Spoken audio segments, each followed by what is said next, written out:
The House will be in order. The chair lays before the House a communication from the Speaker. The Speaker's Rooms, Washington, D.C., May 7th, 2024. I hereby appoint the Honorable Scott Franklin to act as Speaker pro tempore on this day. Signed, Mike Johnson, Speaker of the House of Representatives. Pursuant to the order of the House of January 9th, 2024, the House will now recognize members from lists submitted by the majority and minority leaders for morning hour debate.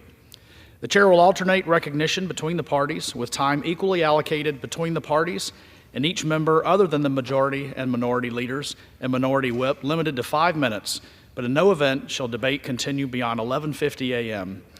The chair now recognizes the gentleman from Oregon, Mr. Blumenauer, for 5 minutes.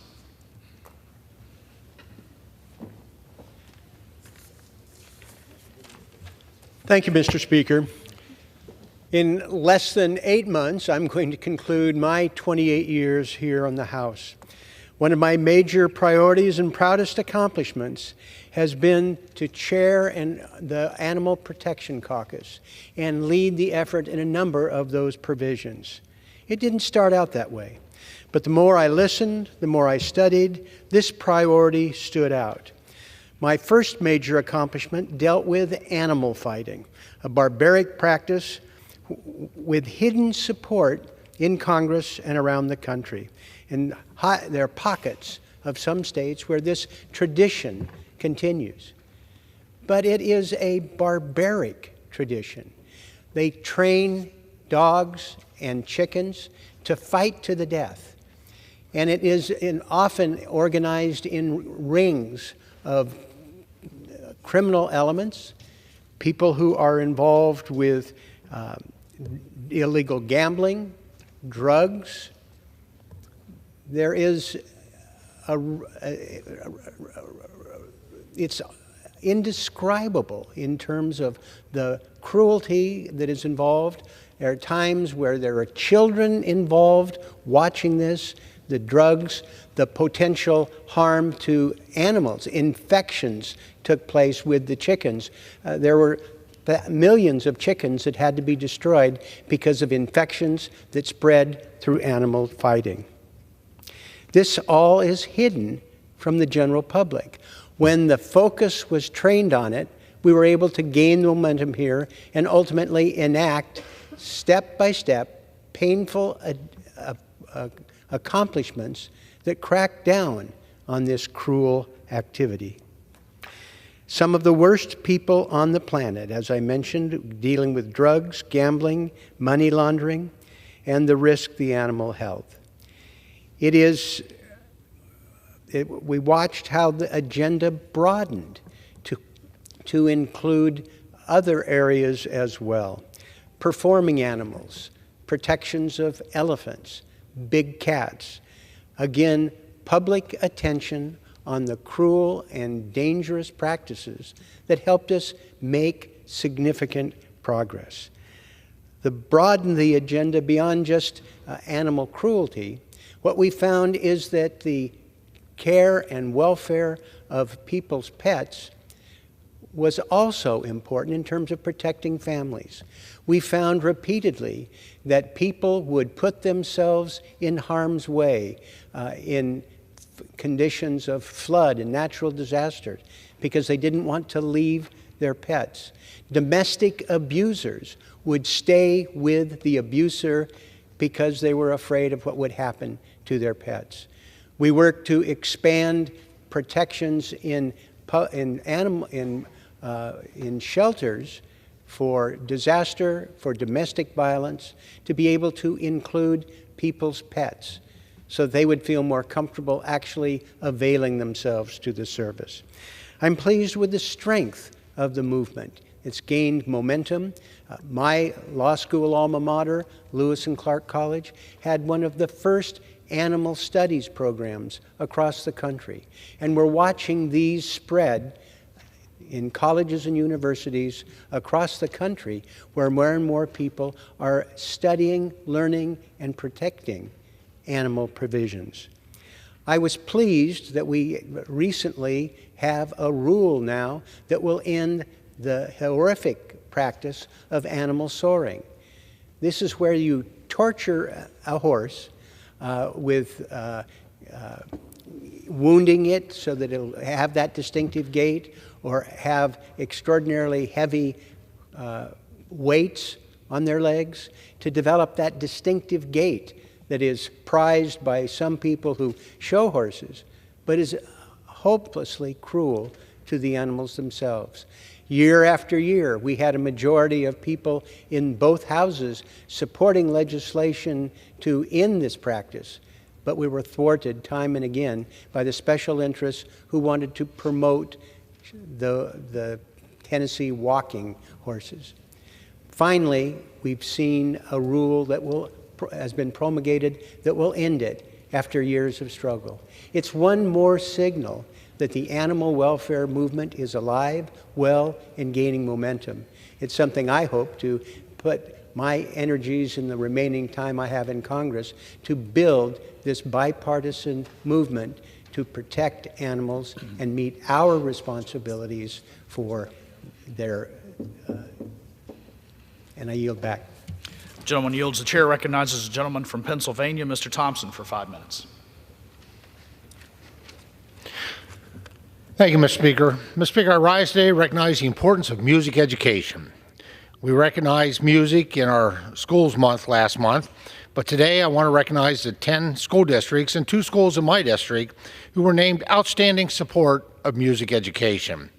Over the past 25 years, the National Best Communities for Music Education Award has honored more than 1,000 schools and districts in 43 states for their unwavering commitment to music education as an integral part of a well-rounded education for all students. Every year, the National Association of Music Merchants Foundation recognizes school districts across the country that are among the best communities in the nation for music education. The award program recognizes and celebrates outstanding efforts by teachers, administrators, parents, students, and community leaders who have made music education part of a well-rounded education. This year, they recognized 975 schools, districts, with 10 across the 15th Congressional District, whether it be music class, choir, concert band, the marching band, or the school musical. Having music access and education is important for students' development. Music is an incredibly important component of a well-rounded education, support access to music education, and inspire the next generation. Congratulations to Armstrong County School District, Baldigo Area School District, Bellefonte Area School District, Clearfield Area School District, Kerwinsville Area School District, DuBois Area School District, Lewisburg Area School District, Port Allegheny Area School District, State College Area School District, and West Branch Area School District on this distinguished award. The NAM Foundation also recognizes individual school districts with the Support Music Merit Award. This award is an opportunity for an individual school, public, private, parochial, or charter, to be acknowledged for its commitment to music education. Congratulations to the St. Francis School and the Tidiute Community Charter School. This recognition continues to highlight the hard work our educators do to provide a comprehensive education that includes the arts. Congratulations to all the schools in our region who have been recognized for their efforts to promote a well-rounded education. Thank you, Mr. Speaker, and I yield back the balance of my time. Gentleman yields back. The chair recognizes a gentleman from California, Mr. Correa, for 5 minutes. Thank you, Mr. Speaker. Mr. Speaker, today I rise to honor Fullerton School District for receiving the USDA's Turn Up the Beat Award. The Turn Up the Beat Award recognizes schools that go above and beyond to provide high-quality meals for children during the summer. Without initiatives like this, many students would not have access to nutritional meals throughout the day during the summer. Not only did Fullerton School District win the Turn Up the Beat Award in 2023, they also are one of 7 California school districts to win the gold. Congratulations to Fullerton School District for their commitment to our youth, their health, and for receiving, of course, this well-earned recognition. Thank you, Mr. Speaker. And Mr. Speaker, today I rise to tell you about the work my colleague, General Jack Bergman, and I are doing as co-chairs of the Congressional Psychedelic Advancing Therapies Caucus. The PATH Caucus, as is known, is addressing the rising mental health challenges faced by millions of Americans by advancing research on breakthrough therapies like psychedelics. Almost 50 million Americans struggle with some kind of mental health issue, as well as our veterans. And of course, as you know, our veterans carry those hidden scars from their service for this country. Mental health, this issue has never been more urgent for America. That's why we're spreading awareness in Congress to increase federal funding for more research and to chart a new path for those that are struggling with mental health. Mr. Speaker, we have a duty to the American public to study how we can better address mental illness in this country. Mr. Speaker,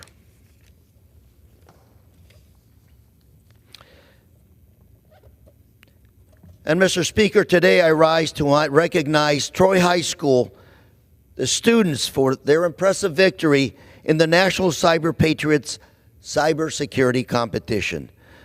The students on the team placed sixth among almost 3,000 in the open division. In all the service divisions, the Troy High students team placed first out of almost 1,400 in the WAT competition. Led by coach and teacher David Kim, these students competed against thousands of other students in a series of cybersecurity tests, finding and fixing cybersecurity vulnerabilities like the ones we face on a day-to-day basis. These Orange High School students have shown us that America is safe in the future from cybersecurity attacks. As these Troy High School students return home to Orange County, they've made us proud and have showed us that we can rely on the next generation to keep America safe in the environment of cybersecurity. Thank you, Mr. Speaker, and I yield. The gentleman yields. The chair now recognizes a gentleman from Utah, Mr. Curtis, for 5 minutes. Thank you, Mr. Speaker. Today I rise to honor an exemplary figure in education from Utah, Mr. Ed Mulick of Park City High School. Just like the Olympians who go for gold on the mountains of Park City, Mr. Mulick has achieved the Teaching Excellence Award for his unparalleled 5th time.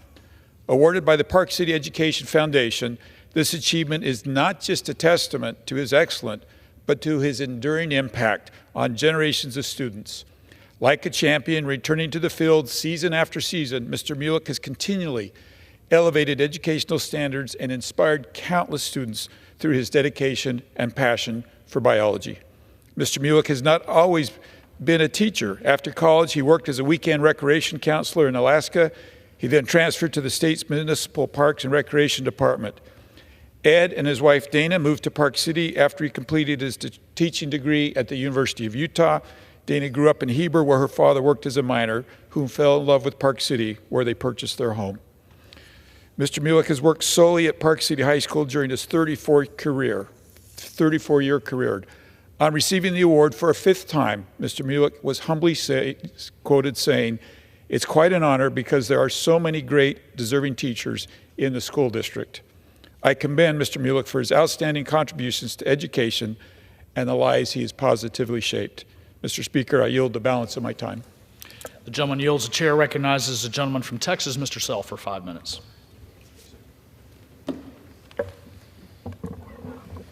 Thank you, Mr. Speaker. I rise today to honor Case Gibson from Lone Oak Middle School in Hunt County, Texas. It is with great honor and admiration that I recognize his remarkable bravery and selflessness. During a medical emergency in September of 2023, Case Gibson demonstrated extraordinary courage and quick thinking, ultimately saving the life of a fellow student. Despite the intense and urgent situation, he fearlessly jumped into action, displaying a level of empathy, bravery, and maturity far beyond his years. The heroic actions of Case Gibson on this day serve as a shining example of the exceptional character and leadership qualities he embodies, both within Lone Oak Middle School and the community. In addition to his heroic deed, he is recognized for his outstanding academic achievements, his leadership skills, and his humble, respectful, and thoughtful demeanor. Case Gibson is hereby honored and celebrated for his exceptional bravery, selflessness, and heroism in saving the life of his fellow student during a medical emergency in September of 2023, and for that, I extend my gratitude. Mr. Speaker, I am privileged to honor Staff Sergeant J.B. McNatt of Greenville, Texas, who recently marked his 100th birthday on April 18th, 2024. Staff Sergeant McNatt is a true example of courage, sacrifice, and commitment. He served our nation with honor in the U.S. Army Air Corps during World War II, during which he worked as a pilot in multiple duty assignments. His dedication to our nation and its values extended far beyond his military service, as he contributed to the betterment of our society in the post-war years in his hometown.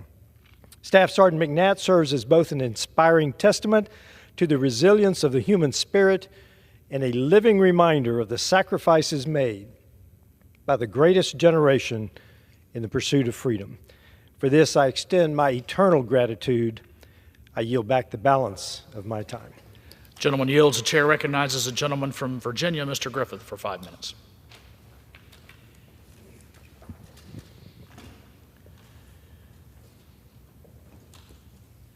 Mr. Speaker, I rise today to honor the life of Nathaniel Ray Tuck, Jr., who passed away at the age of 52 on February 11, 2024, after battling cancer for the past 2.5 years.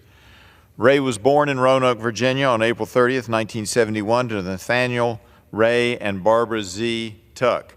He later graduated from Radford University and earned a doctorate of chiropractic from the National University of Health Sciences in 1997. After graduating, Ray joined his father's chiropractic clinic in Southwest Virginia, where they practiced together for many years. His son, Nathaniel R. Tuck III, is currently in chiropractic school, hoping to continue the family legacy. During Ray's incredible career, he served as the president of the Virginia Chiropractic Association, chairman of the board, and later president of the American Chiropractic Association, and was also appointed to be the chiropractor on the Virginia Board of Medicine. Ray is survived by his wife Bonnie of 29 years, his daughter Abby Dolgus, husband Dakota Dolgus, and grandson Gatlin Dolgus, his son Nathaniel, his son's girlfriend Abby E. Markham, his mother Barbara, his sister Amelia Martin and her husband Buddy Martin, his brother Ben M. Tuck, and his wife Priam Chipper. I wish them peace and strength during this difficult time. I was lucky to know Ray personally, as my daughter Abby has dated his son Nathaniel for a number of years. And Nathaniel and Abby met when they were both pages in the Virginia House of Delegates, and I have to tell you, we were sharing carpooling duty, and all the kids said Ray was the cool one, and somehow I was not. I found this shocking, but it's true. Ray was quite a great guy, and I was glad to have the opportunity to know him. He was a good man, and we will all greatly miss him. Mr. Speaker, I rise in recognition of Kelly Lundgren McCullum, my Chief of Staff since my election to Congress in 2010. Kelly is retiring from Capitol Hill today, and she joins us here on the floor, having served several members in Congress for more than 25 years. She is the daughter of former Congressman Dan Lundgren. Kelly was born in Long Beach, California. Upon her father's first election to Congress, her family moved to Washington, D.C. area in 1979. And as you can see from the picture, she was a very young member of the Reagan Revolution. Raised in Vienna, Virginia, Kelly attended Our Lady of Good Counsel Catholic School. She graduated from high school in 3 years and started at Santa Clara University.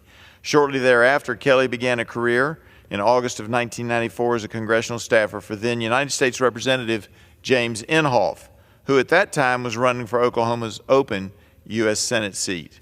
After her service to the Sooner State, Kelly returned to Capitol Hill and entered a new chapter of her professional life, serving as Chief of Staff to U.S. Congressman Jeff Fortenberry. Around the same time, she would meet her loving husband, Jason, whom she's been married to for nearly 18 years. That's Kelly and I, not Jason and Kelly. That's Kelly and I earlier this month at the Capitol. Kelly would continue in Congress, dedicating a period of time to the legislative team of U.S. Representative Louis Gohmert before the beginning of a 13-and-a-half-year career as my Chief of Staff. As my Chief, she will best be remembered as a true professional, a dedicated servant to the people of Virginia's 9th District, and a source of responsible leadership for my staff, colleagues, and family. And I have to tell you, my wife made it a whole lot easier for her because they tell jokes about me back and forth all the time. But I also will tell you of one fateful day when it had been kind of a hard day, and I am changing the spelling to protect the innocent. But people who know me know that I'm not that great of an administrator. I love legislating, I love serving the people, but administrating and running an office is not my thing. And she had a hard day, and she said, "I hope they won't think I'm a witch."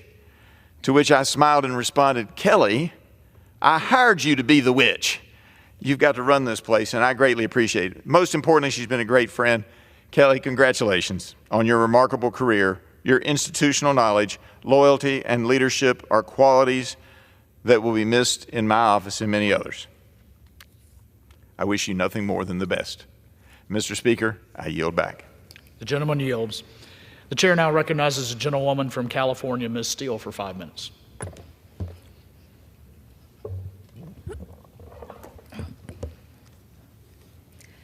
Thank you, Mr. Speaker. I rise today to condemn the unacceptable and insensitive actions of the LA County Board of Supervisors. 1 week ago, the board proclaimed April 30, 2024 as Jane Fonda Day. Black April, which the Vietnamese community has commemorated on April 30th for decades, is a deeply meaningful day because it marks the fall of Saigon. Instead of standing with the Vietnamese civilians and American soldiers who were displaced, tortured, brutalized, and killed during and after Vietnam War, Jane Fonda allied herself with the communist Viet Cong. For some reason, the board chose to honor someone with a history of such disdain for innocent Vietnamese and American veterans on the somber anniversary of the fall of Saigon.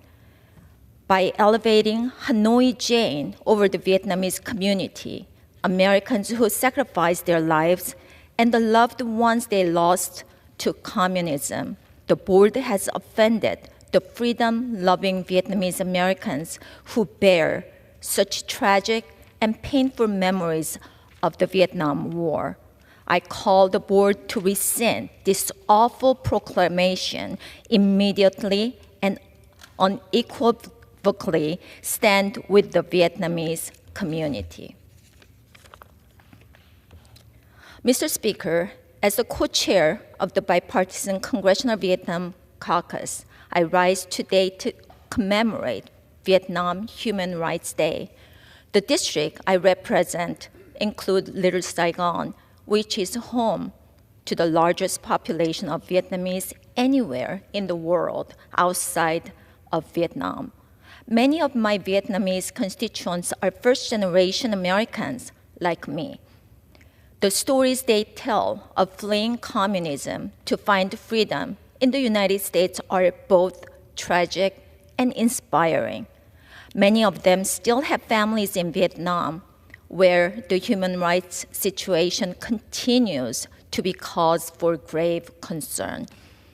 The communist government there routinely oppresses its own people, arresting and detaining journalists and critics simply for expressing themselves. I am proud to join my Vietnam Caucus co-chair Luc Correa to introduce a resolution condemning the Vietnamese government, calling for the release of political prisoners and standing with the Vietnamese people, and urging the administration to take immediate action to pressure the Vietnamese government to respect human rights. I welcome all of my colleagues to join me and the Vietnamese American community as we continue working to ensure human rights for all people. And thank you. I yield back.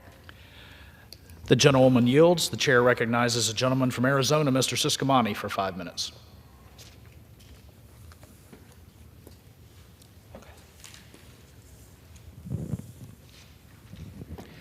Mr. Speaker, I rise today to recognize the 37th Salute to Centenarians hosted by the Tucson Medical Center. Pima County just recently hosted its 37th annual Salute to Centenarians. It is the largest gathering of all centenarians in the United States. Honorees include retired generals, race car drivers, actors, and my friend Walter Ram, a World War II veteran. I am so grateful to represent them in Congress. Arizona's 6th District has more than 143 centenarians, making this the largest centenarian gathering in the United States. I will continue to fight for our seniors in Congress. Recently, I introduced with Don Davis from North Carolina the Oversight of Medicare Billing Code Cost Act, which will increase transparency with the Centers of Medicare and Medicaid. We must do everything in our power to protect Medicare and Medicaid for our seniors. I am so proud to represent great people like this in the district and will continue to fight for our seniors like this group of great centenarians.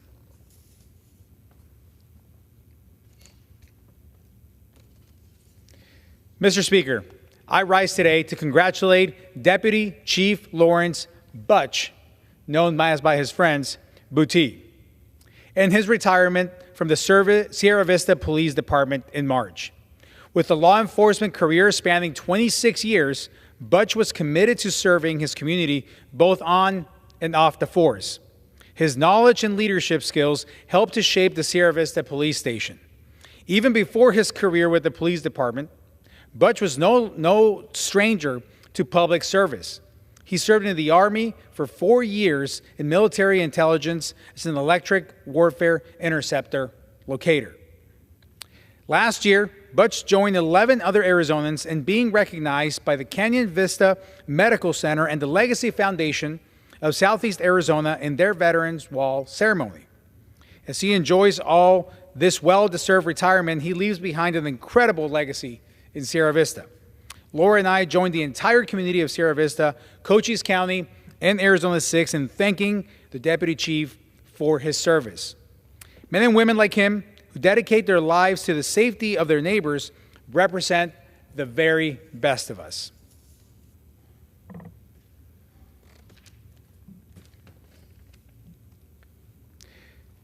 Mr. Speaker, let me be clear. Our border is broken and has been for a long time. For 3 years, Americans across the nation, and especially in border communities like mine, are suffering the consequences of this historic crisis every single day. The ineffective open border policies implemented by Homeland Security Secretary Alejandro Mayorkas have made our country less safe at a time when the world is most dangerous. Disturbingly, new documents subpoenaed by the Homeland Security Committee uncover the egregious lengths Secretary Mayorkas goes to ensure inadmissible migrants are let into the United States. The committee found that DHS used over 50 airports, including in my home state of Arizona, to help illegally process more than 400,000 inadmissible migrants into the country through their unlawful mass parole program. Implementing this program was not done for the benefit of the public or for urgent humanitarian need. It was done as an unlawful sleight of hand by Secretary Mayorkas to hide the true scale of the crisis he created from the American people. The Immigration and Nationality Act clearly states that parole may only be granted on a case-by-case basis for significant public benefit or urgent humanitarian need. These flights are none of these things. Granting mass parole to hundreds of thousands of inadmissible migrants in this district violation of the law, is in direct violation of the law, and is yet another in a long list of failures by DHS Secretary that has been derelict of his duties. And with that, I yield back. The chair now recognizes the gentleman from Louisiana, Mr. Graves, for 5 minutes.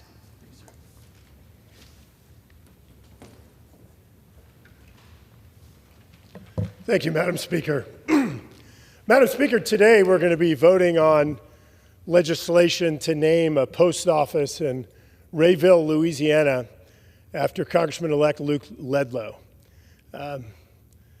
Madam Speaker, I've knew Luke for many, many years, had the chance to work with him. I want to tell you a little bit about his background. Luke, his whole life was a little guy. He grew up kind of small, and I'll bet when he was growing up, he looked at that like a handicap, maybe, as being a shorter, smaller person in stature. But as Luke got older and Luke grew taller and got bigger, he never forgot about the lessons that he learned about being the little guy. All throughout his career, when he was working for the Louisiana congressional delegation, for Congressman Cooksey, for Congressman Ralph Abraham, when he worked for Governor Jindal of Louisiana, Luke always stood up and fought for the little guy. I'm going to say it again. I'll bet that when he was growing up, he looked at it like a deficit. He looked at it like a handicap. But wow, what he did later in life and how he took those experiences that he had and he parlayed them, he used them, he never forgot what it was like. Oftentimes in government, the people are the ones, the people that are heard, the people that are listened to are the ones that have the lobbyists, have the money, have the power, have the influence. Luke made sure that that wasn't the case. It was the person who had an issue, the person who had a problem. No issue was too small, no community was too small. Luke was born and raised in the town of Start, Louisiana. And I got to make reference to this. His dad's a firefighter, and their shirts say "Start Fire," and I always got a kick out of that. These people are looking for job security. They're pyromaniacs, but seriously, grew up in Start, Louisiana, in this very, very small community. And throughout his career in government, all he did was stand up for and fight for these small communities to make sure that these communities were not left out, were not left behind. To tell you a little bit about Luke, I think that he would probably make Jeff Foxworthy look sophisticated. Luke would say some of the funniest things, had these hilarious sayings, but he was one of the brightest, most clever people. I often thought of him as a scoundrel, but I don't mean that in a negative sense at all. Luke was a rascal, incredibly clever in what he did, and always focused on outcomes. You know, I can't even begin to express my sadness for Luke's early departure at just 41 years old. I can't even begin. If Luke were here, if he served in Congress, if he were able to continue his public service, I have no doubt that we wouldn't be naming post offices after Luke. We'd be naming large buildings. We'd be naming large boulevards and streets. Part of me's saddened by the fact that we're naming a post office. I'll say it again, because if he were here, I know he would accomplish nothing but greatness. But I also think about the fact that Luke, where he is now in heaven, I'm sure that up in heaven he's got his own little corner. He's got streets of gold named after him. I'm sure that he's got his gaggle of people, and he's holding court up there, doing amazing things. Luke, one of the things that he was most excited about was when Start got a Dollar General. Start got a Dollar General where he could get, what was it, the Dr. Pepper and the Reese's or Kit Kat, whatever it was that he loved. He's an amazing man. It's an absolute honor that we're able to name something after him today. I miss him greatly. I know that he loves his wife Julia, his son Jeremiah, his daughter Jacqueline. I know that when they look back at his history and the work that he's done, the legacy he's left, they're going to be incredibly proud. And I love that we're here today able to vote for a post office for him. God bless you, my brother, and God bless your family. Yield back. All right. Pursuant to Clause 12A of Rule 1, the chair declares the House in recess until noon.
The House will be in order. The prayer will be offered by our beloved chaplain, Margaret Kibben. Would you pray with me? Teach us to number our days, O Lord, that we may gain a heart of wisdom. In the narrow boundaries of time, may we pray we show our appreciation for the gift that you have given us and would live each day to its fullest. Let us face what you put before us with the strength you so graciously provide for us. May our work be effective, not just in accomplishing the goals we set, but in fulfilling the purpose you have bidden us to carry out. When life is tedious or challenging, may our journey through the uncertainty and around the overwhelming obstacles become an opportunity to be a testimony to your faithfulness and steadfast love. And as so many approach us with needs and burdens too heavy to carry alone, may we be quick and willing to share the load. God, only you know what each day will bring us, but in the passing shadow of this day, may the breath of our lives reveal the eternity of your grace plan. In your sovereign name we pray. Amen. The chair has examined the journal of the last day's proceedings and announces to the House the approval thereof. Pursuant to Clause 1 of Rule 1, the journal stands approved. The Pledge of Allegiance will be led by the gentleman from California, Mr. Peters. I pledge allegiance to the flag of the United States of America and to the republic for which it stands, one nation, under God, indivisible, with liberty and justice for all. The chair will entertain up to 15 requests for 1-minute speeches on each side of the aisle. For which purpose does the gentleman from Pennsylvania seek recognition? Mr. Speaker, request unanimous consent to address the House for 1 minute and revise and extend my remarks. And without objection, the gentleman is recognized for 1 minute. Mr. Speaker, I rise today to celebrate Teacher Appreciation Week. This week honors America's hardworking, dedicated, and passionate teachers. The National Education Association and the National PTA team team up each year to recognize the contributions our teachers make every day to shape the minds of their students. Our teachers push students to achieve their best. They nurture and motivate them, and they show students how to realize their full potential.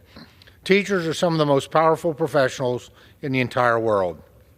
They lend a caring hand and extend a loving heart. They make differences in the lives of our students, academically, emotionally, and physically.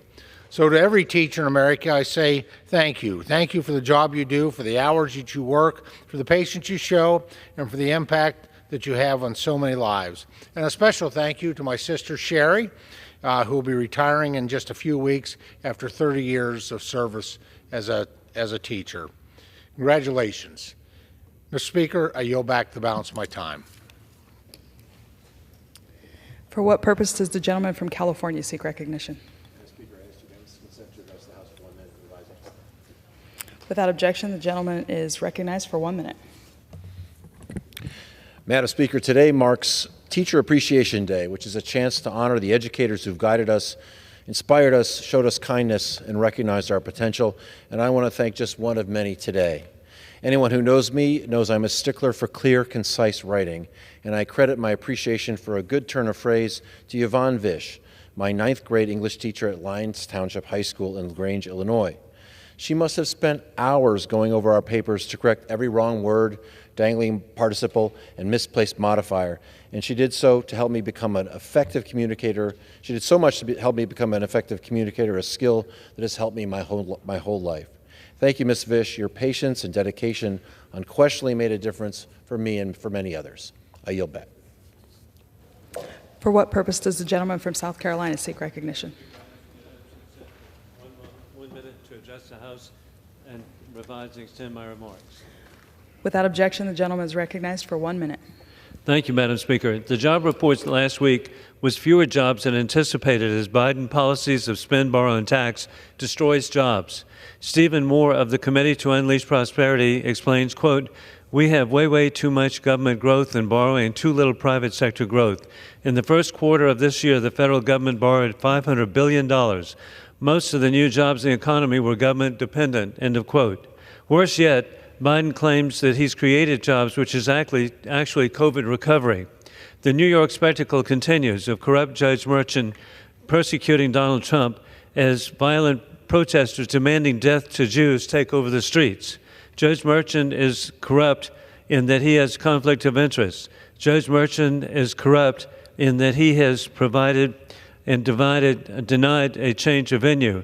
Corrupt Judge Merchan has selective persecution. Selective Judge Merchan has concealed the witness list and confusing misdemeanors. Corrupt Judge Merchan has denied President Trump his First Amendment rights of free speech.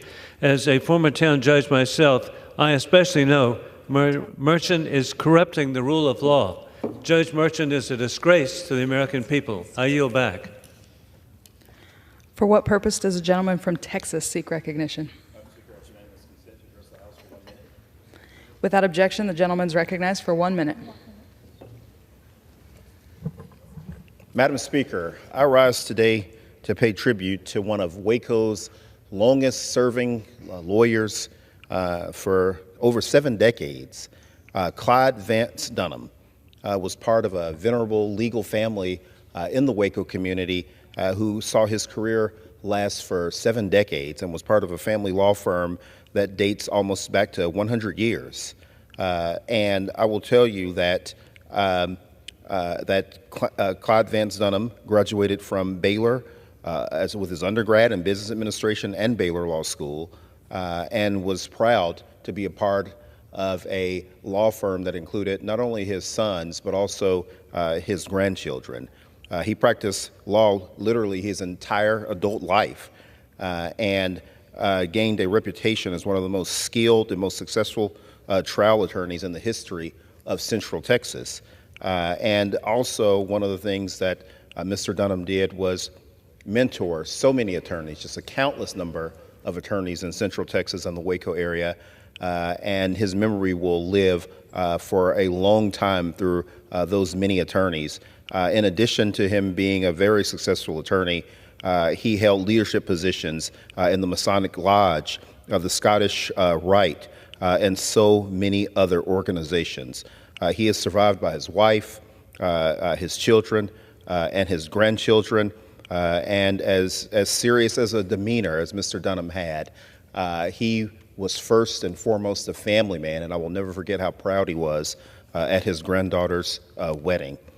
With that, Madam Speaker, thank you, and I yield back my time.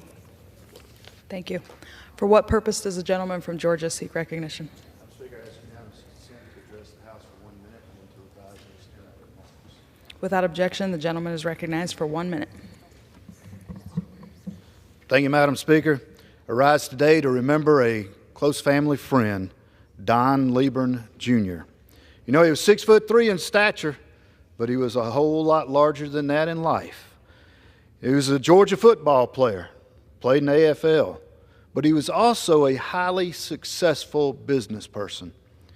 Not only in business, but he was also a person that gave back to his society, his community, serving on boards and foundations. You know, the last time I had dinner with Mr. Lieburn, he grumbled about the fact that his wife was making him eat healthy, and he was going to have to order off the healthy side of the menu. After he grumbled, he promptly ordered right. The reason I say that is because he dearly, dearly loved his family. A man that will be truly missed. Don Lieburn, Jr., and a life well lived. Thank you, Madam Speaker, and I yield back. Thank you. For what purpose does the gentleman from Massachusetts seek recognition? Ask unanimous consent to address the House for 1 minute, revise and extend my remarks. Without objection, the gentleman is recognized for 1 minute. Madam Speaker, in an effort to appease the MAGA wing of their party, Republicans are insisting on a $30 billion cut to SNAP benefits as part of the long overdue Farm Bill reauthorization. SNAP benefits put food on the table for over 40 million Americans every single day. Investing in SNAP improves health outcomes for participants, lowers health care costs, supports farmers who grow our food, and boosts our local economies. The provision Republicans are targeting for deep cuts has given SNAP recipients an extra $1.40 per person per day to afford nutritious food amid rising food costs. By preventing USDA from making scientifically based benefit updates in the future, Republicans are taking food away from children, seniors, vulnerable adults, and people with disabilities. It is a rotten thing to do. It is a stupid thing to do. And it means their bill has no chance of gaining the bipartisan support it would need to pass on the House floor. I beg my Republican colleagues, drop the partisan attack on SNAP and work with Democrats to advance a farm bill that supports our local farmers, continues investments in conservation efforts, and reduces hunger. I yield back. For what purpose does the gentlewoman from Texas seek recognition? Madam Speaker, I ask the unanimous consent to address the House for 1 minute. Without objection, the gentlewoman is recognized for 1 minute. It is with great pride that I congratulate the McAllen Public Library, a cornerstone of our community, on receiving the prestigious 2023 Achievement of Library Excellence Award for the 10th consecutive year. The library's commitment to enhancing literacy and providing educational opportunities is unparalleled. From hosting the annual South Texas Book Festival to offering essential coding classes and vibrant summer reading programs, our library ensures that the flame of knowledge burns bright across the RGV. This award recognizes past achievements and is a testament to the enduring impact our library has on enriching lives and fostering community growth. Thank you. I yield back. Thank you. For what purpose does the gentleman from New York seek recognition? Without objection, the gentleman is recognized for 1 minute. Happy Teacher Appreciation Day. Happy Teacher Appreciation Week. Thank you for all that you do for our children, families, and our country. As a former educator, I know exactly the sacrifices you make each and every day. Shout out to Mr. Eldridge, Mr. Harrell, and my favorite teacher of all time, Ms. James, for making me the person I am today. And a huge shout out to Melissa Oppenheimer Bowman, my wife, who is a third grade teacher right now in the Bronx. We need to make sure we continue to support our teachers as they are educating the next generation of visionary humanitarian leaders for our country and for the world. Let's never leave our teachers behind, and let's always uplift public education. Thank you, and I yield back. Thank you. For what purpose does the gentlewoman from Hawaii seek recognition? Madam Speaker, I ask unanimous consent to address the House for 1 minute and to supervise and extend my remarks. Without objection, the gentlewoman is recognized for 1 minute. Thank you. Madam Speaker, before there was a French street or a banyan tree, Lahaina was known as Lele. It was the home and final resting place of countless ali'i, serving as the capital of the Kingdom of Hawaii and including wahipana like Loko Mokuhi'nia and Moku'ula.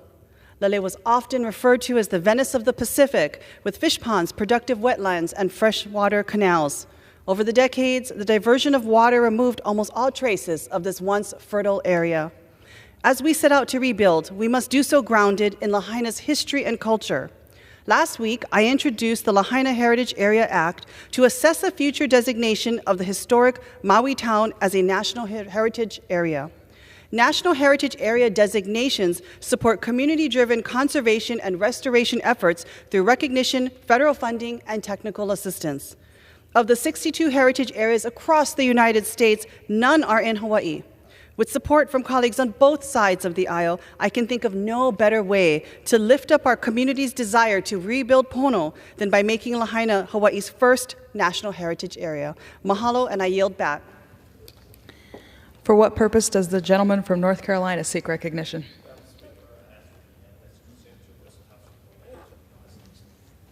Without objection, the gentleman is recognized for 1 minute.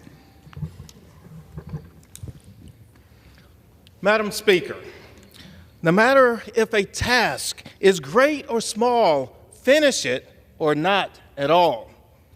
The lesson here is that we should always complete what we start, no matter how challenging it may be. We should never give up. I learned this valuable lesson from Mr. Little in his woodshop class. and it still sticks with me today.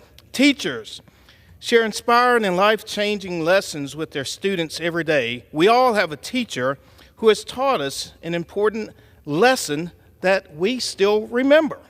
Our favorite teachers take us beyond the textbook and teach us life lessons that we carry with us forever. On National Teachers Day, we pause to recognize our dedicated teachers who are making a difference. Teaching is a noble profession. Teachers have had a profound impact on doctors, lawyers, preachers, and yes, believe it or not, members of Congress. Madam Speaker, I give a special shout out today to all the teachers of Eastern North Carolina. I yield back. For what purpose does the gentlelady from North Carolina seek recognition? To address the House for 1 minute and revise and extend my remarks. Without objection, the gentlewoman is recognized for 1 minute. I rise today to celebrate National Teacher Appreciation Week.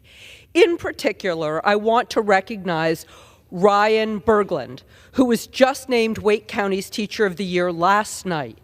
A Sustainable Agriculture Academy teacher at Millbrook High School in Raleigh, Ryan didn't always plan to be a teacher. He was a professional welder and equipment fabricator, and today 64 of his students have become welders, leaving high school with the skills needed to succeed in the workforce. Madam Speaker, 1 week isn't enough to properly thank all of our country's outstanding educators for what they do every day. Let's keep fighting for better pay for teachers in North Carolina and across the country. Ryan wisely says, I always will put as much as possible as I can into it, but I need them to put in more than I am. And when they're doing that, you'll see true success. Thank you, and I yield back. For what purpose does the gentlewoman from Indiana seek recognition?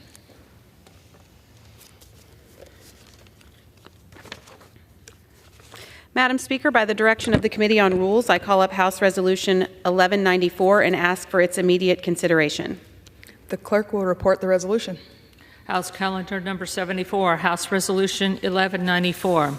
Resolved that at any time after adoption of this resolution, the Speaker may, pursuant to Clause 2B of Rule 18, declare the House resolved into the Committee of the Whole House on the State of the Union for consideration of the bill H.R. 6192 to amend the Energy Policy and Conservation Act to prohibit the Secretary of Energy from prescribing any new or amended energy conservation standard for a product that is not technologically feasible and economically justified and for other purposes. The first reading of the bill shall be dispensed with. All points of order against consideration of the bill are waived.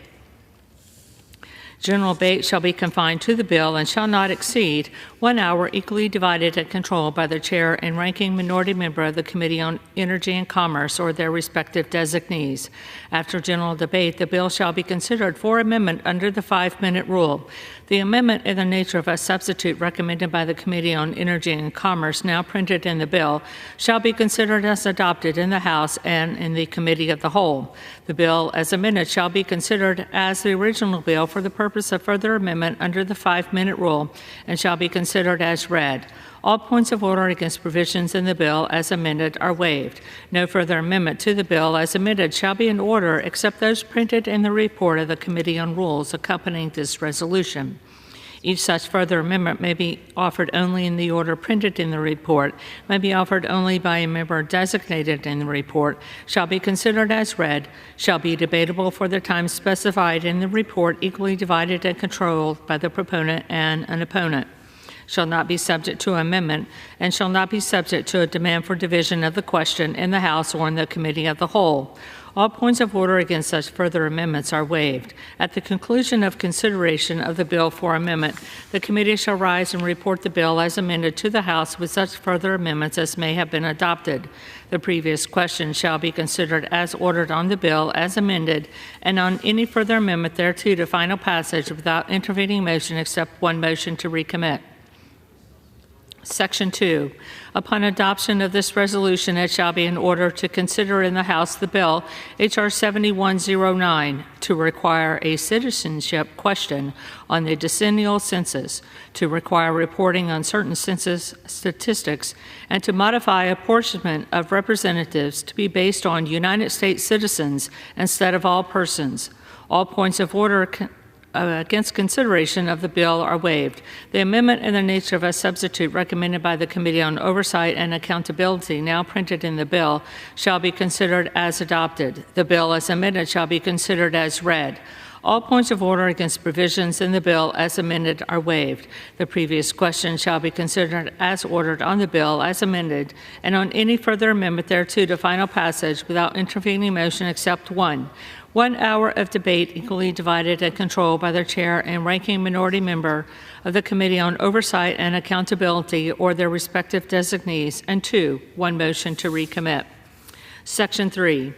Upon adoption of this resolution, it shall be in order to consider in the House the joint resolution, House Joint Resolution 109, providing for congressional disapproval under Chapter 8 of Title V United States Code of the rules submitted by the Securities and Exchange Commission relating to Staff Accounting Bulletin Number 121. All points of order against consideration of the joint resolution are waived. The joint resolution shall be considered as read. All points of order against provisions in the joint resolution are waived. The previous question shall be considered as ordered on the joint resolution and on any amendment thereto to final passage without intervening motion except one. 1 hour of debate equally divided and controlled by the chair and ranking minority member of the Committee on Financial Services or their respective designees, and 2, 1 motion to recommit. Section 4. Upon adoption of this resolution, it shall be in order to consider in the House the bill H.R. 2925 to amend the Omnibus Budget Reconciliation Act of 1993 to provide for security of tenure for use of mining claims for ancillary activities and for other purposes. All points of order against consideration of the bill are waived. The amendment in the nature of a substitute printed in House Report Number 118-416 shall be considered as adopted. The bill as amended shall be considered as read. All points of order against provisions in the bill as amended are waived. The previous question shall be considered as ordered on the bill as amended and on any further amendments thereto to final passage without intervening motion except one. 30 minutes of debate equally divided and controlled by the chair and ranking minority member of the Committee on Natural Resources or their respective designees, and 2, 1 motion to recommit. The gentlewoman from Indiana is recognized for 1 hour. Madam Speaker, for the purposes of debate only, I yield the customary 30 minutes to the gentleman from Colorado, Mr. Neguse, pending which I yield myself such time as I may consume. During consideration of this resolution, all time yielded is for the purpose of debate only. Madam Speaker, I ask unanimous consent that all members have 5 legislative days to revise and extend their remarks. Without objection. Last night, the Rules Committee met and produced a rule, H.Res. 1194, providing for the House's consideration of several pieces of legislation. The rule provides for H.R. 7109, the Equal Representation Act, to be considered under a closed rule. It provides 1 hour of debate, equally divided and controlled by the chair and ranking minority member of the Committee on Oversight and Accountability or their designees, and provides for 1 motion to recommit. Additionally, the rule also provides for H.J. Res. 109, a joint resolution associated with a rule submitted by the Securities and Exchange Commission relating to Staff Accounting Bulletin 121. H.J. Res. 109 would be considered under a closed rule, and it provides 1 hour of debate. Equally divided and controlled by the chair and ranking minority member of the Committee on Financial Services or their designees, and provides for 1 motion to recommit. The rule also provides for consideration of H.R. 6192, the Hands Off Our Home Appliances Act, to be considered under a structured rule. It also provides 1 hour of debate. Equally divided and controlled by the chair and ranking minority member of the Committee on Energy and Commerce or their designees, and provides for 1 motion to recommit.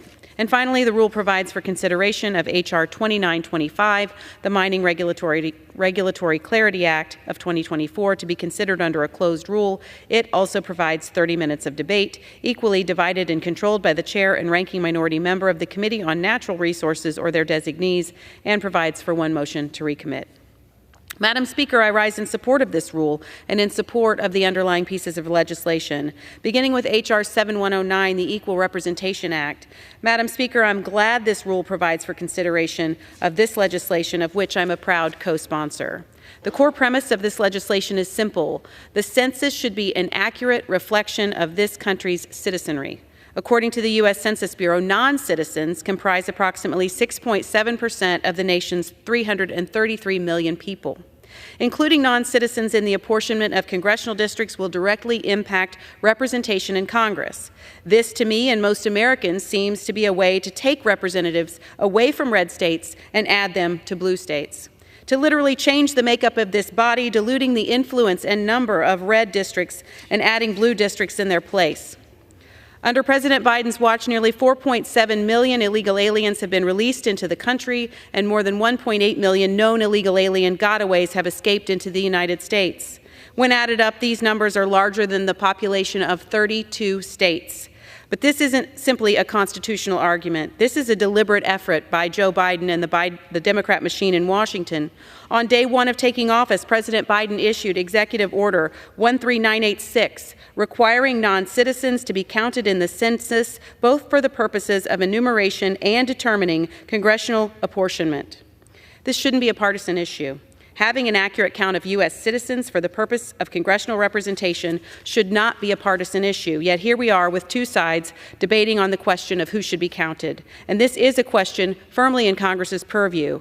In Department of Commerce versus New York, following the Trump administration's attempt to reinstate a citizenship question on the decennial census, the Supreme Court made clear this decision is up to the Congress. And so I appreciate the leaders and the authors of this bill to ensure Congress is carrying out that responsibility. I hope this measure will have the full support of my colleagues. Moving on to the financial sector, as a member of the Financial Services Committee, I'm glad to see floor consideration of H.J. Res. 109. This legislation addresses an SEC action that bypassed proper rulemaking procedures.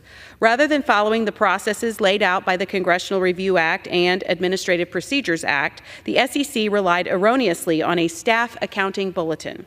You don't have to take our word for it. The SEC Commissioner Hester Pierce is on record having said, the staff accounting bulletin may not be the appropriate vehicle through which to make this accounting change. Beyond that, however, this rule brings more uncertainty into the crypto industry by going beyond clarifying how to account for digital assets. Indeed, this rule effectively requires banks and financial institutions to place digital assets on their balance sheets.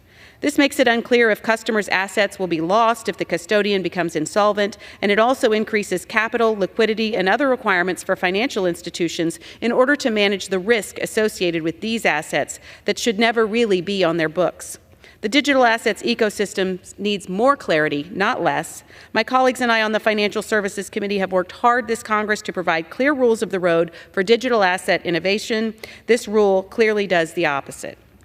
The rule also provides for the consideration of H.R. 6192, the Hands Off Our Home Appliances Act. One thing we all have come to expect from this administration is the persistent attacks on American energy and consumer choice. This legislation is another attempt by our Republican majority to defend against the latest attack, as the focus of congressional Democrats has now turned inside every American's home. The Biden administration is now willing to reduce the affordability and reliability of everyday household appliances in pursuit of an out-of-touch, unrealistic, and unaffordable green agenda. Under the guise of increased efficiency, the administration has offered new rules on home appliances that will raise costs, thus making these household necessities less available, especially to people of modest means. This is at a time when homeowners are already spending 34% more on home appliances than they did less than 2 decades ago. So when Americans are struggling to pay for food under the crushing reality of Bidenflation, they now must also worry about affording the appliances they use to prepare it. Instead of relief, the administration offers more obstacles. That's why we need to pass H.R. 6192. And finally, the rule provides for H.R. 2925, the Mining Regulatory Clarity Act of 2024. Simply put, our country is blessed with a diverse array of abundant natural resources.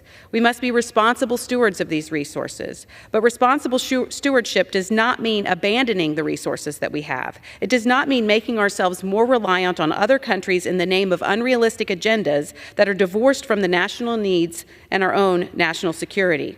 This bipartisan bill provides certainty where certainty is lacking and allows necessary projects to responsibly move forward. I look forward to consideration of all of these pieces of legislation and urge the passage of this rule. I reserve the balance of my time. The gentlewoman from Indiana reserves. The gentleman from Colorado is recognized.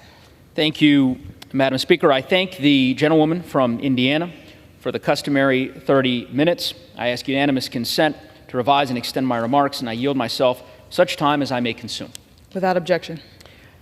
Madam Speaker, today is a serious day, a serious moment for this institution.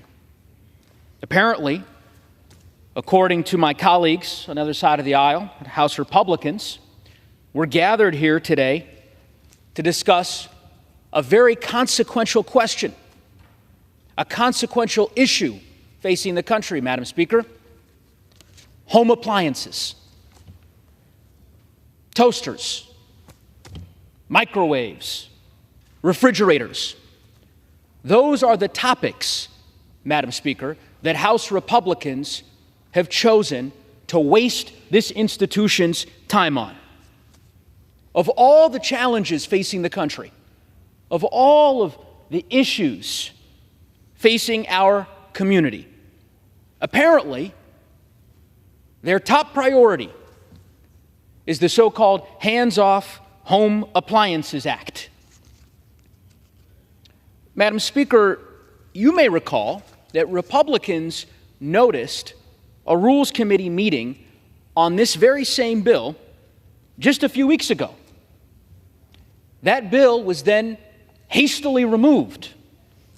We assumed, because our colleagues on the other side of the aisle were essentially shamed into pulling it from the agenda. They realized that a bill on home appliances probably doesn't meet the moment, considering all of the real crises that we have going on. But apparently that shame only lasted for a few weeks, because today's legislation, Hands-Off Home Appliances Act, is back apparently for round 2. And just to be clear, Madam Speaker, I know you're aware of this. This is a package deal. This isn't the only appliance bill that Republicans have noticed for this body to consider. The Liberty and Laundry Act, this is the real title of the bill that House Republicans would like this body to consider. The Refrigerator Freedom Act, the Clothes Dryers Reliability Act, the Affordable Air Conditioning Act, the Stop Unaffordable Dishwasher Standards Act. Those bills, I guess, didn't make the cut for this particular rules debate. I suppose we'll take those up next week. Madam Speaker, this House should be focused on addressing the consequential challenges of our time, not on political games, messaging bills. How far this body has fallen.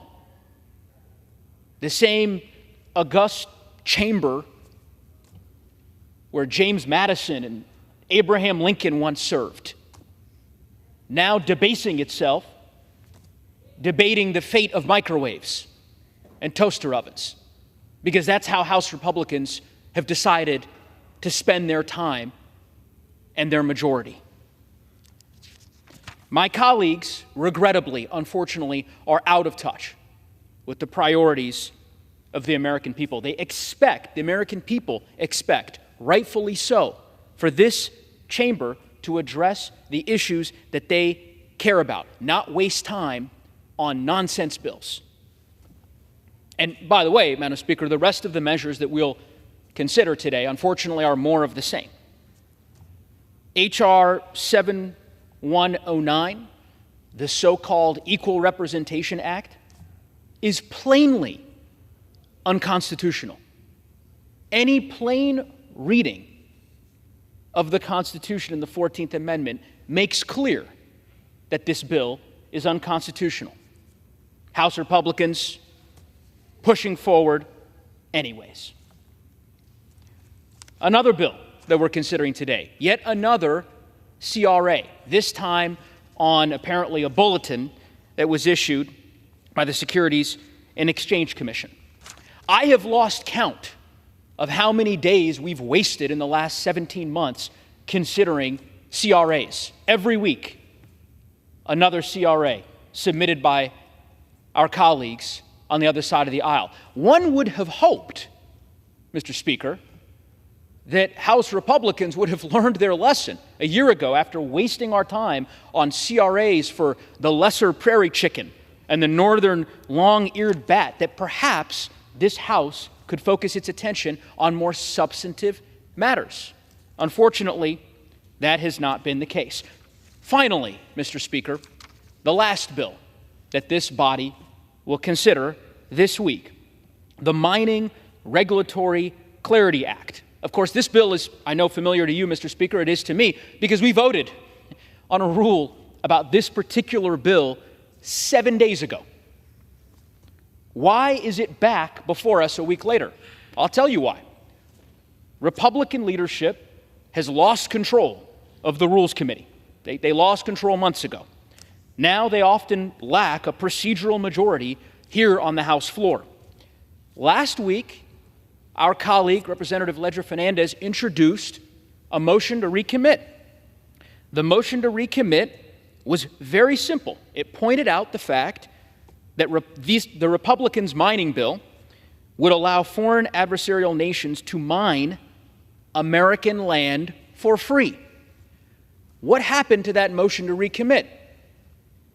It passed. 6 Republicans joined every Democrat in supporting that motion to recommit. Those familiar with Schoolhouse Rock would understand that that means the bill goes back to committee, the House Committee on Natural Resources, where I serve, Mr. Speaker, where you serve, so that we could work out the issues that this body on a bipartisan basis identified with this bill 7 days ago. Instead, House Republicans have brought the very same bill back to this body for its consideration without going to the Natural Resources Committee. I have no idea how the 6 Republicans who voted for the motion to recommit last week can possibly defend or rationalize a vote against the motion to recommit this week. I suppose we're going to find out. Mr. Speaker, there are better ways for this chamber to be spending its time. I'd implore the Speaker, I'd implore my colleagues on the other side of the aisle, let's get serious. Let's work together to address some of the consequential challenges that face our respective states, our country. And let's stop with these nonsense bills. I implore you. With that, Mr. Speaker, I reserve the balance of my time. The gentleman from Colorado reserves. The gentleman from Indiana is recognized. Mr. Speaker, I agree. It's ridiculous we must consider legislation like the Hands Off Our Home Appliances Act. But that's the level of ridiculousness that the Democrat Party have forced us into with their out-of-touch woke agenda. The priorities of the American people are protecting their right to consumer choice, not to be policed in their own homes. Democrats are fighting for woke corporations. Republicans are fighting for the American people. With that, Mr. Chairman, I'd like to yield 3 minutes to the gentleman from New York, Mr. Langworthy. The gentleman is recognized. Thank you, Mr. Speaker, and I thank the gentlewoman from Indiana for yielding the time. With the ongoing migrant crisis in New York State, my district has sadly been on the front lines of Democrat policies that reward those that have broken our laws to come into this country illegally. With thousands of illegal immigrants now residing in hotels, shelters, and public facilities across my state, my constituents and other New Yorkers have seen what happens when their hard-earned tax dollars are spent on programs that enable a completely avoidable crisis. It's as if Governor Hochul and Mayor Adams put up a neon sign saying, "Come on in, New York's open for business." Illegal immigrants know that if they cross the border and ask to be sent to New York, they'll be fed, clothed, housed, and even given a debit card. We're looking at 500,000 illegals in New York alone, and nearly 10 million who have crossed our southern border to be released into the interior of the United States. Now, my colleagues on the other side of the aisle want these non-citizens to be represented here in Congress. It's unconstitutional, and it's completely ridiculous. It's a threat to the very sovereignty of the United States of America. Democrats want to make citizenship mean nothing. A nation without borders is not a nation, especially when you allow anyone from any country to vote in our elections and be represented in our government. Now, thankfully, our courts have stopped reckless attempts to allow non-citizens to vote. But we need to ensure that Congress is representative of our citizens and our citizens alone, and that's what our nation's founders intended, and it's the only way to uphold the principles of our democracy. Allowing representation for non-citizens is also a slap in the face to every immigrant who went through the proper channels and came here legally, the right way, to search for the American dream. They respect our laws. They've sworn allegiance to the United States of America, and they deserve to be represented fairly here in Washington. I'm a proud co-sponsor of the Equal Representation Act before us today because it's time that we stop rewarding states like my home state of New York and California for their destructive sanctuary policies.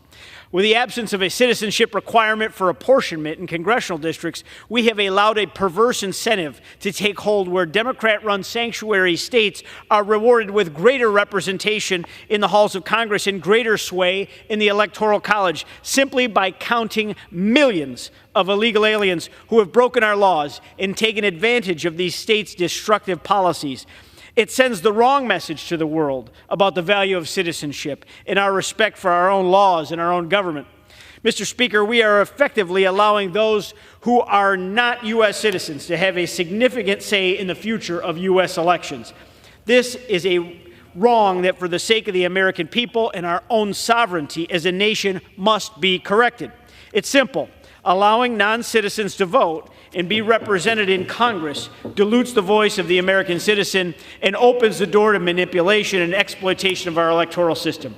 I strongly support the Equal Representations Act and look forward to its consideration on the floor, and I yield back. The gentlelady from Indiana reserves. The gentleman from Colorado is recognized. Thank you, Mr. Speaker. Just 2 quick points. One, with respect to everything that my colleague from New York just articulated, this bill has nothing to do with non-citizens voting. Does not address that whatsoever. So I'm not sure what bill the gentleman from New York was talking about, but it's not the bill that this body is considering. Secondly, I would just say, with respect to the comments made by my friend from Indiana, I think she used the phrase woke agenda. Apparently, appliances are now woke, according to my colleagues. I don't know what a woke microwave or a woke refrigerator looks like, but that is the new target of House Republicans. So good to know. We're going to be spending hours on the floor this week debating the future of woke microwaves, the House Republican agenda coming to a home near you. With that, Mr. Speaker, I'll yield 2 minutes to the distinguished gentlewoman from North Carolina, Ms. Ross. The gentlewoman is recognized. Thank you, Mr. Neguse. I rise in opposition to the bills under this rule, and in particular to the so-called Equal Representation Act. I filed an amendment to this bill with Representative Cleaver to ensure that the census not only fully counts the U.S. population, but that it counts it accurately. When the census occurs, incarcerated people are counted as residents of the towns where they are imprisoned, rather than the places they call home. This practice tends to reduce the populations in urban areas where most prisoners are from, and inflate the populations of rural areas where most prisons are located. Ultimately, prison gerrymandering creates a gross inequity of representation at the expense of urban areas and communities of color. The over 1 million incarcerated people in the United States are being used as pawns to falsely increase the voting power of areas that do not represent their interests. My amendment, which was blocked from reaching the floor, would have required the Census Bureau to count incarcerated people at their last place of residence. I urge my colleagues to reject the so-called Equal Representation Act and instead support efforts to end prison gerrymandering. Thank you, and I yield back. Reserve. The gentleman from Colorado reserves. The gentlewoman from Indiana is recognized. Mr. Speaker, in response to my colleague on the other side of the aisle, this is just one piece of the Democrats' green agenda that's fast-tracking a path to all electric vehicles and appliances at a time when our grid can least afford it without any consideration for grid stability. This move to all EVs and electric appliances in our homes is not something that consumers are ready for. It's not something that consumers want. The American people want to have choice and affordability, and the actions of the Democrats on this issue are the opposite of that, and I reserve. Gentlewoman reserves. Gentleman from Colorado is recognized. Yeah, Mr. Speaker, I would just simply say that insofar as my colleague from Indiana wants to have a debate about climate change or a debate about electric vehicles or renewable energy, I'm certainly open and welcome that debate, and I suspect it would be a robust one. That's not the debate that Republicans have initiated on the House floor. The debate this week is about freedom for refrigerators. Again, these are not bills that we conceived of. They're your bills. So the notion that, that this debate is focused or centered in on some of what the gentlewoman from Indiana described is just not consistent with the bills that are actually before the House. With that, Mr. Speaker, I yield 3 minutes to the distinguished gentlewoman from New Mexico, Ms. Stansbury. The gentlewoman is recognized. Thank you, Mr. Speaker. I rise today to oppose the rule under debate and to oppose H.R. 7109, the so-called Equal Representation Act. This GOP bill is designed to fundamentally change who is included in the U.S. Census by undercounting especially our Hispano communities. Now, let me be clear. First of all and foremost, this bill violates the U.S. Constitution and the 14th Amendment and is designed specifically to dilute who counts in America. Quite literally, who counts, because the bill would stop millions of Americans from filling out the census. Now, let's not forget that Donald Trump tried to do this in the 2020 census, and the courts had to intervene. And you know what the Supreme Court found? That the arguments in support of that effort were not only flawed and contrived, but unconstitutional. That's right, this is not a partisan issue, as was said by the gentlelady across the aisle. This is a constitutional issue, and I brought a copy of the Constitution for my friends across the aisle to do some reading if they'd like to actually see what it says in the 14th Amendment. In fact, not only is this not a partisan issue, both Republican and Democratic former Census Bureau directors argued that the implementation of a citizenship question would lower response rates for especially our Hispanic communities. And a Harvard study showed that 6 million Hispanic Americans would remain unaccounted for. Undercounts would have devastating implications, not only for our electoral system, but the well-being of our families and communities, because federal aid, grants, and other funds in our states fundamentally are determined by the census. Things like maternal health grants, health care for our children, mental health services for our veterans. An undercount would result in dramatic underfunding in areas with large immigrant and Hispanic populations, like my home state of New Mexico, where more than 50% of the state identifies as Hispanic. New Mexico is a place where we already struggle, where we have the worst social, economic, and health outcomes in the country due to a history of underfunding and underrepresentation, which is why instead of attacking representation, we should be focused on barriers to representation. And that is why I filed an amendment in the Rules Committee to do just that. Now, unfortunately, my friends across the aisle in the Rules Committee ruled it out of order because not only are they not interested in improving the census, they're obsessed with determining who counts. with who's American, with who should have access to the American dream, including at the ballot box. Well, I want to say that is not the America that my ancestors immigrated to. That is not the America that our founding fathers formed and fought for. And that is not the America our people are asking us to fight for. And I urge you to read this document here, the U.S. Constitution. I yield back. The gentleman reserves. The gentlewoman from Indiana is recognized. Let me just unpack some of those arguments made against this bill. That H.R. 7109, the Equal Representation Act, will discourage immigrants from participating in the census. Revealing that an individual is not a citizen does not reveal if someone is in the country illegally. The individual could have lawful permanent residence. They could be a non-immigrant residing in the U.S. during an authorized period of stay. Moreover, the Census Bureau must follow strict rules of confidentiality and cannot disclose data tied to an individual respondent in the decennial census. It can only share aggregate information not attributed to a particular person.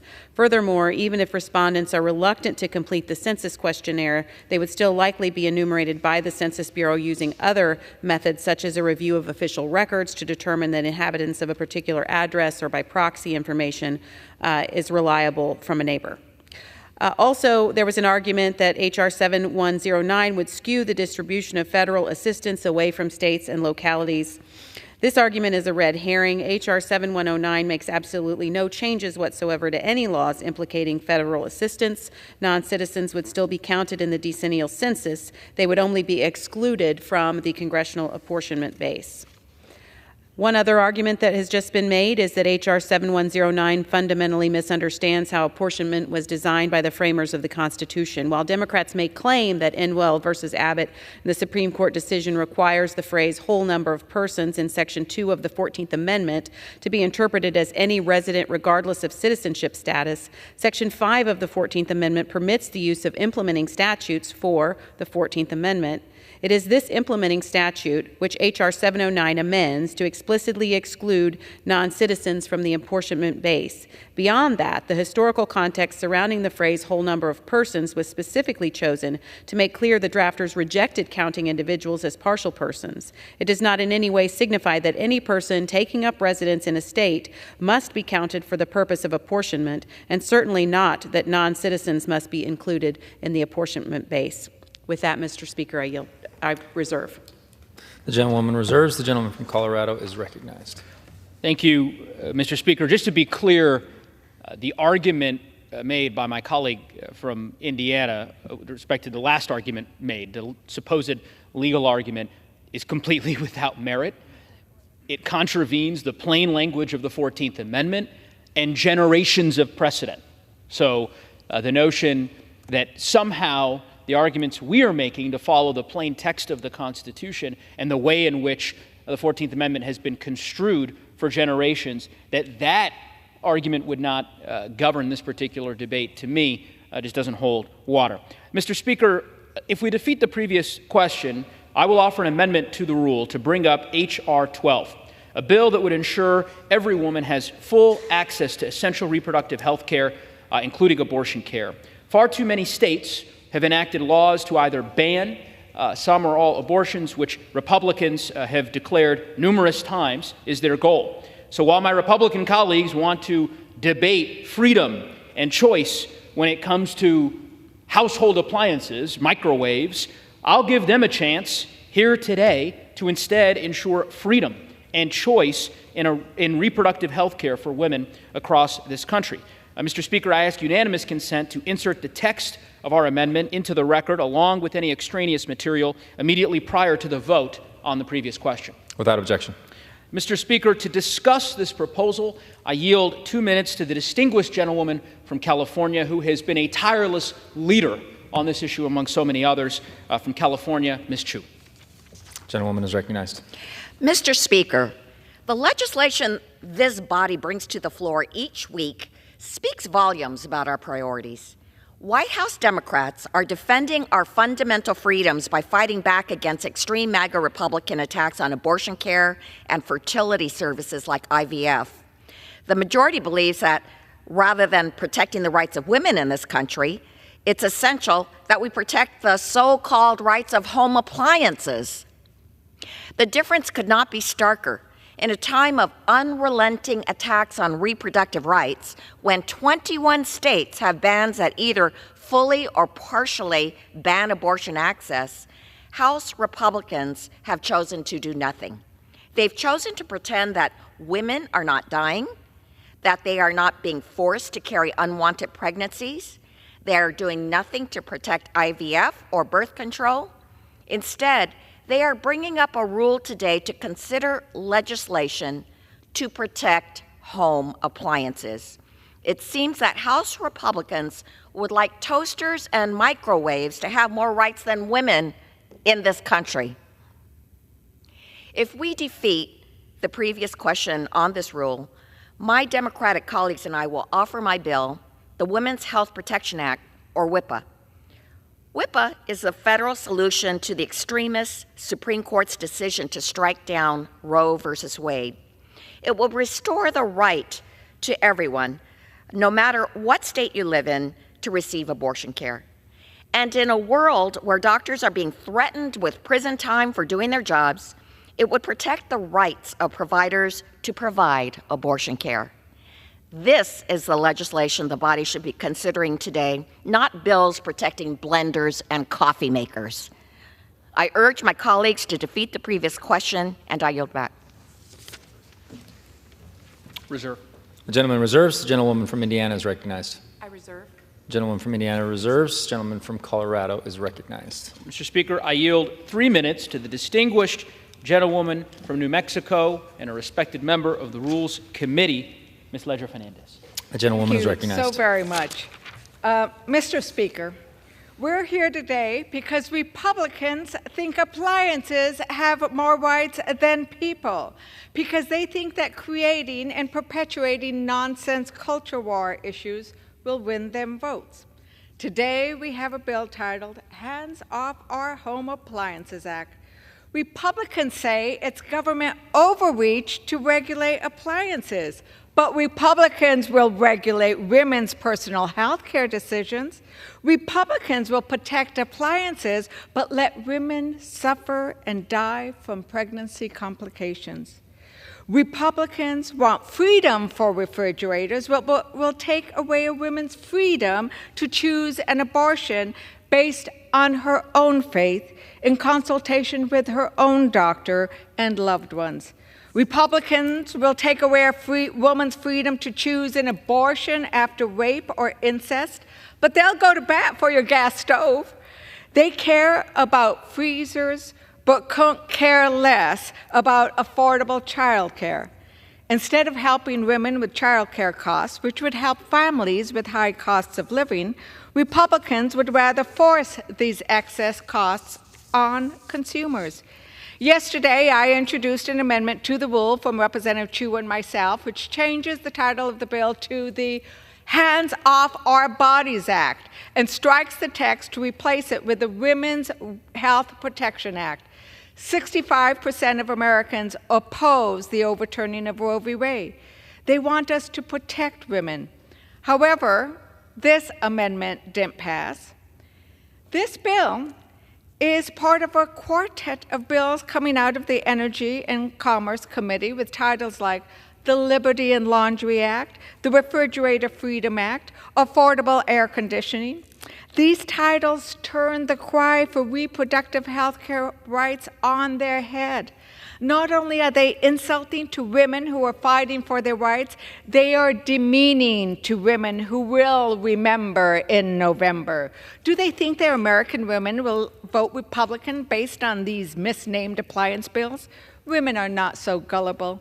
We will remember. We will remember that 184 House Republicans have co-sponsored bills that threaten IVF access nationwide.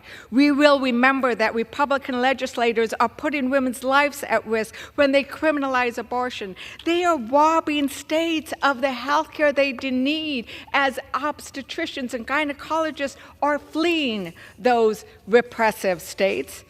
They are forcing women who undergo pregnancy complications to sit until they are near death in hospital parking lots. Women will remember that Democrats believe women can, should, and must make their own decisions about their bodies. Republicans think appliances have more rights than people. But I call on Republicans to prioritize women over appliances and reject this rule. And with that, Mr. Speaker, I yield back. The gentleman reserves. The gentlewoman from Indiana is recognized. Mr. Speaker, I want to just make note of a few things with regard to the Equal Representation Act. We've heard some comments from our Democrat colleagues that it's somehow unconstitutional. The court case referenced in Department of Commerce versus New York, the lower court dismissed the plaintiff's claims under the enumeration clause, permitted claims under the Administrative Procedures Act and due process clause. However, the Supreme Court upheld removing the citizenship question or requiring the citizenship question only on the claims under the Administrative Procedures Act and not on constitutional grounds, saying that it is Congress's responsibility to determine whether and how this should take place, and that is what we're doing here today in the Equal Representation Act by saying precisely that non-citizens should not count in congressional apportionment. And with that, I reserve. The gentlewoman reserves. The gentleman from Colorado is recognized. Yeah, again, Mr. Speaker, this is not particularly complicated. Since 1790 and the first population tally done in the United States, citizens and non-citizens have been included. Never before has the 14th Amendment been construed as the way that the gentlewoman from Indiana proposes now. It is a radical view that is not supported by the plain text of the Constitution or the amendments thereof. Mr. Speaker, I'd like to yield 1 minute to the gentlewoman from New Mexico, Ms. Ledger-Fernandez. The gentlewoman is recognized. Mr. Speaker, we are also here today to debate Republicans' terrible mining rule, which could open millions of acres to public lands to foreign-owned mining companies. I find it ridiculous that we are here today because just last week, this House voted in favor of my motion to recommit, and that motion to recommit said, let's send this back to committee. Let's send it back to committee to consider my amendment, which would have banned foreign adversaries like China from being able to take our public lands and resources for free. Unfortunately, almost every Republican said it's all right for Chinese corporations to mine our data for TikTok, but they said, no, we want them to be able to take our gold, our silver, our copper, our resources for free to China. Thankfully, 6 Republicans voted in favor of that MTR, but instead of going back to committee to consider it, we are back here again because the Rules Committee put the bill back on the floor without that amendment. So if you believe that American resources belong with American corporations, you should vote against this Gentlewoman's time's expired. And with that, I yield back. Thank you. Reserve. Gentleman reserves. Gentlewoman from Indiana is recognized. Mr. Speaker, I want to touch on the Equal Representation Act. This bill would restore the one-person, one-vote principle in apportionment. Only citizens are eligible to vote for candidates for federal offices, including members of Congress and electors for President of the United States. However, under the current practice, non-citizens, including lawful permanent residents, non-immigrants, and even illegal aliens, are wrongly included in a state's population for purposes of the apportionment calculation. Thus, states with higher proportions of non-citizens residing in that state are advantaged over states with a lower concentration of non-citizens. In the case of illegal aliens, the status quo is particularly concerning, as some states or major metropolitan areas within those states have declared themselves sanctuary jurisdictions, shielding illegal aliens from federal immigration law enforcement, with some even providing special services to the illegal alien population residing in those jurisdictions. Illegal aliens are incentivized to move to those jurisdictions who reside in that state on Census Day and who are enumerated in the census would add to the state's population for the purposes of apportionment. It is appropriate for Congress to direct the Census Bureau to collect one of the most fundamental data points regarding individuals residing in the United States, whether or not they are a citizen. Article 1 of the Constitution requires the census to do a population to be taken every 10 years. This is directed by law. The Supreme Court has explained that Congress is permitted by the Constitution to inquire about citizenship on this questionnaire on the census. Adding citizenship question to the decennial census is an appropriate exercise of Article 1 authority over the census and is the responsibility of Congress. With that, I reserve. Gentlewoman reserves. The gentleman from Colorado is recognized. Thank you, Mr. Speaker. Not to belabor the point, but when the gentlewoman from Indiana uses the phrase current practice, what she's referring to is the entirety of American history. Let me repeat that, Mr. Speaker. For hundreds of years, this is the way population counts have been done. That's why the current practice is consistent with the plain reading of the 14th Amendment, a plain reading of the Constitution, and hundreds of years of precedent. What House Republicans are proposing is a radical departure from it. With that, Mr. Speaker, I'd reserve, and we're prepared to close. Gentleman reserves. The gentlewoman from Indiana is recognized. Thank you, Mr. Speaker. I would just like to note that the founders never would have intended a U.S. president allowing 6.7 million illegal immigrants into the country, including terrorists and the drug cartels. I think that's probably not something that was envisioned by the founders. I am prepared to close as well. The gentlewoman reserves. Gentleman from Colorado is recognized. Mr. Speaker, today's rule is unfortunately a testament to the House Republican playbook since assuming the majority. Chaos, political theater, and infighting. This Republican-controlled House has passed the lowest number of laws for the first year of session in nearly 100 years. Safe to say, it is the least productive Congress in any of our lifetimes. House Republicans have been focused on other priorities: a baseless, politically motivated impeachment inquiry into the president that went nowhere, impeachment proceedings against the Secretary of Homeland Security, which were immediately dismissed by the Senate, the first time that the Senate has dismissed impeachment articles without trial after the reading. And now, microwaves, freedom for refrigerators, liberty for laundry. That's the focus of this House Republican majority. It makes sense that they would spend their time on such ridiculous legislative efforts given the chaos that they have engulfed this body into. The vacating of the Speaker 7 months ago, 7 rules that have failed on the House floor as Republicans engage in open rebellion against their own leadership. The American people are tired, Mr. Speaker, of the political stunts and the messaging bills. They're tired of the infighting. They want to see leadership. And that, Mr. Speaker, is exactly what they have seen through the leadership of Democratic leader Hakeem Jeffries and a united House Democratic caucus.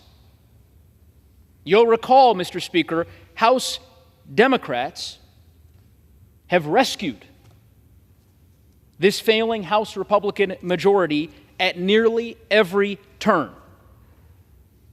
It was House Democrats who ensured that the U.S. didn't default on its debt last year.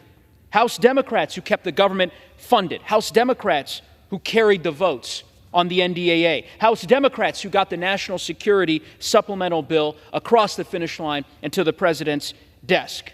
At every opportunity, Mr. Speaker, House Democrats have used this chamber to stand against legislation that would hurt average Americans. And while House Republicans are busy fighting each other, House Democrats are fighting for the American people. And we will continue to do that each and every day. We implore our Republican colleagues to join us.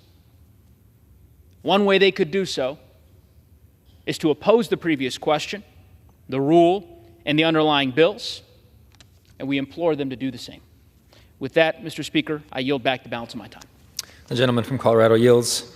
The gentlewoman from Indiana is recognized. Thank you, Mr. Speaker. I'm prepared to close and yield myself the balance of my time. The gentlewoman is recognized. We once again have before us today the opportunity to move legislation that could have a positive effect on the everyday lives of all Americans, whether that is pushing back on the overreach and the administrative uncertainty of this bureaucratic state or protecting the core functions of government agencies and protecting our very system of government. The choice we have before us in this rule is clear, and we must take action. H.R. 7109, the Equal Representation Act, ensures that the census count only U.S. citizens for congressional apportionment and presidential electors. This should not be a novel concept. It should just be a minimum standard. H.J. Res. 109 provides clarity in the digital asset sector, an area where the United States should be leading. Congress must provide clear rules of the road for digital asset innovators. In this, however, the rule proposed by the SEC does just the opposite. With respect to home appliances, I think we should all agree that less intrusion by the government is the answer here. This administration's reckless pursuit of its green agenda surely can stop in our kitchens, can it not? At a minimum, we shouldn't be making living in this country more unaffordable than it already is by this administration. H.R. 6192 is a step in the right direction. Regarding our natural resources, our country is blessed with a diverse array of abundant natural resources. We ought to use those resources responsibly. H.R. 2925, the Mining Regulatory Clarity Act, is responsible and worthy of our support. I look forward to moving these bills out of the House this week, and I ask my colleagues to join me in voting yes on the previous question and yes on the rule. Mr. Speaker, I yield back the balance of my time and move the previous question on the resolution. The gentlewoman from Indiana yields. The question is on ordering the previous question on the resolution. Those in favor say aye. Aye. Those opposed, no. In the opinion of the chair, the ayes have it. Request the yeas and nays. The yeas and nays are requested. Those favoring a vote by the yeas and nays will rise. A sufficient number having risen, the yeas and nays are ordered. Pursuant to Clause 8 of Rule 20, further proceedings on this question are postponed. Pursuant to Clause 12A of Rule 1, the chair declares the House in recess subject to the call of the chair. My work here is done.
The House will be in order. Proceedings will resume on questions previously postponed. Votes will be taken in the following order. The motion to suspend the rules and pass H.R. 3354, ordering the previous question on House Resolution 1194, and adoption of House Resolution 1194 if ordered. The first electronic vote will be conducted as a 15-minute vote. Pursuant to Clause 9 of Rule 20, remaining electronic votes will be conducted as 5-minute votes. Pursuant to Clause 8 of Rule 20, the unfinished business is the vote on the motion from the gentleman from Kansas, Mr. LaTurner, to suspend the rules and pass H.R. 3354, on which the yeas and nays are ordered. The clerk will report the title. H.R. 3354, a bill to designate the facility of the United States Postal Service located at 220 North Hatcher Avenue in Percyville, Virginia, as the Secretary of State, Madeleine Albright Post Office Building. The question is, will the House suspend the rules and pass the bill? Members will record their votes by electronic device. This is a 15-minute vote.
On this vote, the yeas are 371, the nays are 28, with 3 recorded as present. 2/3 being in the affirmative, the rules are suspended. The bill is passed, and without objection, the motion to reconsider is laid on the table. Pursuant to Clause 8 of Rule 20, the unfinished business is the vote on ordering the previous question on House Resolution 1194, on which the yeas and nays are ordered. The clerk will report the title of the resolution. House Calendar Number 74, House Resolution 1194, resolution providing for consideration of the bill H.R. 6192 to amend the Energy Policy and Conservation Act to prohibit the Secretary of Energy from prescribing any new or amended energy conservation standard for a product that is not technologically feasible and economically justified, and for other purposes, providing for consideration of the bill H.R. 7109 to require a citizenship question on the decennial census, to require reporting on certain census statistics, and to modify apportionment of representatives to be based on United States citizens instead of all persons, providing for consideration of the joint resolution, House Joint Resolution 109, providing for congressional disapproval under Chapter 8 of Title 5 United States Code of the rules submitted by the Securities and Exchange Commission relating to Staff Accounting Bulletin Number 121, and providing for consideration of the bill H.R. 2925 to amend the Omnibus Budget Reconciliation Act of 1993 to provide for security of tenure for use of mining claims for ancillary activities and for other purposes. The question is on ordering the previous question on the resolution. Members will record their vote by electronic device. This is a 5-minute vote.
On this vote, the yeas are 204, the nays are 200. The previous question is ordered.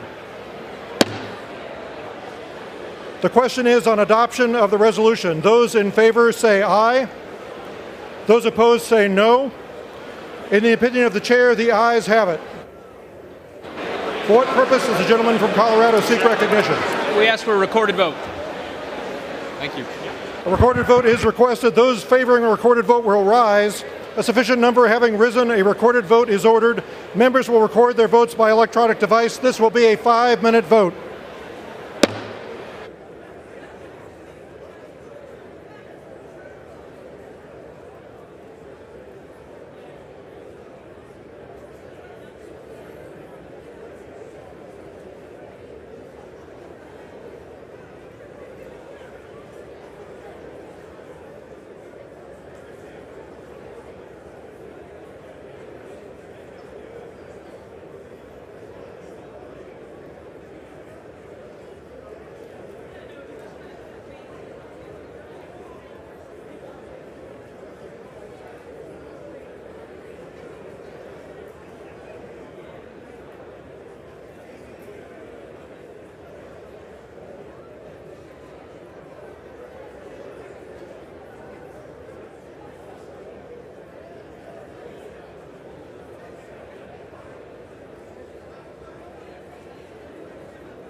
On this vote, the yeas are 205, the nays are 199. The resolution is adopted. Without objection, a motion to reconsider is laid on the table.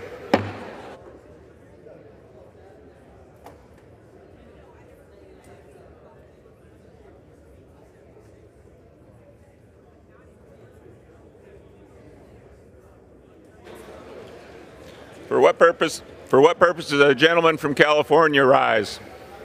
This mic isn't working. Mr. Speaker, by direction of the Democratic Caucus, I offer a privilege resolution and ask for its immediate consideration. The clerk will report the resolution. House Resolution 1204. Resolved that the following named Mr. Speaker, I ask unanimous consent that the resolution be considered as read. Without objection, the resolution is agreed to and the motion to reconsider is laid upon the table.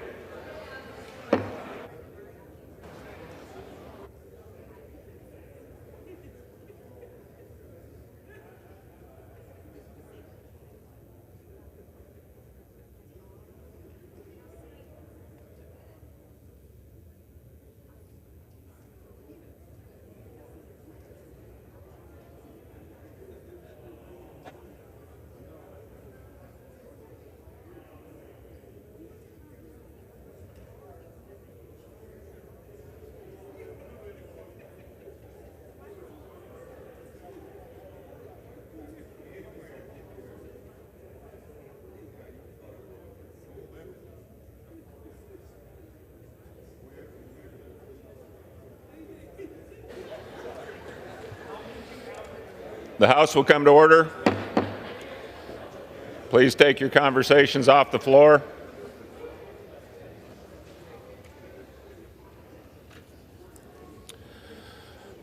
Pursuant to the order of the House of May 6, 2024, the unfinished business is the further consideration of the veto message of the President on the House Joint Resolution 98. The clerk will report the title of the joint resolution. House Joint Resolution 98. Joint Resolution providing for congressional disapproval under Chapter 8 of Title 5 United States Code of the rules submitted by the National Labor Relations Board relating to standard for determining joint employer status. The question is, will the House reconsideration pass the joint resolution, the objections of the President to the contrary notwithstanding? The gentleman from Virginia, Mr. Good, is recognized for 1 hour. Thank you, Mr. Speaker. For purpose of debate only, I yield the customary 30 minutes to the gentleman from Virginia, the ranking member, Mr. Scott, on the Committee on Education and Workforce, pending which I yield myself such time as I may consume. The gentleman's recognized. Mr. Speaker, I ask unanimous consent that all members have 5 legislative days to revise and extend their remarks and include extraneous materials on the veto message on H.J. Res. 98. Without objection. I rise today in support of overriding President Biden's veto of H.J. Res. 98. A vote in favor of this resolution will nullify the Biden administration's attempt to redefine what it means to be a joint employer under the National Labor Relations Act. After receiving bipartisan support from both chambers, Congress sent H.J. Res. 98 to the President's desk, showing our broad disapproval of the new joint employer rule. Now, with President Biden's veto, the message from the administration is clear. Franchise businesses are not welcome partners in the Biden economy. In fact, the Biden administration wants to return to the harm done during the Obama-Biden administration when this rule was first in effect and cost the economy more than $30 billion and nearly 400,000 jobs on an annual basis for the 5-year period until President Trump, thankfully, reversed the rule. Of course, it also benefited the Democrats' favorite trial lawyers when lawsuits against franchise businesses increased by 93%. The joint employer rule overturns legal precedent that was in place from 1984 to 2015. It is a direct attack on the thousands of small businesses that make up the healthy and growing franchise sector. Currently, a business is considered an employer only if they exercise direct and immediate control over an employee's essential terms and conditions of employment. However, the new rule establishes that 2 or more businesses are joint employer relationships if one employer merely exercises indirect control over another company's employees. Under this standard, something as simple as a franchisor giving a franchisee a company handbook could be interpreted as exercising indirect control. Changing the definition of who controls a business creates confusion and threatens the independence of so many successful small business owners. Biden's rule will saddle franchisors with liability for independent franchise owners over which they do not have control. Inevitably, the result of this rule will be less growth, more lawsuits, and the functional transformation of business owners into middle managers. It's already very difficult to operate a small business today in Biden's America. The administration's response to the high inflation, low workforce participation, and high interest rates causing so much economic hardship from Bidenomics is to aggressively pursue an anti-employer, anti-worker, pro-union boss agenda. We must protect the model that is currently working for businesses and eliminate the threat of this new rule. I urge my colleagues to vote in favor of overriding the President's veto of H.J. Res. 98. With that, I reserve the balance of my time. Gentleman reserves. The gentleman from Virginia, Mr. Scott, is recognized. Thank you, Mr. Speaker, and I thank my colleague from Virginia for yielding time. I rise, I yield myself such time as I may consume, and I rise once again in strong opposition to H.J. Res. 98, the Congressional Review Act resolution to repeal the National Labor Relations Board's joint employer rule, which the board finalized last October. Workers should be able to negotiate for higher pay, better benefits, and safer workplaces through their unions. But regrettably, this is not the case for millions of Americans, including janitors, housekeepers, cooks, and many others who are employed through subcontractors or temp agencies. In the rise of what's called the fissured workplace, where firms increasingly use overlapping arrangements of contracting, subcontract. In order. Gentleman may continue. Thank you. The rise of what's called the fissured workplace, where firms increasingly use overlapping arrangements of contracting, subcontracting, and temping, that has weakened workers' bargaining power and allowed large corporations to evade bargaining obligations and liabilities. For example, if an employer has a subcontract, if an employee of a subcontractor were to unionize, the subcontractor could be unable to actually bargain over pay, hours, workplace safety, and other issues. That's because the actual contract is with the prime contractor, who essentially sets the terms and conditions of employment for the employee, and the subcontractor is just administering the terms of that contract. Bargaining with the subcontractor becomes essentially useless because the subcontractor is paid based on assumed wages, and they don't have the ability to change those wages. The prime contractor needs to be at the table if they're going to negotiate wages at all. Additionally, by evading bargaining obligations, the prime contractor was actually setting some or all of the terms and conditions of work, can actually shift liability for unfair labor practices onto the subcontractor or temp agency. Mr. Speaker, the NLRB's new rule fixes the problem by ensuring that workers can negotiate with all entities who actually control the working conditions. This also protects small businesses from being held liable for labor violations that are a result of larger firms' actions. And this isn't about franchising. No franchisor has ever been found to be a joint employer under any of the various joint employer rules, including this one. H.J. Res. 98 would undermine workers' ability to exercise their rights and reinstate the deficient Trump-era rule that narrowed the joint employer standard. Under the Trump-era standard, employers who control the working conditions could easily evade their obligations to collectively bargain with employees. That would have the effect of reducing earnings for workers. According to the Economic Policy Institute, the Trump-era rule would reduce workers' hard-earned paychecks by about $1.3 billion. Conversely, the Biden joint employer rule is estimated to raise workers' earnings. And so we should not go backwards. The Biden-Harris administration's joint employer rule empowers workers and protects small businesses. So I applaud President Biden for his veto of H.J. Res. 98. And so let's be clear. This is not about the joint employment rule. We already had that debate back in January. This is a debate about the Republican majority's inability to do basic arithmetic.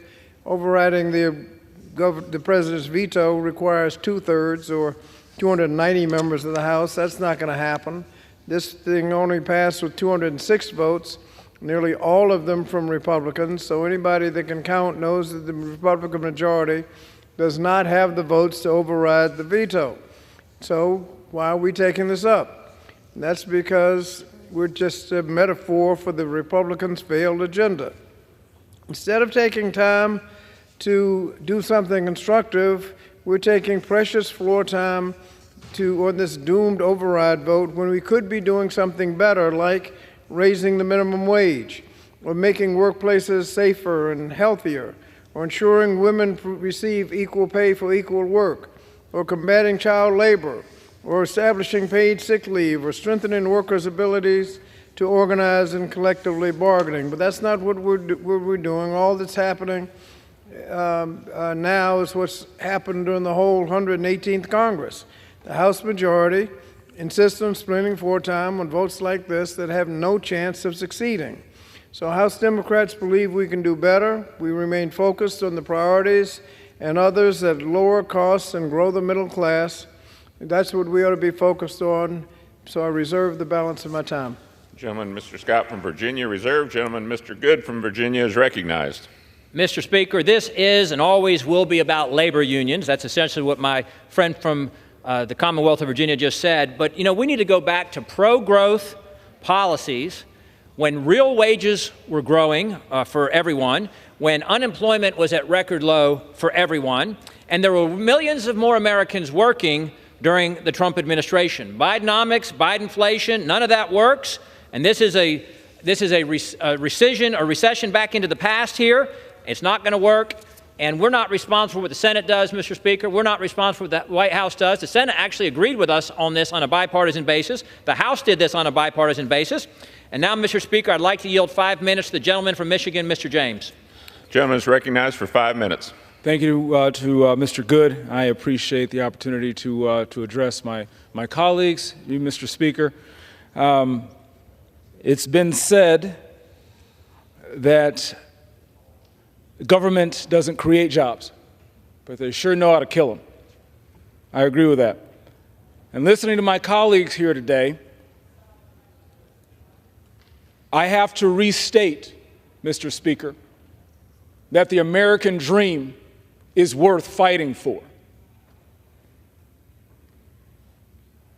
Franchises create the surest and shortest path for entrepreneurs, working people in my district and all across the country to achieve the American dream. And the reason we're here again is because we are giving our colleagues the opportunity to tell the American people that they will choose them and their American dream over the special interests and political selfishness that choosing their own best interests may lead. The right to collectively bargain was established by this body in 1935, and the right to work was enshrined in Michigan's Constitution just last year. But once again, the Biden administration has gone too far. Franchise businesses are the path out of situations for people in urban America, rural America, and everywhere in between. The Biden-led National Labor Relations Board resurrected a policy that, when imposed during the Obama administration, saw jobs lost and dreams crushed. The last rule saw 376,000 lost job opportunities in the franchise sector. There's also said what might happen, what could happen, what should happen. And then I heard fixing a problem. It sounds like people who have never had the chance to live under the rules they're creating are now creating organizations and structures that they won't have to live under. This is exactly the reason we were elected to come here to represent their interests, and not the interests here, Mr. Speaker. Thanks to President Biden's policies, we have inflation and regulation, not success and determination. My colleagues on this side of the aisle are willing to bet on America, are willing to bet on the entrepreneurial spirit, while also respecting the right to collectively bargain without burdensome regulations that we know stifle the American dream. The president's veto is clear. Mr. Speaker, while the president and the vice president go around the country saying they're friends of small business, their administration is literally putting policies in place that crush it. The only reason our colleagues would not vote to override this veto is because they're in lockstep with an administration prioritizing politics over people. They have the opportunity to vote along with us to overturn these harmful policies, to allow Americans to self-determine without threat to their right to collectively bargain. This is a clear opportunity to get this right. And I hope my colleagues on the other side will support our endeavor to do the right thing for the people in our districts who no doubt shed blood, sweat, tears, make their dream a reality. And as our president seeks to make the case to the American people, he should not assume that small business is the enemy. And with that, Mr. Speaker, I yield back. Gentleman yields back. The gentleman from Virginia reserves. The gentleman from Virginia, Mr. Scott, is recognized. Thank you, Mr. Speaker. Mr. Speaker, I think we need to yield myself such time as they may consume. Thank you, Mr. Speaker. I think we got to get some job numbers rather than just adjectives and everything on the table. Fact is that President Trump, during his 4 years, lost over 6 million jobs. But President Biden, so far, has created over 15 million. It's the longest period of time with the unemployment under 4% since the 1960s. And before you start excusing President Trump because of a pandemic, he had a pandemic for about 10 months. President Biden had a pandemic for 2 years. And so on this legislation, the president has vetoed it. I think it's be helpful just to read the president's message and why he vetoed the resolution. He said, I am returning herewith, without my approval, H.J. Res. 98, a resolution that would disapprove the National Labor Relations Board's rule entitled Standards for Determining Joint Employer Status.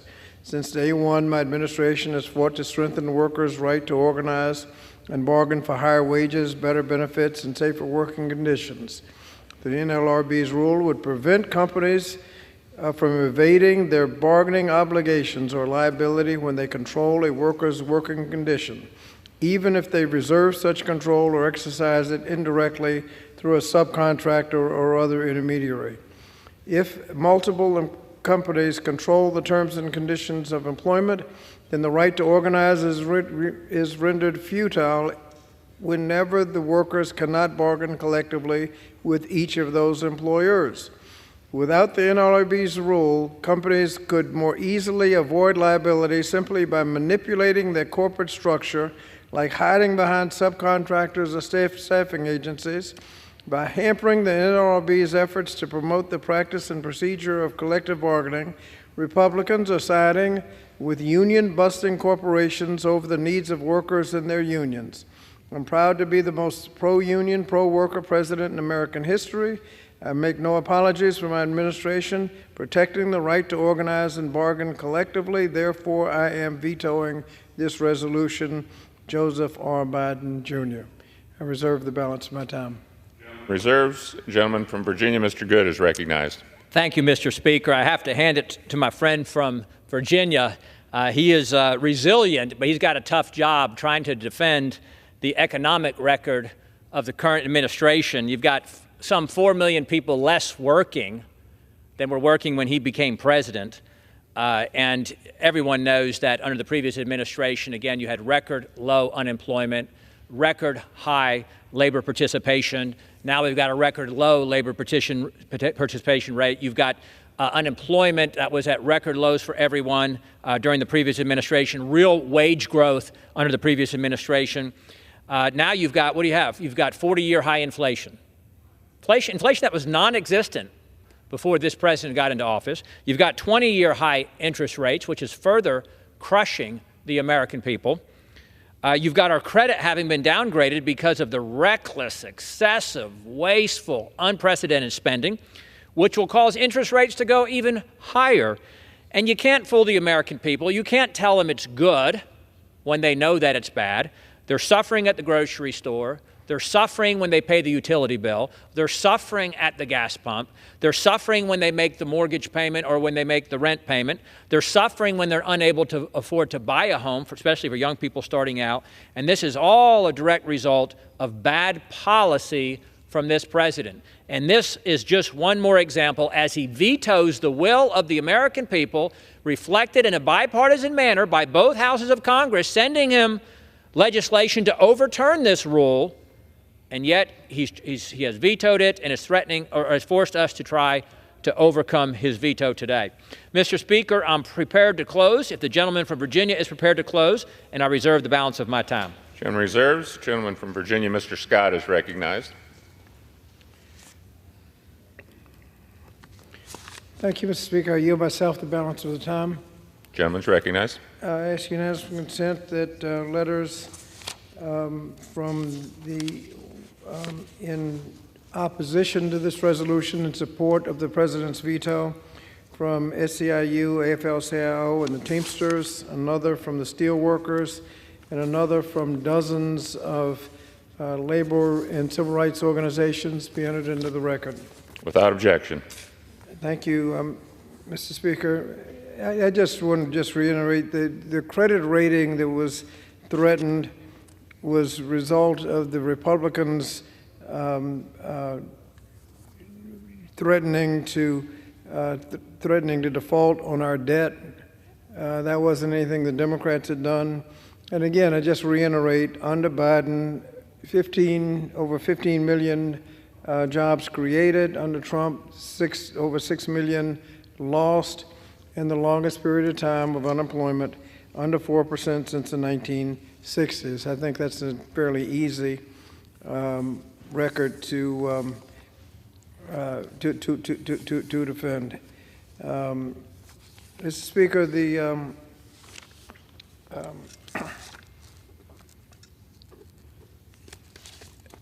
in closing, Mr. Speaker, there's no reason to override the President's veto, and the votes aren't going to be there. Unfortunately, this is how they operated during the 118th Congress. This is going to be the least productive Congress in history. In contrast, under Democratic leadership last Congress, we delivered on significant results.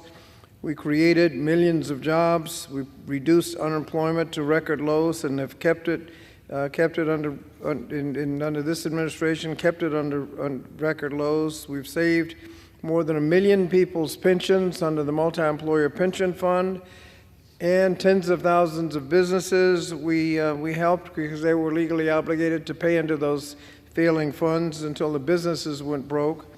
We delivered historic funding for education. We improved child nutrition. We brought the number of uninsured Americans down to the lowest level ever. I think we can take credit for all of that by prioritizing wasting time on efforts like this. The Republican majority is failing to live up to the same standard that Democrats have lived up to. So again, Mr. Speaker, I commend the President for vetoing H.J. Res. 98 and protecting American workers. I urge my colleagues to vote no on this override effort and yield back the balance of my time. The gentleman yields back. The gentleman from Virginia, Mr. Good, is recognized to close.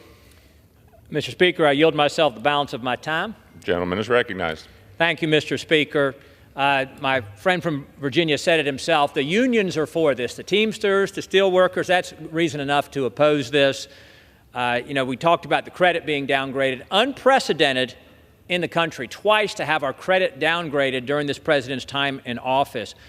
Job growth, the previous president had record job growth, a roaring economy until the pandemic hit. Under this president, of course, some of the jobs that were lost in the pandemic have been recovered, but not all of them. Again, we've got record low labor participation rate, meaning the percentage of those able-bodied, working-age Americans who are working is at an all-time low. We don't count those individuals who aren't looking for work in the unemployment numbers. They don't count. So you've got an artificially low so-called unemployment rate because you've got record numbers of Americans on federal assistance. As we've stripped away all the work requirements for cash welfare, for food stamps, for housing assistance, and while we on this side measure success by how many people we get off of government assistance, the other side measures success by how many people they have on government assistance programs as they continue to try to grow the amount of people who are paid not to work, which further causes economic harm. We cannot just cut our spending on our way to prosperity again in this country. We've got to grow our way by going back to pro-growth policies. Mr. Speaker, in testimony before our committee on this issue, the president of the International Franchise Association said the rule would make franchisees merely employers of and/or co-employers with their franchisor. This will significantly diminish the value of the business that they have spent their entire careers building. We know his statement is true because we've seen this policy play out before. Years ago, when President Obama's NLRB advanced a similar rule, the International Franchise Association conducted a study on its impact. And research showed that the indirect control standard cost the industry, as my friend from Michigan said, as much as $33 billion annually, killed almost 400,000 jobs, and once again increased lawsuits against franchise businesses by 93%. The franchise model represents an opportunity to pursue the American dream. Congress must stand up for the 9 million franchise workers across the country and override President Biden's veto. With that, I yield back the balance of my time. Gentleman yields back. Without objection, the previous question is ordered. The question is, will the House, on reconsideration, pass the joint resolution, the objections of the President to the contrary notwithstanding? Under the Constitution, the vote must be by the yeas and nays. Pursuant to Clause 8 of Rule 20, further proceedings on this question will be postponed.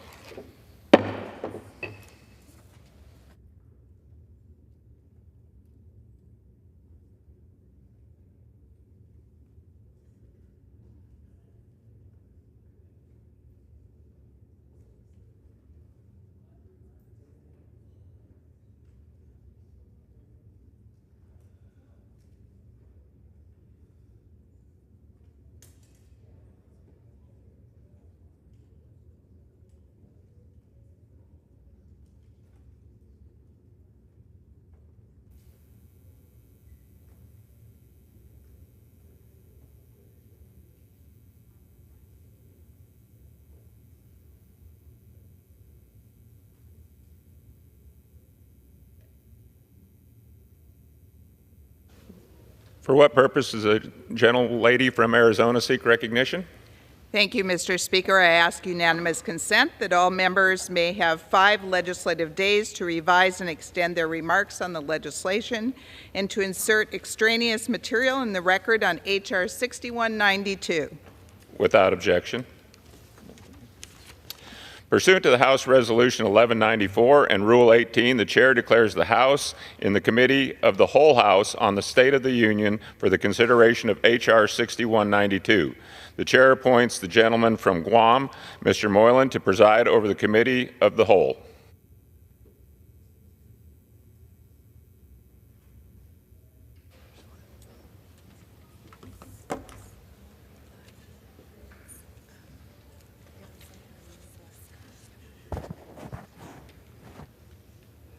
The House is in Committee of the Whole.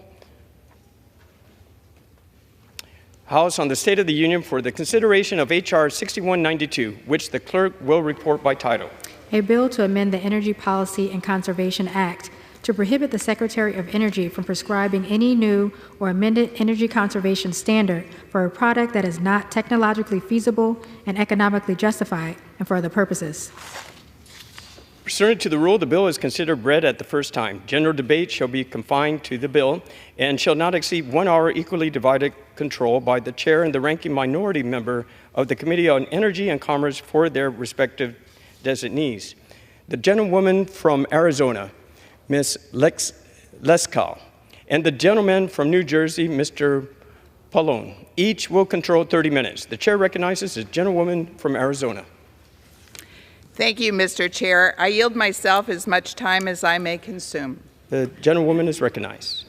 The Biden administration has waged a war on American energy, and this war has made its way into Americans' homes. President Biden and the Department of Energy Secretary Granholm have sacrificed appliance affordability and reliability in their pursuit of a radical rush to green agenda. In the name of energy efficiency, the Biden administration has issued rules on home appliances that would drive up costs and make these popular products less reliable and available to the American families. The Biden administration's new rules do not save a significant amount of energy and are not cost-effective. The Biden administration's rules discourage the use of natural gas in favor of the electrification of appliances, regardless of the cost, reliability, or availability. Just look how they tried to ban gas stoves before my Save Our Gas Stoves legislation and public outcry dialed it back. House Republicans are leading to protect Americans from federal mandate that increase costs, fail to result in significant energy savings, and are not practical, and eliminate the performance features of product choices.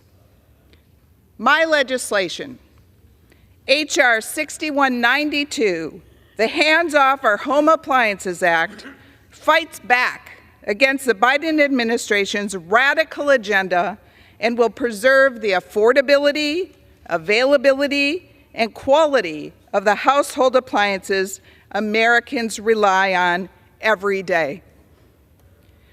Enacted in 1975, the Energy Policy and Conservation Act, also called EPCA, provides specific criteria the Department of Energy must follow in order to propose a new appliance efficiency standard.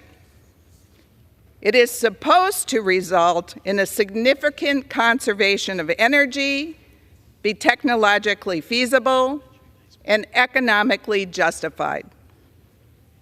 The problem is that current law doesn't define the parameters for these criteria. So the Biden administration has ignored these critical consumer protections by proposing and finalizing standards that violate the statute. My bill will define how much energy or water has to be saved.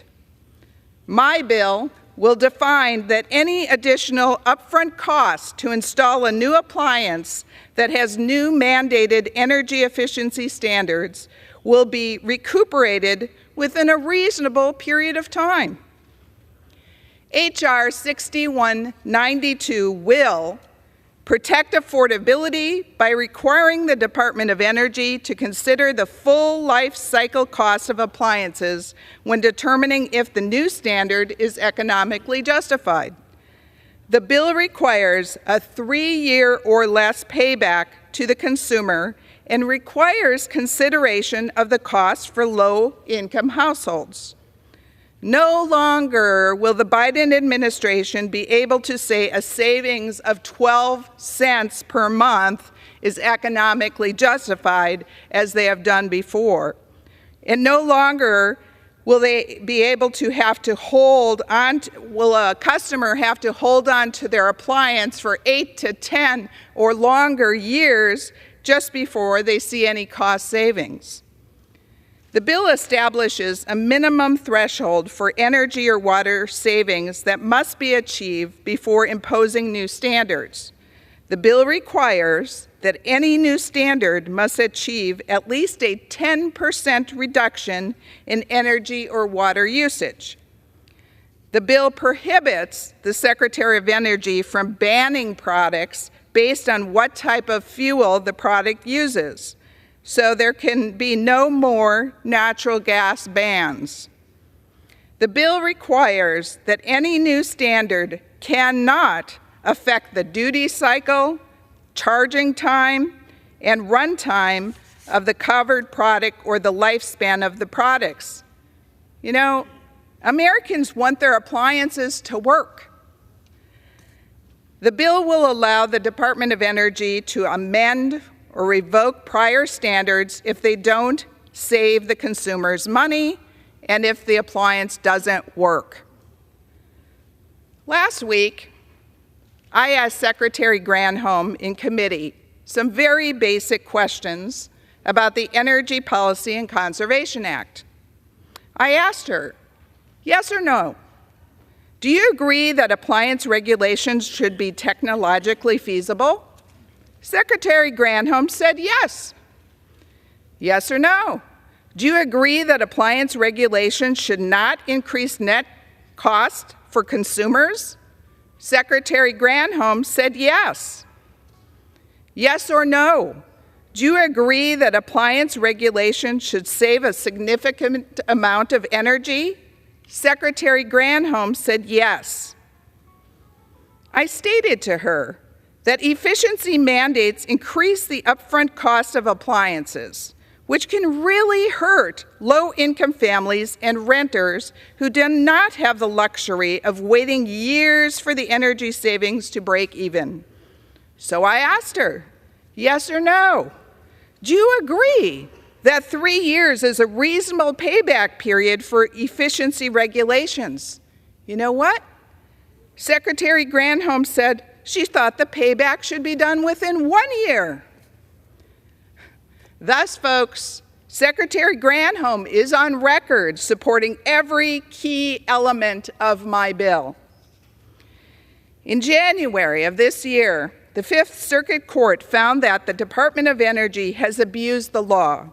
In their opinion, they said Department of Energy failed to adequately consider appliance performance, substitution effects, and the ample record evidence that Department of Energy's conservation standards are causing Americans to use more energy and water rather than less. It's time to reform the Energy Policy and Conservation Act. Like our laws set speed limits to determine at what speed we are breaking the law, it is time to define what economically justified and technologically feasible mean. It is time to fight back against the radical agenda set by the Biden administration. It is time for our energy efficiency laws to actually save Americans money, actually save energy and water, and actually preserve Americans' consumer choice. I ask both Republicans and Democrats to support my bill, H.R. 6192, and I reserve the balance of my time. The gentlewoman reserves. For what purpose? The gentleman from New Jersey is recognized. Thank you. Mr. Speaker, I yield myself such time as I may consume. The gentleman is recognized. Thank you, Mr. Speaker. I rise in strong opposition to H.R. 6192, legislation that should be titled the Republicans Raising Energy Bills on American Families Act, because that's exactly what this bill does. This bill is just the latest in the Republicans' polluter over people agenda that will drive up annual energy costs on hardworking American families. Now, this bill is a blatant attempt by House Republicans to derail the successful and effective energy conservation program. Energy efficiency standards save Americans money on their energy bills. They boost innovation by modernizing appliances for the future, and they reduce greenhouse gas pollution in our ongoing efforts to combat the climate crisis. American families, Mr. Speaker, are already saving up to $500 a year on utility bills thanks to the energy efficiency standards that are already in place. And the Biden administration has been busy with additional actions that will collectively save Americans $1 trillion over the next 30 years. $1 trillion. Setting energy efficiency standards is something that the Department of Energy is required by Congress to do. The Biden administration has been busy acting because the previous Trump administration refused to do its job and neglected to finalize 25 appliance efficiency standards. Now, H.R. 6192 takes an axe to energy conservation standards. It slows down the standard-setting process. It allows future administrations to revoke existing standards and bans states from setting their own conservation standards. If this bill were to become law, manufacturers will be faced with market uncertainty and a regulatory about-face every time the government changes hands. And that's problematic for future innovation, particularly considering that many of the efficiency standards finalized by the Department of Energy were reached through consensus recommendations made by appliance manufacturers and efficiency advocates. Now, the Department of Energy has a robust process for setting efficiency standards, and this process works. All standards must be economically justified and technologically feasible. And let me be clear, because we're likely to hear a lot of fear-mongering and misinformation today from my Republican colleagues. Energy efficiency standards are not bans, and they do not impact existing appliances in Americans' homes. This legislation is nothing more than an attempt to scare consumers so Republicans can protect their polluter friends. Now, instead of legislating on important pressing issues, Republicans today are pushing a bill that will increase energy prices for American families. This Republican Congress is the least productive of any Congress since the Great Depression. This bill is only being brought to the floor because Republicans can't assemble the votes to actually accomplish anything for the American people. And they talk about freedom for appliances, but refuse to consider any legislation that would give women freedom over their reproductive health. So, Mr. Speaker, I urge my colleagues to oppose this legislation because it will raise energy costs on American families, it'll stifle American innovation, and it'll exacerbate the climate crisis. It's time that Republicans stop wasting our time on partisan messaging bills that have no chance of becoming law. With that, Mr. Speaker, I reserve the balance of my time. The gentleman from New Jersey reserves. The gentlewoman from Arizona is recognized. Thank you, Mr. Chair. I yield 2 minutes to the gentleman from South Carolina, Mr. Duncan, who is the chair of the Energy Subcommittee. Gentleman is recognized. Thank you, Mr. Chairman. I rise in support of H.R. 6192, the Hands Off Our Home Appliances Act, and I want to thank Congresswoman Lesko for leading this effort and many others in this Congress. Throughout hearings in this Congress, the House Energy and Commerce Committee has heard countless times how the Biden administration's energy policy puts special interest over affordability and reliability for Americans. Through the Department of Energy's Appliance Standard Program, the Biden administration has abused their authority by setting aggressive standards on a variety of home appliances. Americans, don't be fooled about this. This effort by the Biden administration isn't about saving American consumers money. It's solely about ending Americans' use of natural gas, period. They started with gas stoves, and now they have announced plans to impose burdensome regulations that will raise the cost and reduce the performance of dishwashers, air conditioners, refrigerators, clothes washers, clothes dryers, and several other products that Americans rely on every day. This is part of their whole government approach to pursuing climate policy over all else. Secretary Granholm said in our DOE budget hearing just last week, quote, "We're obsessed with reducing the amount of energy Americans use," unquote. This administration hates fossil fuels and anything that uses fossil fuels. That's their solution to reduce emissions and preserve energy reliability. Instead of harnessing the abundant resources that we have in this country, they want to reduce the quality of life of Americans by telling them how to cook your food and wash your clothes, how much water you can use, and what type of car you can drive.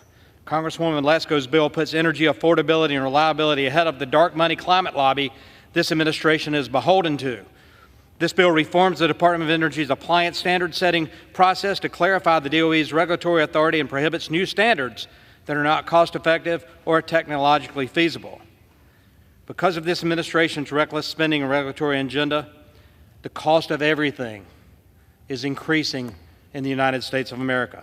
The last thing they should be doing is making the home appliances that Americans rely on even more expensive. And I urge all my colleagues to support this common sense bill and thank Congresswoman Lesko for, again, leading this important issue, and I yield back. Was the gentlewoman reserved? I reserve. Gentlewoman reserves. Gentleman from New Jersey is recognized. Thank you, Mr. Speaker. I yield 5 minutes now to the gentlewoman from Florida, who is the ranking member of our Oversight and Investigation Subcommittee, Ms. Castor. The gentlewoman is recognized. Thank you, Mr. Speaker, and I thank Ranking Member Pallone for yielding the time. I rise in opposition to H.R. 6192, a Republican bill that will burden American families with higher costs. This is not a serious bill, Mr. Speaker, but it is emblematic of the least productive Congress in modern times. Rather than focus on improving the lives of our neighbors back home and lowering costs, MAGA extremists have been embroiled in shutdowns and showdowns, a tiresome soap opera. So they bring an unserious bill like this to distract from their dysfunction. I've heard members on the other side of the aisle make excuses for not getting anything done. They say this is a closely divided Congress. But you know, Mr. Speaker, that was true in the last Congress when the Democrats were in control, and we passed a host of important new laws that solved problems and cut costs for the folks we represent back home. We focused on bringing down the cost of living and putting more money back into the pockets of working families, like the PACT Act, that expands VA health care and benefits for veterans exposed to burn pits, Agent Orange, and other toxic substances to provide generations of veterans and their survivors with the care and the benefits that they've earned. About 4,000 veterans in my district alone have filed claims. We passed the American Rescue Plan to help America boost back and build the strongest economy in the world after the pandemic. We passed a historic infrastructure law that's rebuilding our roads and bridges, delivering clean water, cleaning up pollution, and expanding access to high-speed internet. We passed the Safer Communities Act, and we passed the very important Historic Inflation Reduction Act that truly is putting money back into the pockets of families back home. Remember, that's the law that capped insulin at $35 per month. I have 74,000 people in my district with diabetes, and thousands of my neighbors are saving about $440 per month. More people have affordable health insurance because of the tax credits in the Inflation Reduction Act. Over 100,000 of my neighbors will save about $520 in premiums this year under the ACA. That's the law that now allows Medicare to negotiate drug prices for the highest drugs. It caps out-of-pocket cost for our older neighbors who rely on Medicare. What a godsend. The IRA is also lowering the cost of energy and reducing pollution. It's unleashed a major clean energy manufacturing boom across America. Over 500 new clean energy projects all across the country, well over 250,000 new jobs. The key to delivering all of these cost savings to the American people is putting people over politics. But instead, the MAGA extremists keep America stuck in the politics of chaos all the time, where nothing gets done. So the GOP, what do? They default to another bill that helps the oil and gas industry. That's what this is all about. Because energy efficiency standards are popular. 3 out of 5 Americans support making them stronger. American families want innovative, efficient appliances. Why? Because they save money and they save energy. Take the refrigerator, for example. Compared to refrigerators of the 1970s, when the first efficiency standard was proposed, refrigerators today are cheaper up front, and they do a better job of keeping groceries cold. And they use about 75% less energy. And they save American families hundreds of dollars a year on their electricity bills, thanks to the innovation spurred by energy efficiency standards. The Department of Energy and the Biden administration have collaborated with industry to develop strong energy efficiency standards, as Congress already has directed. This means huge cost savings for American families, money back into their pockets at a time when they really need it. So I urge my colleagues to side with the people and their pocketbooks rather than politics or the polluter's best interest. Please vote no on this Republican bill, and let's get back to work. I yield back my time. Does the gentleman reserve? Yes. Gentleman reserves. The gentlewoman from Arizona is recognized. Thank you, Mr. Chair. I yield 2 minutes to the gentlewoman from the state of Washington, the chair of the Energy and Commerce Committee, Ms. Rogers. The gentlewoman is recognized. Thank you, Mr. Speaker, and I rise in support of H.R. 6192, and I'd like to start off by thanking the sponsor, Mrs. Debbie Lesko of Arizona, and the members of the Energy and Commerce Committee for advancing this bill through regular order. The United States is blessed with tremendous natural resources. We have the cleanest oil and gas in the world, emissions-free nuclear, hydropower, and renewables. We also have the world's best workforce and an innovative spirit that has contributed to technological breakthroughs that have changed the world. For centuries, American innovation has led to new technologies that have improved people's lives, from the light bulb and the home refrigerator to air conditioning, the washing machine, and the dishwasher. These inventions are ingrained in modern life, and they were not the result of some aggressive government regulation or mandate, but of American ingenuity.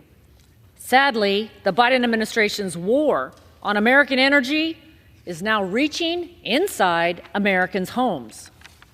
Through sue and settle agreements with radical environmental activists, the Department of Energy has reached backroom deals to impose new regulations on dozens of appliances that Americans rely on every single day. Last year, the Biden administration attempted to ban gas stoves. Thankfully, DOE changed course after bipartisan opposition and an overwhelming vote by Congress to reverse the ban. These new mandates are forcing people to spend more on less reliable options. And this comes at a time when Americans are already being crushed by rising costs thanks to Biden inflation. Continuing to double down on policies like this, the Biden administration is showing just how out of touch they are with the financial struggle the vast majority of Americans are feeling. Americans simply cannot afford President Biden's rush to green agenda. The bill led by Mrs. Lesko seeks to protect Americans from federal mandates that result in minimal energy savings while significantly driving up costs for consumers. It ensures that DOE is only... I yield 30 more seconds. It ensures that, recognized. Thank you.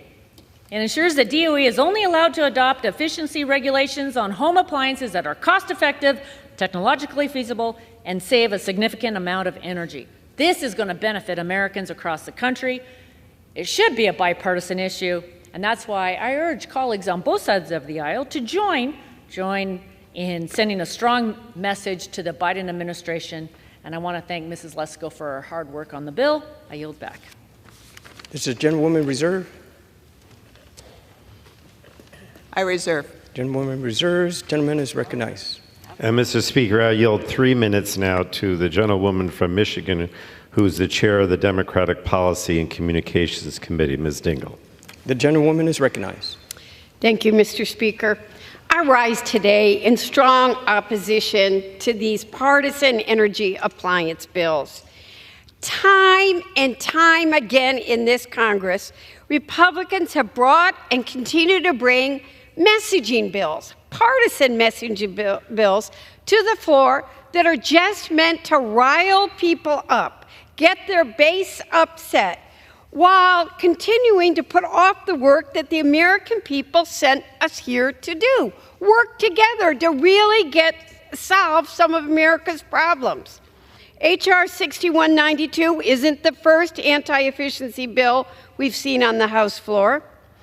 My Republican colleagues are obstructing the work that we've been sent here to do. We got a lot of serious problems, like reducing the cost of prescription drugs, helping everybody have access to health care.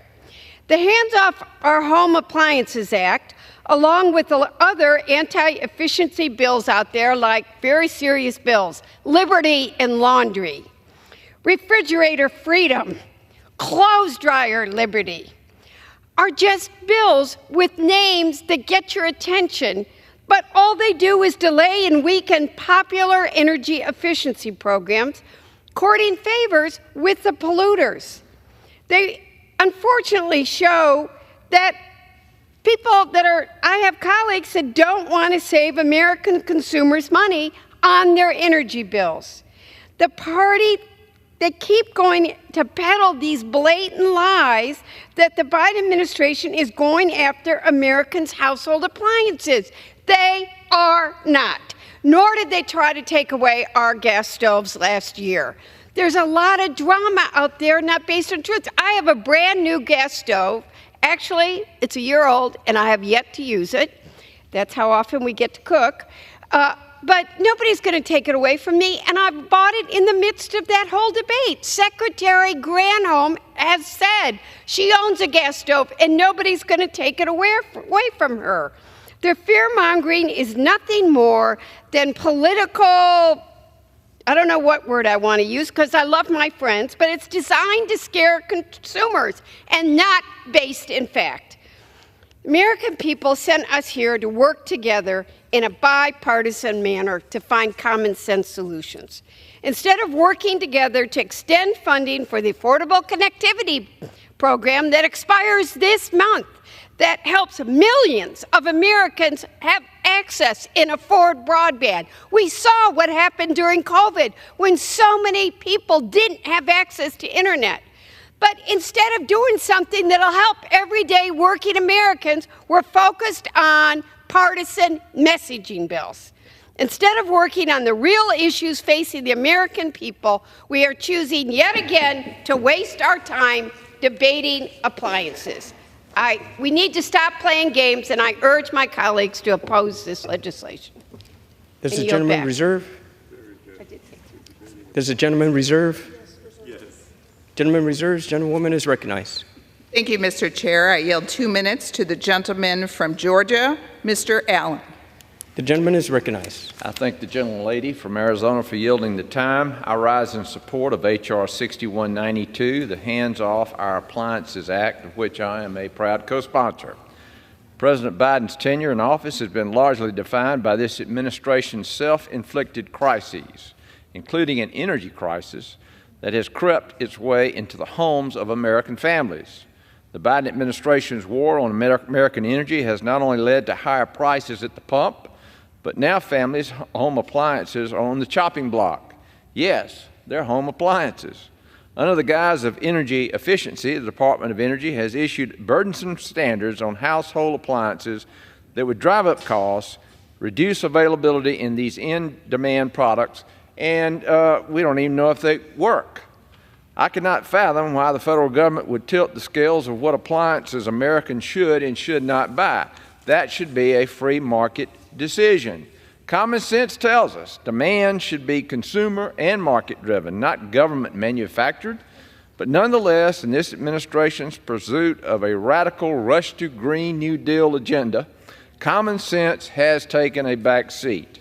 H.R. 6192 will preserve the affordability, availability, and quality of household appliances and protect Americans from federal standards that increase costs, fail to result in significant energy savings, and are not practical. When I came to Congress, never in my wildest imagination would I have thought that I would stand here on the House floor to defend my constituents' appliances and gas stoves. But this is where we are under this administration. And with that, I'll yield back. Is the gentlewoman reserve? I reserve. Gentleman is recognized. Thank you, Mr. Speaker. I'll yield 1 minute now to our Democratic leader, Mr. Jeffries of New York. The gentleman is recognized.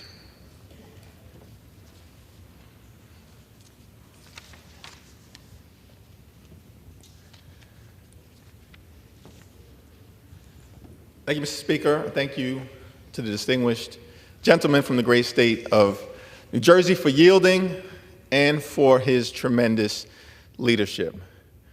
The House of Representatives, of course, is the institution the framers designed to be the closest to the American people, the first institution mentioned in the United States Constitution, the People's House, the place where President Abraham Lincoln declared that America is the last best hope of Earth, the place where FDR made clear the importance of defending democracy against the tyranny of Nazi fascism.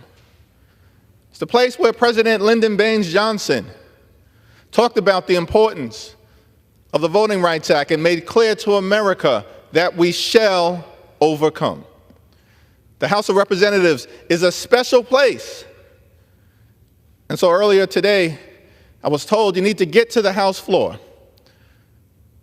to deal with the signature piece of legislation from the extreme MAGA Republicans in this 118th Congress. And so I wondered to myself, is it going to be about inflation, lower costs, housing affordability, public safety, dealing with the challenges at the border, Social Security, Medicare? What is it going to be about?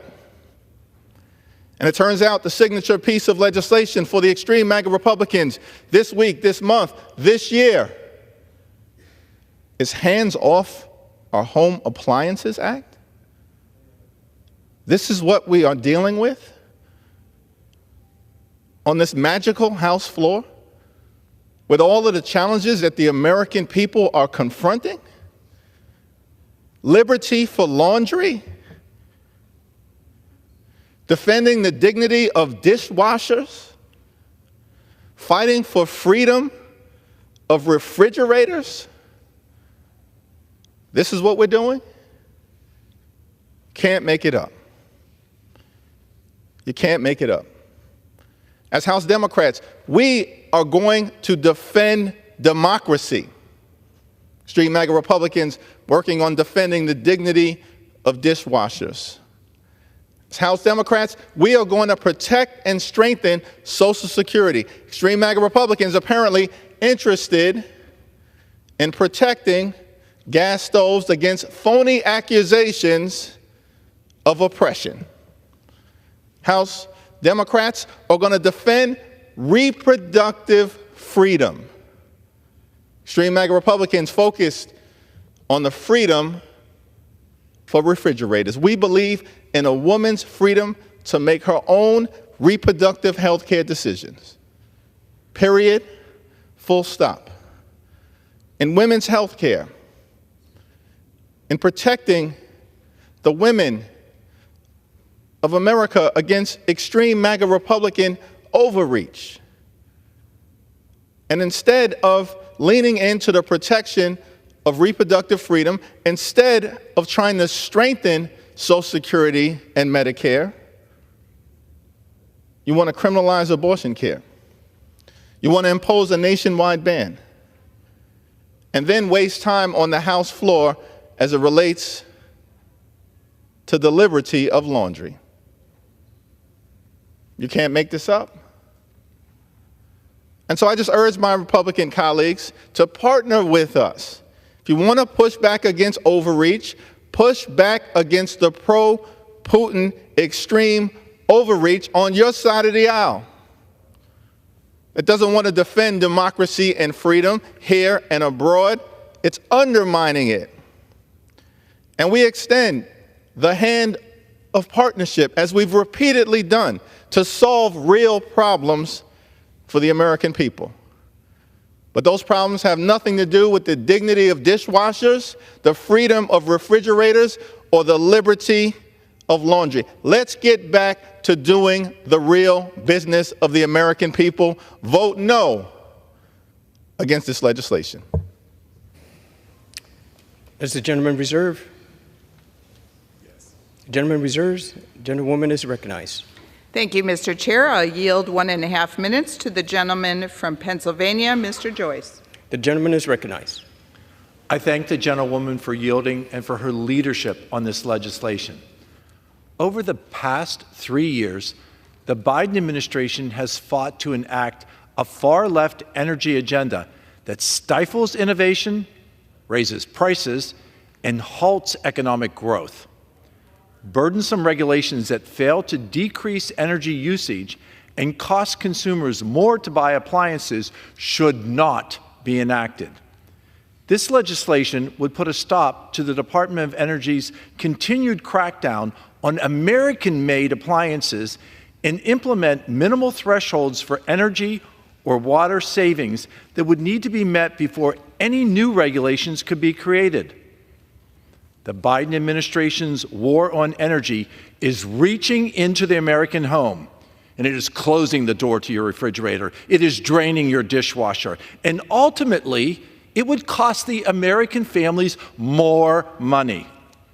Further, this bill would ensure that the Secretary of Energy cannot unilaterally ban products because of the type of the fuel that they use.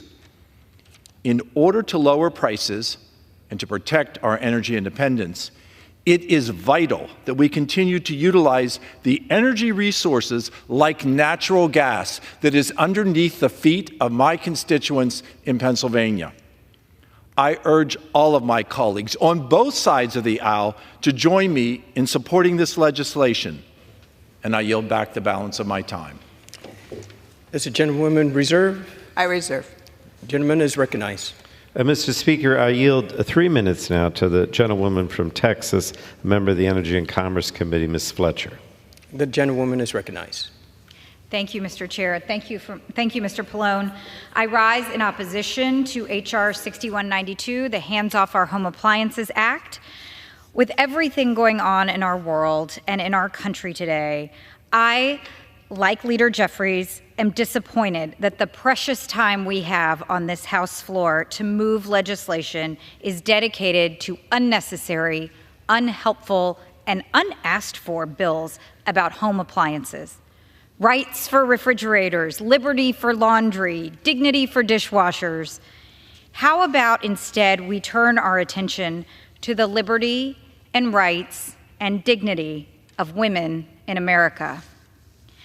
In my home state of Texas and across the country, women's rights to make their own decisions about their bodies, their families, and their futures are being stripped away by state legislatures and local governments. Why is it that this majority does nothing for them?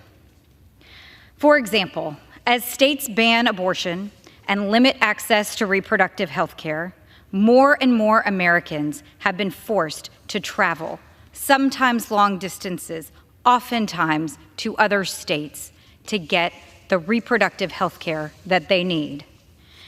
In response to the exercise of this constitutional right to travel, one of the chief privileges and immunities for citizens in the Constitution, lawmakers are trying to take this right away too.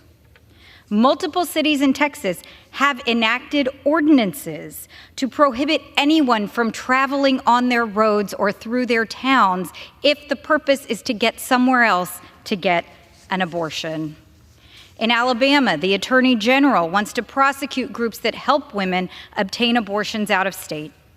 And just last week, a man in Texas took legal action to investigate his former partner who had traveled to a state where abortion is legal. These things are happening in the United States today, as we sit here today. This unconstitutional interference with our rights and our liberty and our dignity is what this body should be considering. That is what this body should be concerned about. For this reason, at the appropriate time, I will offer a motion to recommit this bill back to committee. If House rules permitted, I would have offered the motion with an important amendment to this bill. My amendment would strike the current bill text and replace it with the text of my bill, H.R. 782, the Ensuring Women's Right to Reproductive Freedom Act. This amendment reaffirms the fundamental constitutional right to travel across state lines for the purpose of obtaining reproductive health care, as well as for health care providers providing care to out-of-state residents and those assisting people traveling for this purpose. At the end of the debate, I will insert into the record the text of this amendment. I hope my colleagues will join me in voting for the motion to recommit, and I yield back. Gentleman reserves. Gentlewoman is recognized. Thank you, Mr. Chair. I'd like to go over some of the things that my colleagues on the other side of the aisle have accused of this bill of mine. First, Mr. Pallone, who I respect, said this bill will raise energy bills. Absolutely not. In fact, if you read the bill, it says, it couldn't be clearer because the text states the Secretary cannot issue a new standard if the energy efficiency standard results in additional cost to consumers. It's very clear. In fact, the whole goal of this bill is to save consumers money and also make sure that their appliances actually work. My fellow colleague, Representative Castor, she said, we need to side with the people. Well, that's exactly what my bill does, and I'll tell you why. Let me give you some examples of what our current Department of Energy is doing and why this isn't a waste of time to be talking about, because this is for the people. This is for every household in America who has to pay more money because of these crazy Department of Energy regulations. Let me give you some examples. For clothes washers, the Department of Energy estimates that its standard could save as little as $9 for certain models over the average lifetime for the appliance, which is estimated to be 13.4 years. $9 over 13.4 years. Wow. For dishwashers, the Department of Energy under Biden own analysis finds that efficiency mandates could increase the upfront cost by 28%, and it could take consumers 12 years to pay back the increased costs on a product that may only last 7 to 12 years. My bill is for the people. Here's another DOE rule under the Biden administration. For refrigerators and freezers, Department of Energy's own analysis finds that efficiency mandates could increase the upfront cost to replace that refrigerator or freezer by 25%. And it could take consumers 10 years to pay back the increased cost for a product that may only last 14 to 15 years. Here's another example. For air conditioners, Department of Energy's own analysis finds that efficiency mandates could increase the upfront cost by 30%, and it could take consumers 4 years to pay back the increased cost for a product that may only last 9 years. Here's another one. For clothes dryers, Biden's Department of Energy's own analysis, I'm talking about their analysis, not mine, shows that it would take between 6 years and 46 years to pay back the increased cost depending on the type of dryer and the product features. The payback periods for many of these appliances are uneconomical. For example, the payback periods for Department of Energy under Biden's proposed clothes dryer standards are 6 years for electric, 18 years for electric compact, 20 years for vented electric compact, 5 years for vented gas, 11 years for ventless electric compact, and 46 years for ventless electric combination washer dryer. So with all due respect to my Democratic colleagues who say this is a waste of time, we're wasting time, we should be talking about all of their priorities. No. Republicans are here. We are standing up for the average, common sense, everyday American who can't afford groceries anymore, let alone these crazy, radical standards that the Biden administration is pushing through that will increase their costs. That's why I'm doing this bill. We want appliances that not only work, but we don't want to bankrupt the American people with all these crazy radical Biden rush to green energy policies. Mr. Chair, I reserve my time. Gentlewoman reserves. Gentleman is recognized. Thank you, Mr. Speaker. I yield 2 minutes now to the gentlewoman from Virginia, Ms. McClellan. The gentlewoman is recognized. Thank you, Mr. Pallone, for your leadership. And Mr. Chair, I rise today to urge my colleagues to oppose the House Republicans' ridiculous Hands Off Our Appliances Act, which would strip away common sense energy efficiency standards that will save our constituents hundreds of dollars every year on their utility bills and save $1 trillion and cut greenhouse gas pollution by over 2.5 billion metric tons over the next 30 years. But House Republicans want to put polluters over people by stoking fear that someone is coming after their household appliances. Newsflash: no one is coming after anyone's household appliances. And we should be focused on the issues that the American people want us to focus on. And indeed, none of my constituents, nor a majority of the American people, are clamoring for Congress to protect their household appliances. You know what they are clamoring for? They're clamoring for Congress to do something about the fact that they have lost reproductive freedom and the ability of to make healthcare decisions without interference from politicians since the Supreme Court gutted Roe v. Wade. And now over 40% of women of reproductive age live in a state with an abortion ban or extreme restrictions. They want us to do something about the fact that barriers to their exercise of the right to vote have been put in place since the Supreme Court gutted the Voting Rights Act. They want us to do something about the fact that the impact of climate change, sea level rise, increased temperatures, major storms increasing, pollution over their health is having an impact on their health, their businesses, their communities, and even our military readiness, as we heard from the Secretary of the Navy last week. Democrats are fighting to put people over politics and address these issues that actually matter to the American people. I urge my Republican colleagues to do the same, vote no on this bill, and let's get back to work. There's a gentleman reserved. Gentleman reserves. Gentlewoman is recognized.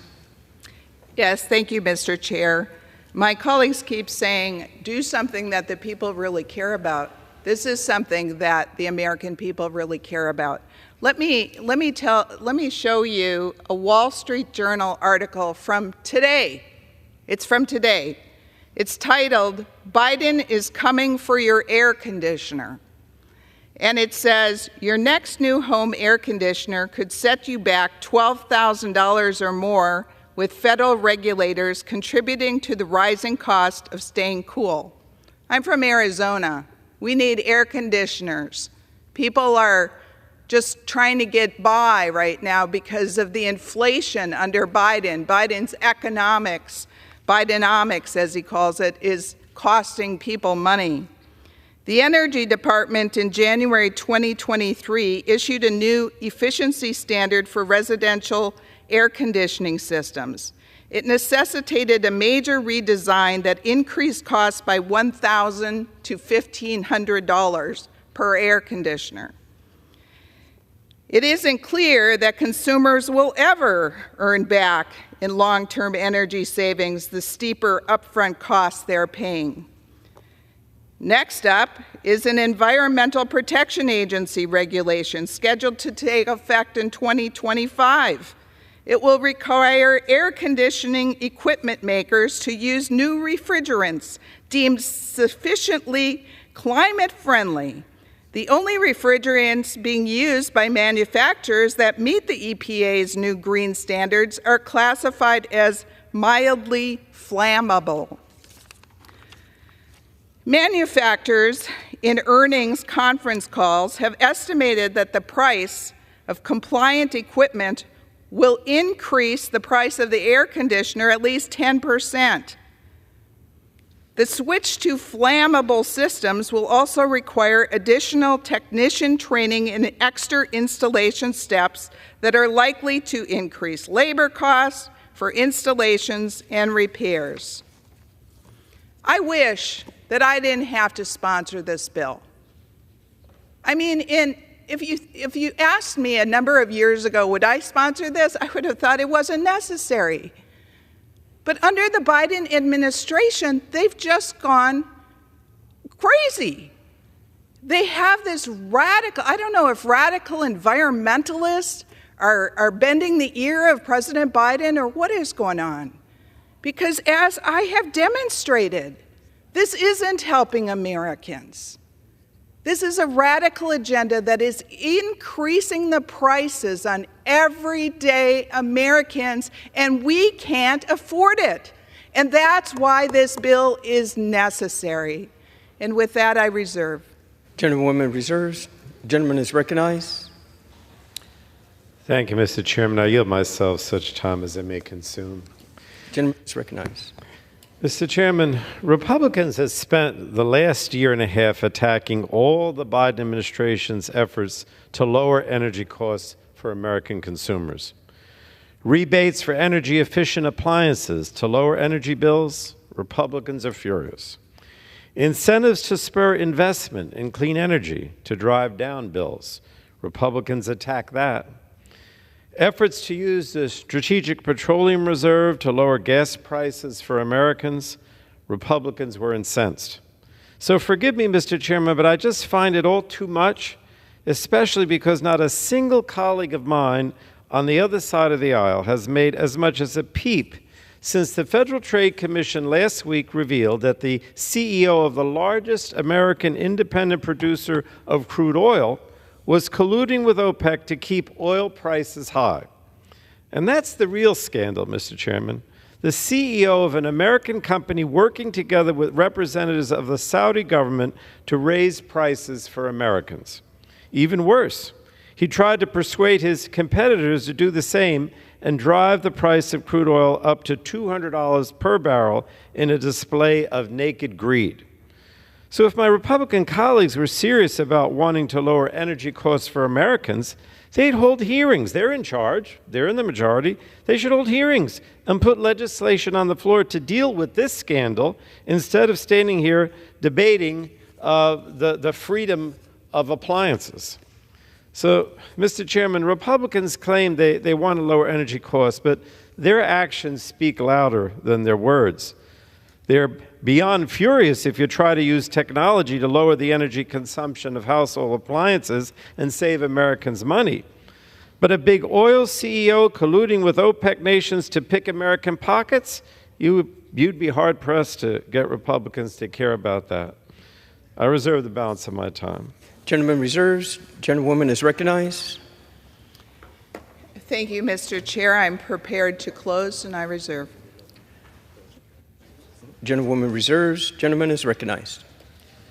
Thank you again. I reserve. I mean, I seek time, as much time as I may consume to close, Mr. Chairman. Is recognized. Thank you, Mr. Chairman. I just want to call out the problems that I've heard on the floor today from the other side of the aisle. Republicans have claimed that they care about energy costs. They keep saying over and over again, we care about energy costs. But their actions and their votes show that that's just not true. The Biden administration's efficiency standards are estimated to save consumers $1 trillion over 30 years. That's $1 trillion. Water heater standards will save American households $7.6 billion. Refrigerator standards will save Americans $36 billion. And clothes washer and dryer standards will save Americans a combined $39 billion. But the bottom line is Republicans don't want Americans to realize those savings. They want Americans to be stuck with older, energy-guzzling appliances that cost more money every time you turn them on. I think it's ridiculous, and so should everyone else in this chamber. Republicans claim they're concerned about the higher upfront cost of these appliances. But 2 years ago, when the Inflation Reduction Act, which contained $9 billion in rebates and other investments in lowering the cost of energy-efficient appliances, Well, Republicans all voted no, every one of them. So let's review.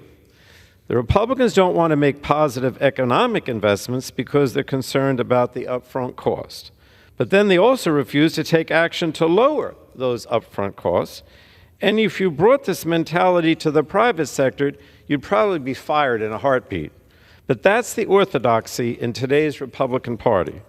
Lowering energy costs for consumers via efficiency gains used to be a bipartisan issue. These efficiency standards and the process for achieving them have been around for 50 years, and every so often we have the Department of Energy under both Democrats and Republicans coming forward with efficiency standards.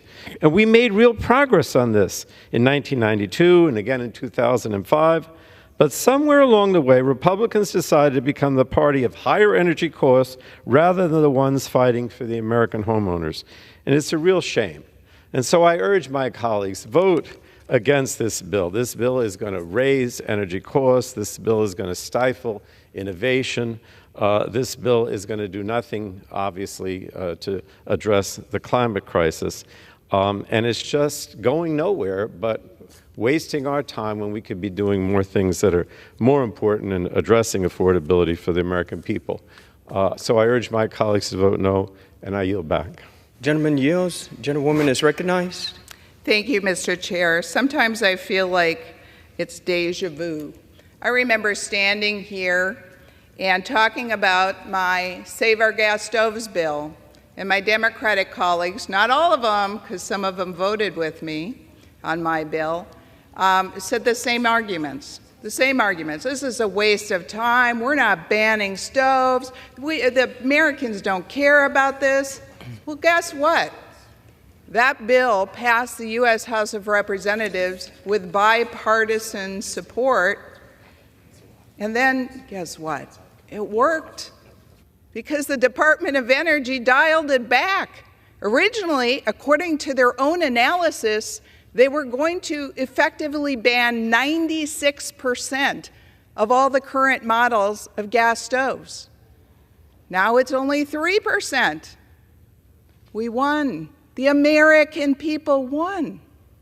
That's why I'm doing this bill.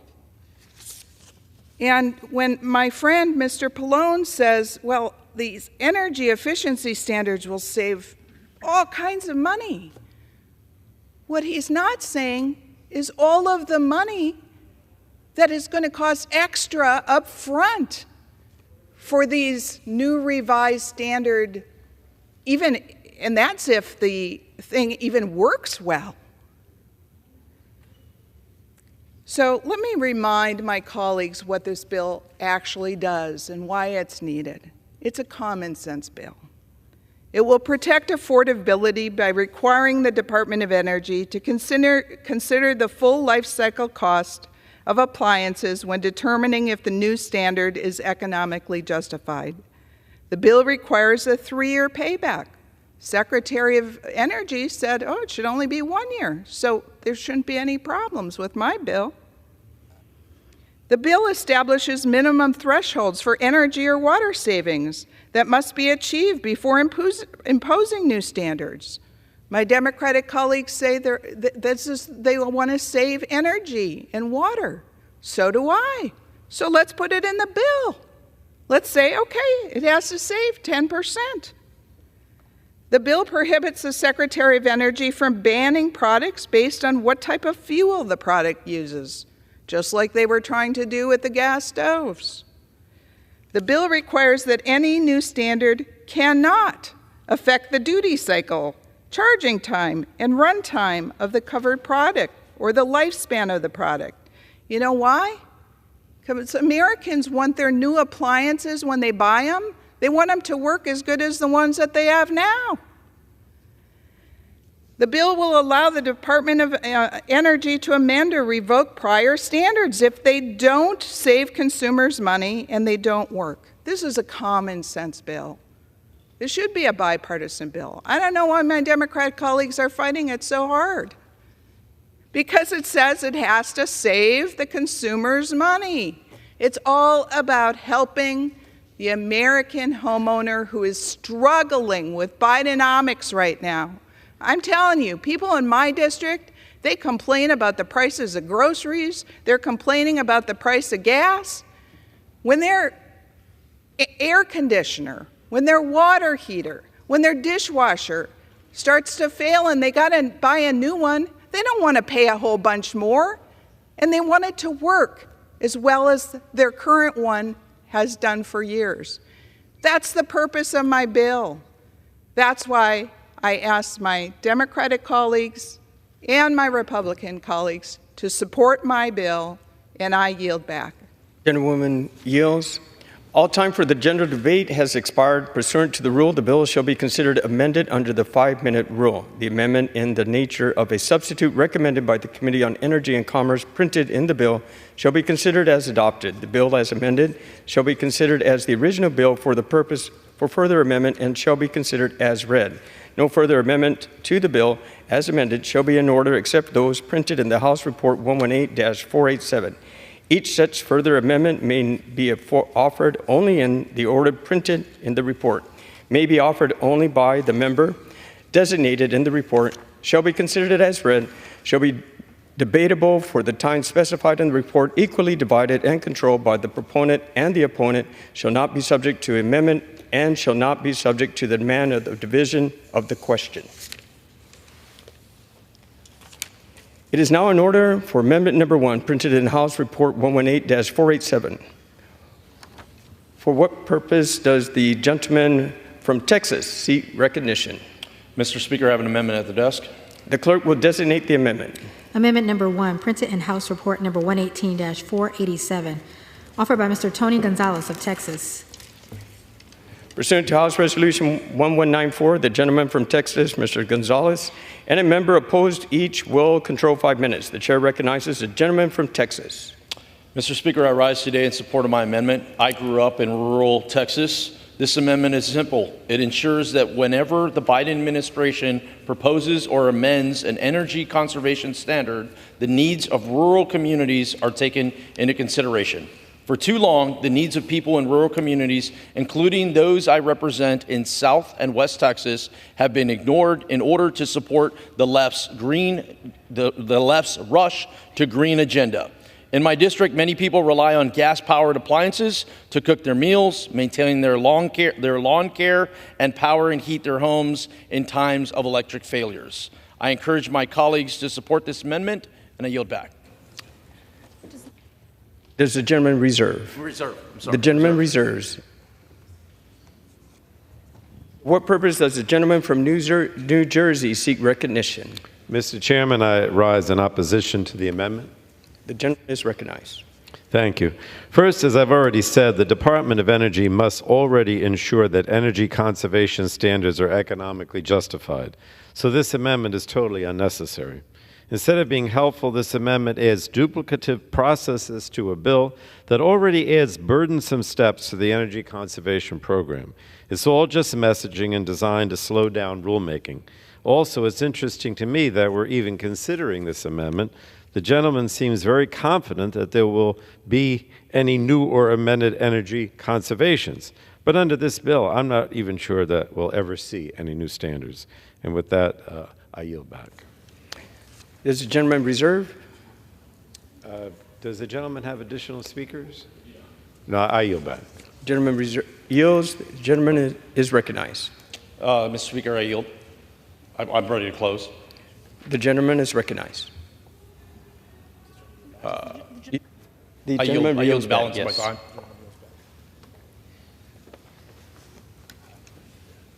The question is on the amendment offered by the gentleman from Texas. Those in favor say aye. Aye. Those opposed say no. In the opinion of the chair, the ayes have it. The amendment is agreed to.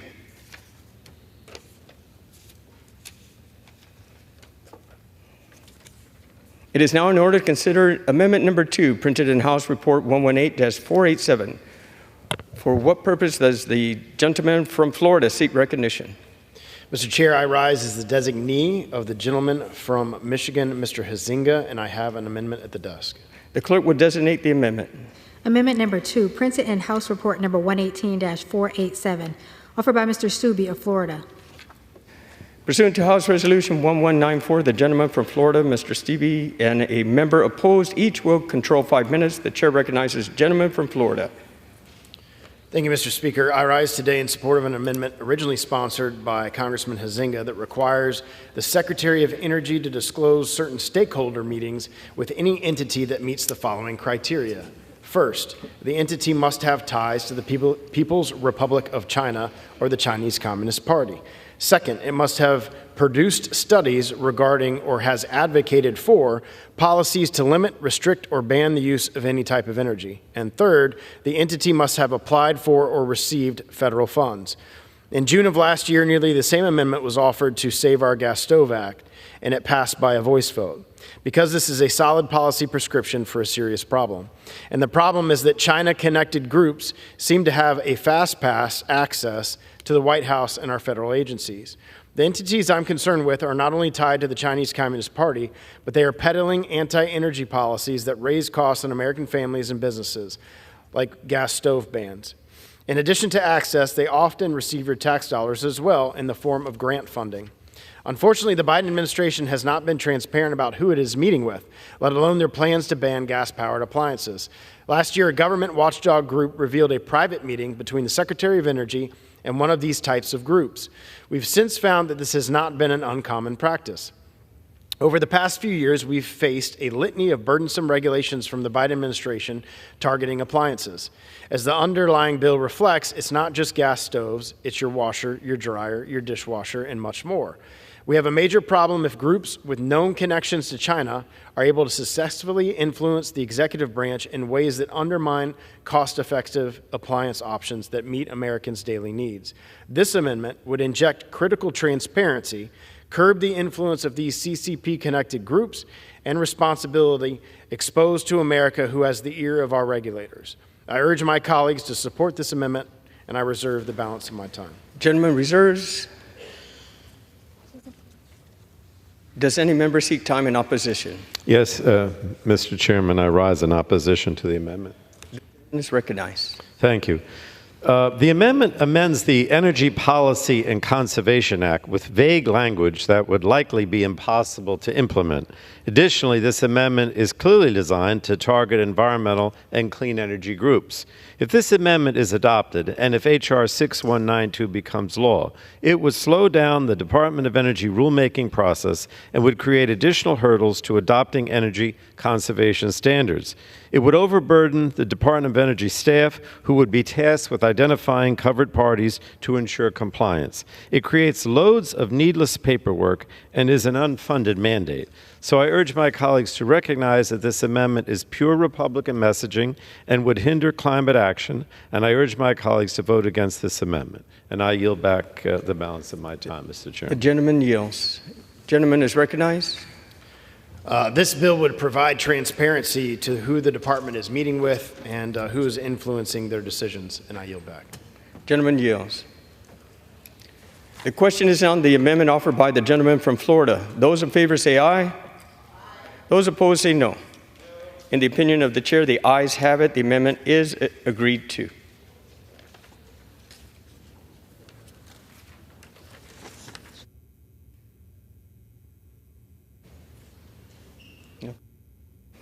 It is now in order to consider amendment number 3, printed in House Report 118-487. For what purpose does the gentleman from Pennsylvania seek recognition? Mr. Chair, I have an amendment at the desk. The clerk will designate the amendment. Amendment number 3, printed in House Report number 118-487, offered by Mr. Kelly of Pennsylvania. Pursuant to House Resolution 1194, the gentleman from Pennsylvania, Mr. Kelly, and a member opposed, each will control 5 minutes. The chair recognizes the gentleman from Pennsylvania. Thank you, Mr. Chair. I offered this amendment with Representative Hudson and Representative Balderson to stop the wrong-headed rule that the Department of Energy finalized, which threatens the use of grain-oriented electric steel in our distribution transformers. I'd like to recognize my friend from Pennsylvania, Dr. Joyce, for 1 minute. The gentleman is recognized. I thank the gentleman for yielding. What Biden administration bureaucrats fail to realize is that poorly designed rules made here in Washington can have devastating consequences for Pennsylvania communities. from South Central and Southwestern Pennsylvania, from Gettysburg to Johnstown, from Altoona to Bedford, from Chambersburg to Lewistown. This impact will be felt. This rule from the Department of Energy would only serve to worsen the crippling shortages of transformers already faced by American manufacturers.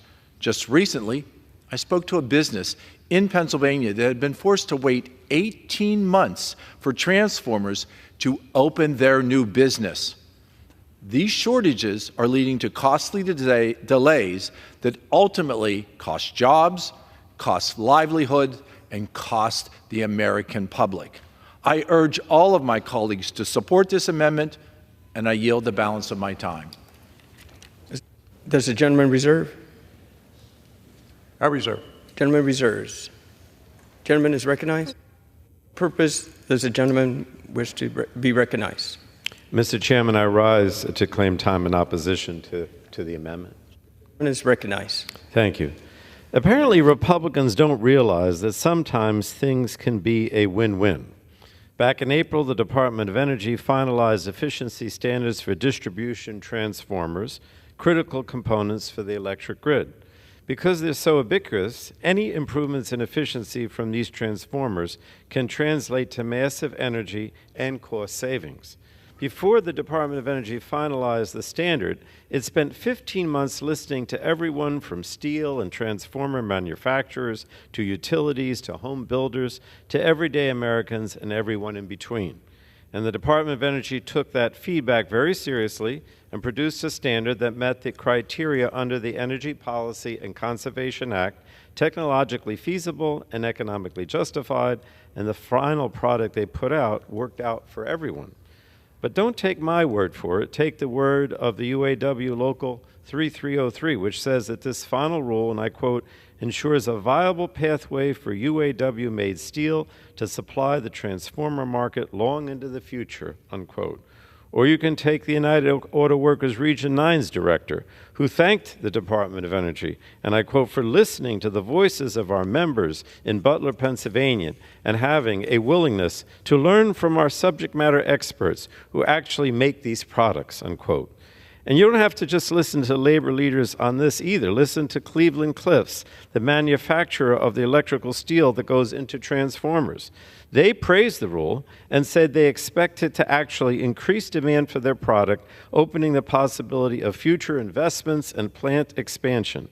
Or the president of the National Electrical Manufacturers Association, who thanked the Department of Energy for the flexibility that the final rule provided. Or the utilities, who say that this final rule provided stability and certainty while moving us towards vital efficiency goals. Or you can take the sponsors of this amendment. They should just turn around and listen to the Republican chair of the Energy and Commerce Committee, my esteemed colleague from Washington State, who called the final rule encouraging. Or you can go to one of the sponsors, the gentleman from Pennsylvania, Mr. Kelly, who just 2 weeks ago appeared at an event with the Secretary of Energy at Cleveland-Cliffs, again a manufacturer of grain-oriented electric steel, and celebrated the final rule and the jobs at Cleveland-Cliffs that the final rule will save. The press release from my colleague's office called the final rule on distribution transformers efficiency, quote, the right thing. And I couldn't agree more, Mr. Chairman. I'm just not sure what made my colleagues change their minds in the last 2 weeks. My point is, there is broad support behind this rule from all corners. And if Republicans really cared about the transformer shortages utilities across the nation are still suffering from, they'd work with us to provide the necessary funding for the President's invocation of the Defense Production Act for transformers, because that's something that, unlike this amendment, would really make a positive difference. I really don't understand why this amendment's being offered. It makes no sense. I urge opposition to the amendment, and at this time I would reserve. Gentleman reserves. Gentleman is recognized. I thank the gentleman for his remarks. I'm not sure where he gathered that information, but it's totally false. But this is normal for here. The sole remaining domestic producer of grain or electric steel is in my hometown of Butler, Pennsylvania, and is represented by 1,300 union workers of UAW 3303, which my colleague has already referenced to. I should have been in Butler with me when almost 500 of them showed up to protest what was happening with the elimination of grain-oriented electric steel. Now, this rule threatens the long-term viability of the mill. The mill in Butler produces grain-oriented electric steel for distribution transformers, and I brought a picture of it because most people don't know what we're talking about. If you're driving down the road and you see a telephone pole with this gray canister on it, that is a distribution transformer, and inside of it is a product called grain-oriented electric steel. That product, by the way, works at 98% efficiency. Now, the other side would like to replace it with something called amorphous steel, which, if you compare the two, one is actually steel. Grain-oriented electric steel is actually steel. Amorphous looks like tinfoil. So our product's 98% efficient. If you transfer it over to amorphous steel, you're looking at a load capacity of 80%, which is dangerous, while a traditional GOES transformer can run with 120% load capacity. Now, the market for these transformers is at an all-time high. Why in the world would we go away from something that is domestically produced in Butler, Pennsylvania, for a product that is not produced in America, cannot serve the needs that are there, cannot meet the market demands, for some type of a wrong-headed idea that, no, we must go with this new product? Fact versus fiction. This transformer with grain-oriented electric steel, domestic steel, produced in Butler, Pennsylvania by 1,300 union workers with another 7 times the jobs that have been in my hometown. The elimination of this product would eliminate that town. Have we not learned enough over the years that when we turn away from domestic produced product and rely on a foreign source for it, that somehow at the end we don't have the product and the capacity that we need? Dumb-headed rule after dumb-headed rule in some type of a make-up fantasy world that somehow this is better. It's not better. It's not better. I reserve. Reserves. Gentleman is recognized. Does the gentleman have any additional speakers? I do not. You do not.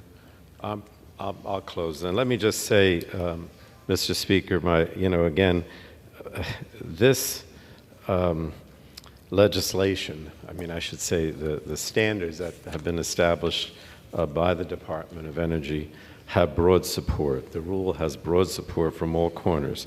And I just don't understand how my Republican colleagues can say all of a sudden now that they're opposed to it. So I ask my colleagues to oppose this amendment, and I yield back. Gentleman yields. Gentleman is recognized. Could I inquire how much time we have? Gentleman has 1 minute remaining. Thank you. So here we are again at a situation where it's a he said, she said, or you said, I said. I would challenge anybody that has not been in a mill, to a mill, and actually watched the production of steel to sit in this floor and start to say, no, we have a better product because we say it is a better product. The distribution of electricity is critical in our homes, in our businesses, in our towns, across the nation. The last remaining producer, domestic producer of grain-oriented electric steel, which is in the product inside all of these transformers, is made in one mill, in one town, in America. Not from some strange place across the oceans that says we will provide you with this if we can. Why do we keep turning away from domestic production and thinking that somehow, someplace, somewhere, somebody else is going to provide it for us? Wrong-headed, though. It just makes absolutely no sense. And I would encourage you to please go in these mills, look at these canisters that are on telephone poles, and understand that's how we push electricity from one point to the next. This isn't fantasy. This is truth of what's going on. Please vote for this rule. Take down the rule that's there right now and vote for this amendment. It's the only way we can save electricity in the transformer of electricity in America. Please vote for American product. The question is on the amendment offered by the gentleman from Pennsylvania. Those in favor say aye. Those opposed say no. in the opinion of the chair, the ayes have it. The amendment is Mr. Chairman, I would ask What for... purpose does the gentleman wish to be recognized? Mr. Chairman, I would ask for a recorded vote. A recorded vote is requested. Those favoring the recorded vote will rise. A sufficient number having risen, a recorded vote is ordered. Members will record their votes by electronic device. This is a 15-minute vote.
On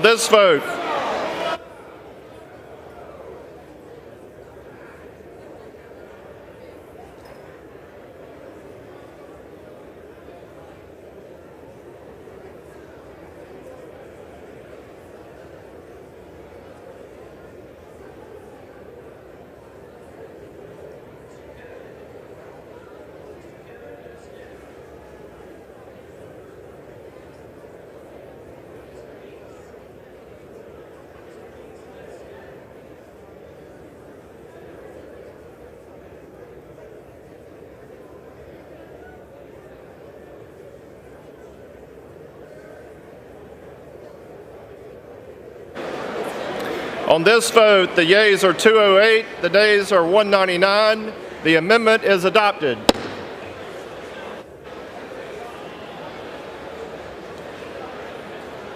There being no further amendment under the rule, the committee rises.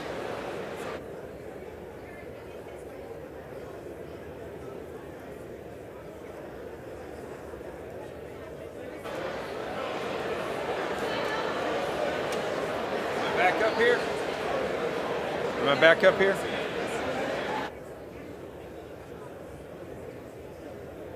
Mr. Chair.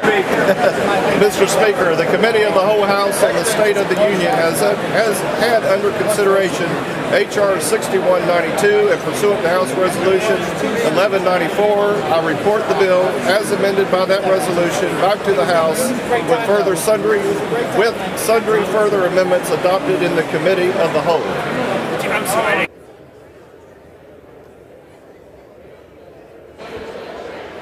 Chair of the Committee of the Whole House and the State of the Union reports that the committee has under consideration H.R. 6192 pursuant to House Resolution 1194. Reports the bill as amended by that resolution back to the House with sundry further amendments adopted in the Committee of the Whole. Under the rule, previous question is ordered and a separate vote demanded on another amendment reported from the Committee of the Whole. If not, the Chair will put them in gross. The question is on the adoption of the amendment. Those in favor say aye. Those opposed say no. The ayes have it. The amendments are adopted.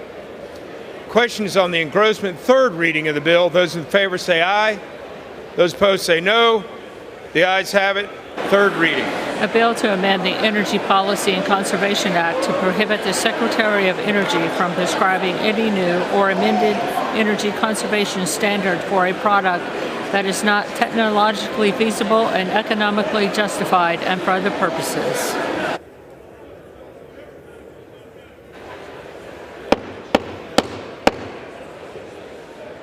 House come to order.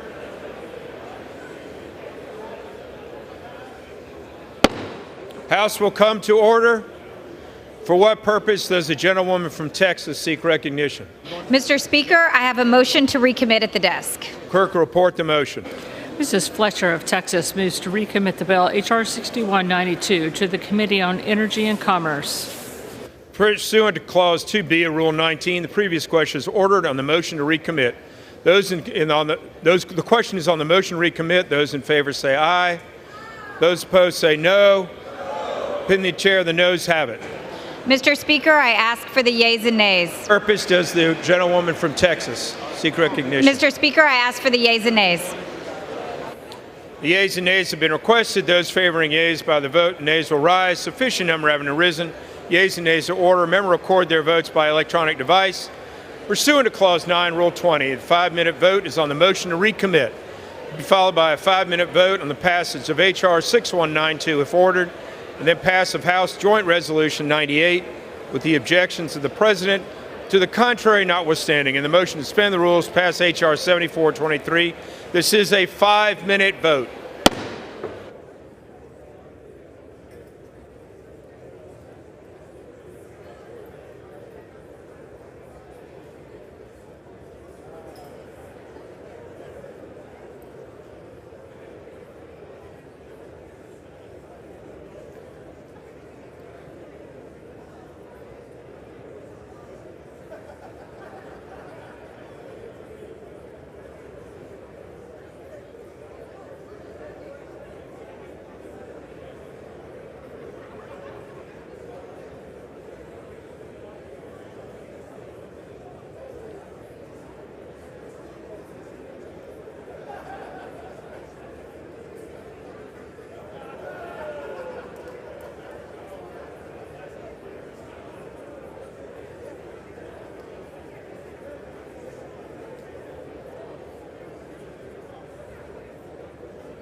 On this vote, the yeas are 202, the nays are 206. The motion is not adopted. The question then is on the passage of the bill. Those in favor say aye. Those opposed say no. The ayes have it. The bill is passed without objection. The motion. Mr. Speaker. Gentleman from New Jersey is recognized. Mr. Speaker, on that I ask for the yeas and nays. The yeas and nays are requested. Those favoring vote by the yeas and nays will rise. Sufficient number having arisen. The yeas are ordered. Members will record their votes by electronic device. 5-minute vote.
On this vote, the yeas are 212, the nays are 195. The bill is passed. Without objection, the motion to reconsider is laid upon the table.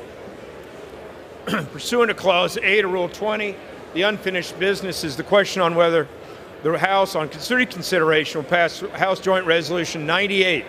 Clerk will report the title. House Joint Resolution 98, joint resolution providing for congressional disapproval under Chapter 8 of Title 5 United States Code of the rules submitted by the National Labor Relations Board relating to standards for determining joint employer status. In accordance with the Constitution, the yeas and nays are ordered. It's a 5-minute vote.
On this vote, the yeas are 214, the nays are 190, two-thirds.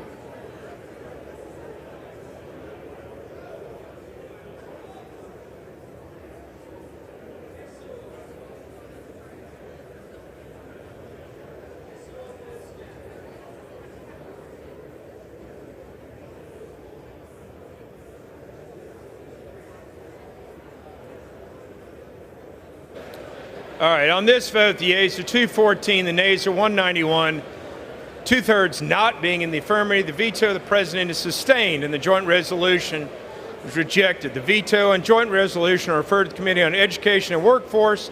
The clerk will notify the Senate of the House. The action of the House. Pursuant to Clause 8 of Rule 20, the unfinished business on the vote of the motion by the gentleman from Kansas, Mr. LaTurner, to suspend the rules, pass H.R. 7423. On which the yeas and nays are ordered. Clerk report the title.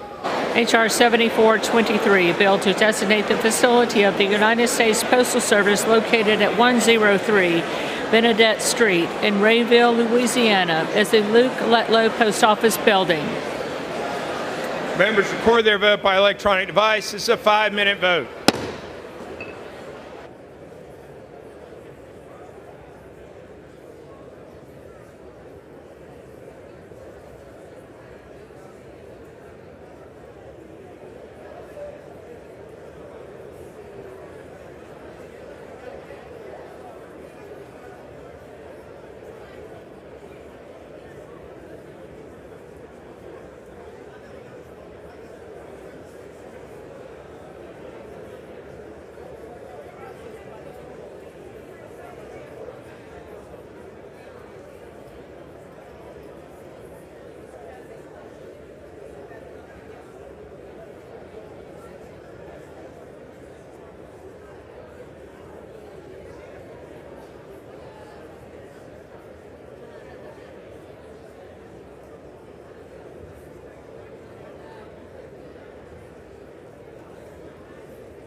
On this vote, the yeas are 401, the nays are 0, 2 voting present.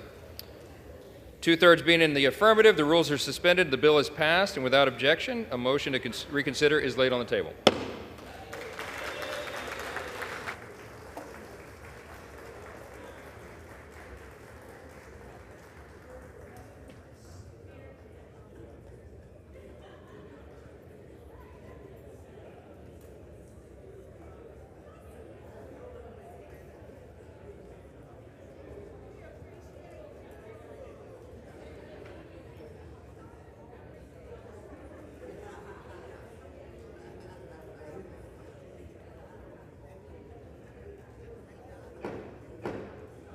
For what purpose does the gentleman from the state of Georgia seek recognition? Mr. Speaker, I ask unanimous consent to remove the gentleman from Illinois, Mr. Boss, as co-sponsor of H.R. 8182.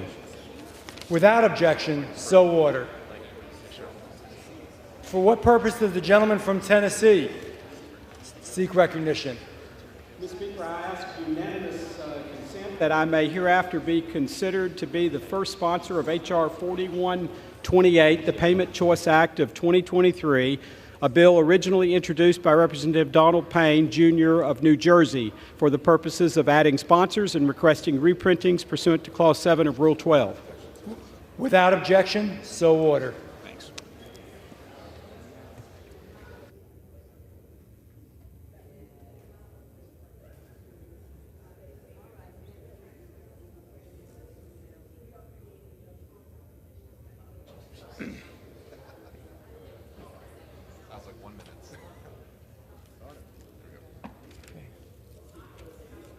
Good to go. Let's hang for a second, actually.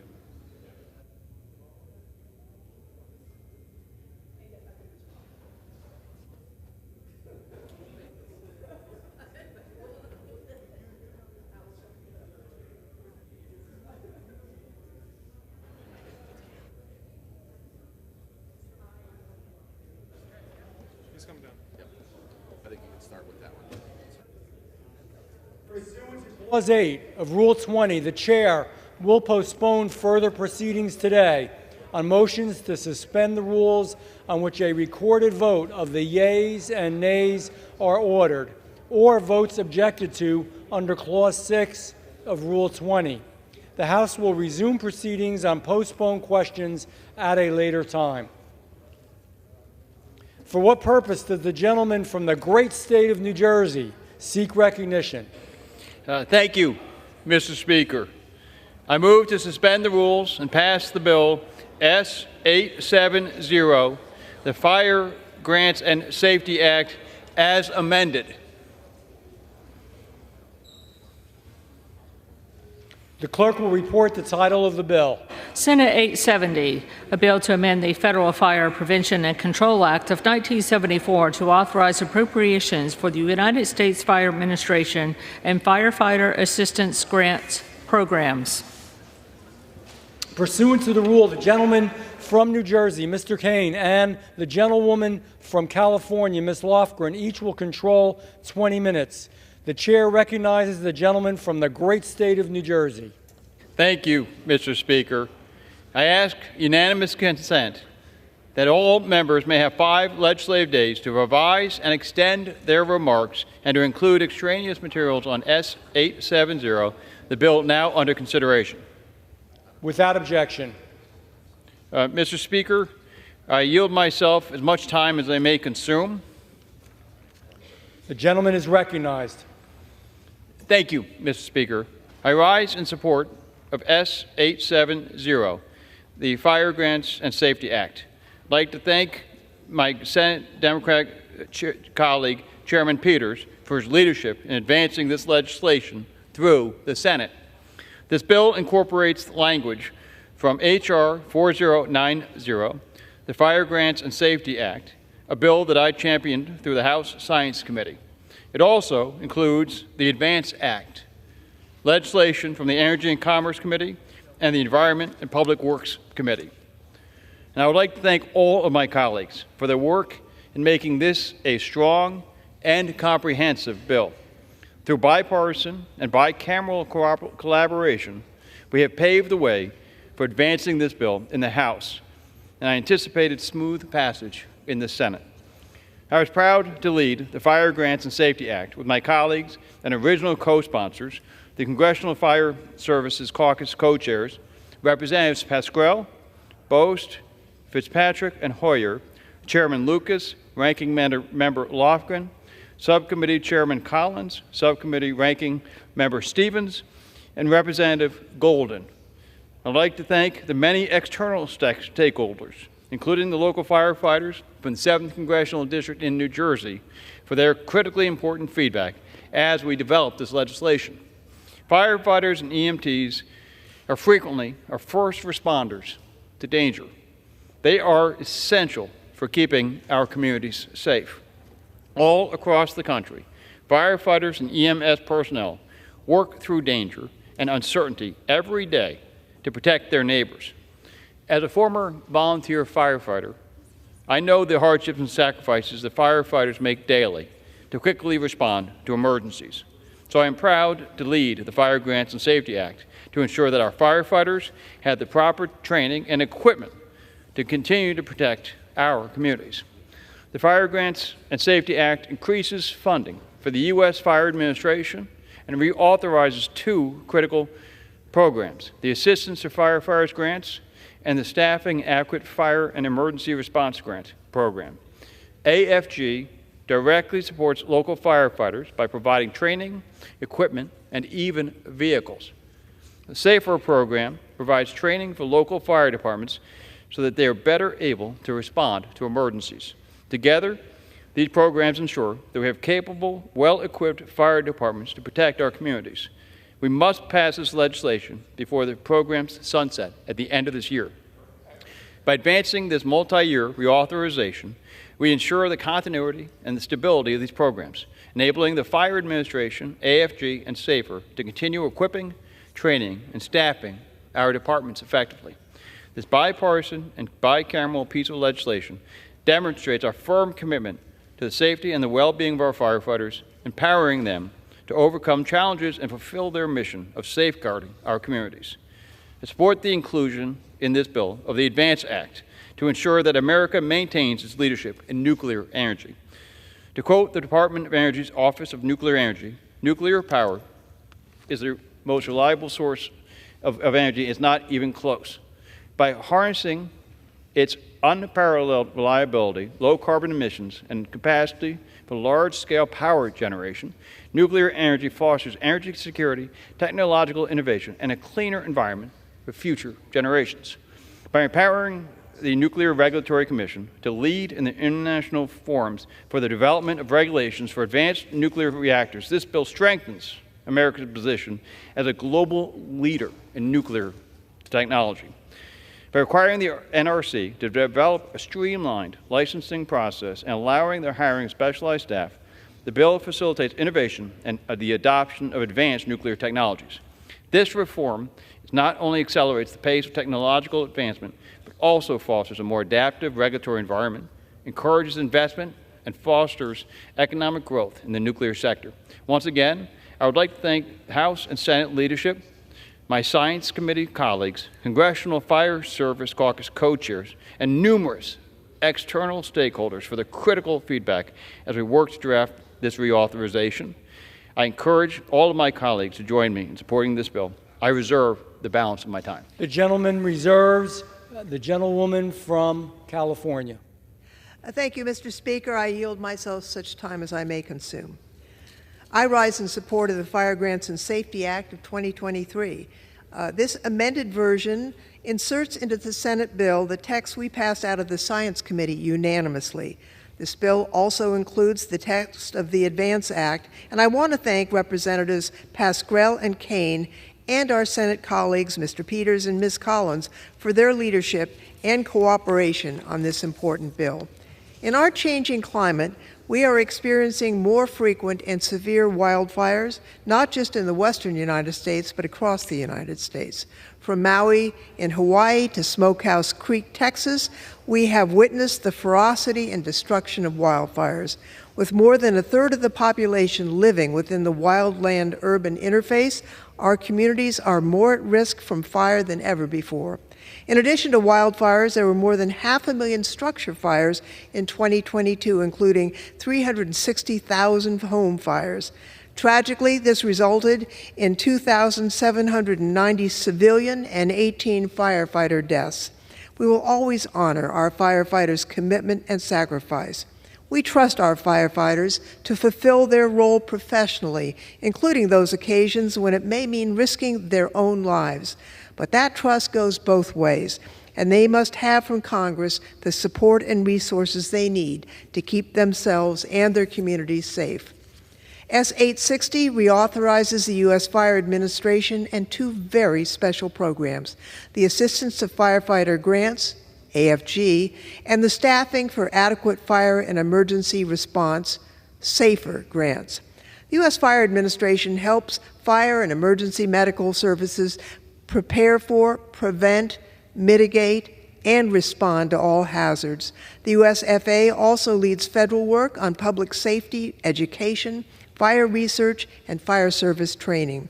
This legislation will authorize the agency and modernize the National Emergency Response Information System, which will mean needed improvements to data collection, usage, and analytics for decision makers at all levels of fire response. AFG and SAFER have been supporting local firefighters for 2 decades. AFG helps fire departments obtain crucial safety gear, including breathing apparatuses, equips firefighters with new technologies, and also supports research to improve protective gear. The SAFER program helps recruit and retain firefighters. 70% of U.S. firefighters are volunteers, and rural communities in particular rely primarily on volunteer firefighters. Studies have shown that increasing firefighter crew sizes drastically improves the likelihood of safety outcomes. This program is an effective and meaningful investment into the emergency preparedness of our communities. Recipients of AFG and SAFER awards are in all 50 states, Washington, D.C., the territories, and some tribes. We must ensure that these funds are getting into the hands of those who need them most. And so, this bill also calls on the GAO to identify any barriers that may prevent fire departments from accessing these crucial federal funds. This bill is vital to keeping our communities protected and to support our firefighters and EMS first responders. As for the ADVANCE Act provisions, this legislation is a continuation of the strong bipartisan support that Congress has shown towards the development and demonstration of advanced nuclear reactors. This bill would enhance the Nuclear Regulatory Commission's ability to safely and efficiently license next-generation nuclear technologies, all the while lowering the financial barriers for first-of-a-kind movers. The ADVANCE Act also includes a bill sponsored by our colleague, Congresswoman Trahan, that would support our emerging fusion industry. This is so important, by codifying the NRC's current fusion device guidelines into law. It's important that these guidelines that are not overly restrictive be placed into the law. This will provide much-needed clarity and consistency for these emerging companies as they design and build the fusion reactors of the future, which we so desperately need to succeed.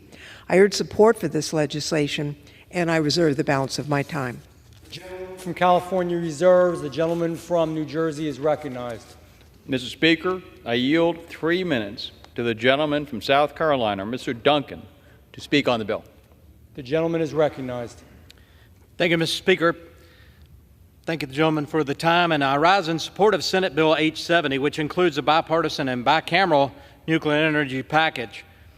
I first want to thank my colleague, friend, and ranking member of the Energy, Climate, and Grid Security Subcommittee for leading this effort in the House along with me, Congresswoman Diana DeGette. I also want to thank the chair and ranking member of the Senate Environment and Public Works Committee, Chairman Carper, and ranking member Capito, for leading this effort in the Senate. Finally, I want to thank Chairwoman of Energy and Commerce Committee, Kathy McMorris Rogers, for making nuclear energy a policy priority in this Congress. Now, this package of nuclear bills is comprised of the work of many members of both the House and the Senate on both sides of the aisle. And I want to thank them for their work in advancing the peaceful use of nuclear energy here in the United States. The ADVANCed Act, which is a Senate bill, and the Atomic Energy Advancement Act, which is a House bill, will expand nuclear energy by modernizing the Nuclear Regulatory Commission and programs at the Department of Energy. The bill updates our regulatory framework to restore America's nuclear dominance and encourage innovation, while also maintaining the NRC's global gold standard of safety. Now more than ever, it's essential that America leads in the nuclear energy space. As we approach a nuclear renaissance here in the United States, a future which will see small modular reactors, microreactors, advanced fuel reactors, and reprocessing of commercial spent fuels, it's exciting times. When Congress first passed the Atomic Energy Act over 70 years ago, we ushered in the age for the peaceful use of the atom and cemented American nuclear leadership globally. Our adversaries like Russia and China are working to undercut our strength and seeking to dominate the nuclear markets and supply chains. A robust and growing nuclear industry is critical for reducing carbon emissions, providing reliable, affordable, and clean energy to the American people. This nuclear package will help bring America's nuclear promise back and secure, once again, the United States' position as a global nuclear leader. I thank you, and I urge my colleagues for support, and I yield back. I reserve. The gentleman reserves. The gentlewoman from California is recognized. Mr. Speaker, it is my pleasure to recognize someone who has worked on these issues for so many years. In gratitude, I recognize Mr. Pascrell from New Jersey for 3 minutes. The gentleman is recognized. Thank you, Mr. Speaker. Thank you, Zoe. Mr. Speaker, I rise today in strong support of this legislation to reauthorize the assistance to firefighters grants, staffing for adequate fire and emergency response grants, and the United States Fire Administration. It is hard to imagine now, but 25 years ago, federal support for our fire services were nearly non-existent. Very little equity. But then, funding for firefighting was primarily the responsibility of the state and local governments.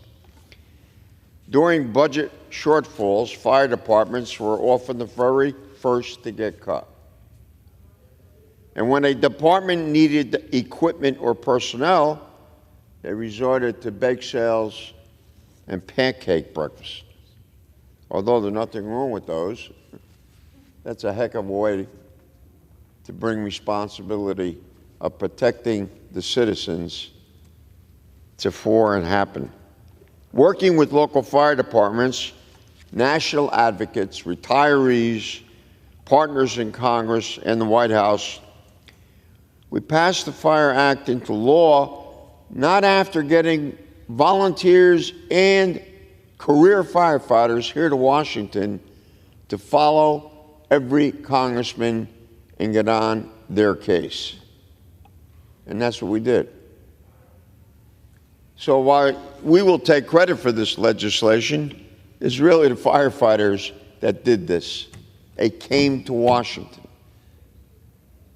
Seems like a lifetime away. Career firefighters, fire chiefs, volunteers, everyone came together to make sure our fire groups were no longer the forgotten piece of the public safety equation. Our law delivered federal dollars to local departments for the very first time. And in 2003, we created the SAFER program so departments could meet their staffing needs. The success of these programs speaks for itself.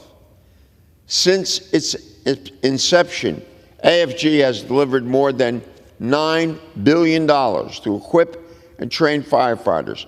When we were looking at this legislation out in the West, there were some departments that had to push the equipment to the fire. That's the case, and that existed over 25 years ago. I'm proud to say that the SAFER has awarded more than $5 billion. This has been called one of the most efficient programs. Thank you. I'm proud to say that SAFER awarded more than $5 billion to departments to hire, recruit, and retain firefighters. These grants are amongst the most effective in the entire federal budget. Our departments rely on this fire administration for the fire data collection, public safety education, and service training. Without reauthorization, these programs would all go kaput September the 30th. Thank you to my fire service co-chairs, Representatives Hoyer, Bost, Fitzpatrick, as well as the House co-sponsor, Congressman Kane from New Jersey. If you're joining us in our bipartisan quest, this is truly, Mr. Speaker, a bipartisan piece of legislation that worked. So I yield back and thank you for the time. I reserve the balance of my time. Gentlewoman from California reserves. The gentleman from New Jersey is recognized. Mr. Speaker, I yield 3 minutes to the gentleman from Georgia, Mr. Allen, to speak on the bill. The gentleman from Georgia is recognized. I thank the gentleman from New Jersey for yielding. Mr. Speaker, I rise in support of Senate Bill 870, the Fire Grants and Safety Act. Included in this legislation is a bipartisan nuclear energy package, which I was very proud to work on the Energy and Commerce Committee. As I've said many times before, an all-in of the above strategy is critical to reclaiming American energy dominance. And nuclear, our nation's largest source of clean energy, has a pivotal role to play. In Georgia's 12th district, we're leading our nation's nuclear future at Plant Vogtle, with the first two new nuclear reactors built and in commercial operation in the United States in 3 decades. Just last week, I welcomed members of Congress and industry leaders to my district for a panel discussion on the benefits of nuclear energy expansion, followed by a visit to Plant Vogtle to see Units 3 and 4 officially up and running on the grid. This historic accomplishment is nothing short of remarkable, but make no mistake about it, it was a challenging process. Nuclear projects in the U.S. are often bogged down by burdensome licensing and permitting that result in unnecessary delays and increased costs. My bill, the Nuclear Licensing Efficiency Act, is included in the bipartisan nuclear package and provides efficient, timely, and predictable reviews of applications and proceedings for licenses of nuclear reactors. It allows information that was used in the licensing process for an existing nuclear reactor site to be used in further licensing and permitting at the site, and it establishes a time frame of once every 3 years to update performance metrics and milestone schedules to be as efficient as possible. By modernizing these processes, America can fully embrace the reliability of clean 24/7 nuclear energy as we have in Georgia. I urge a yes vote on Senate Bill 870, and with that, I yield back. I reserve. The gentleman from New Jersey reserves.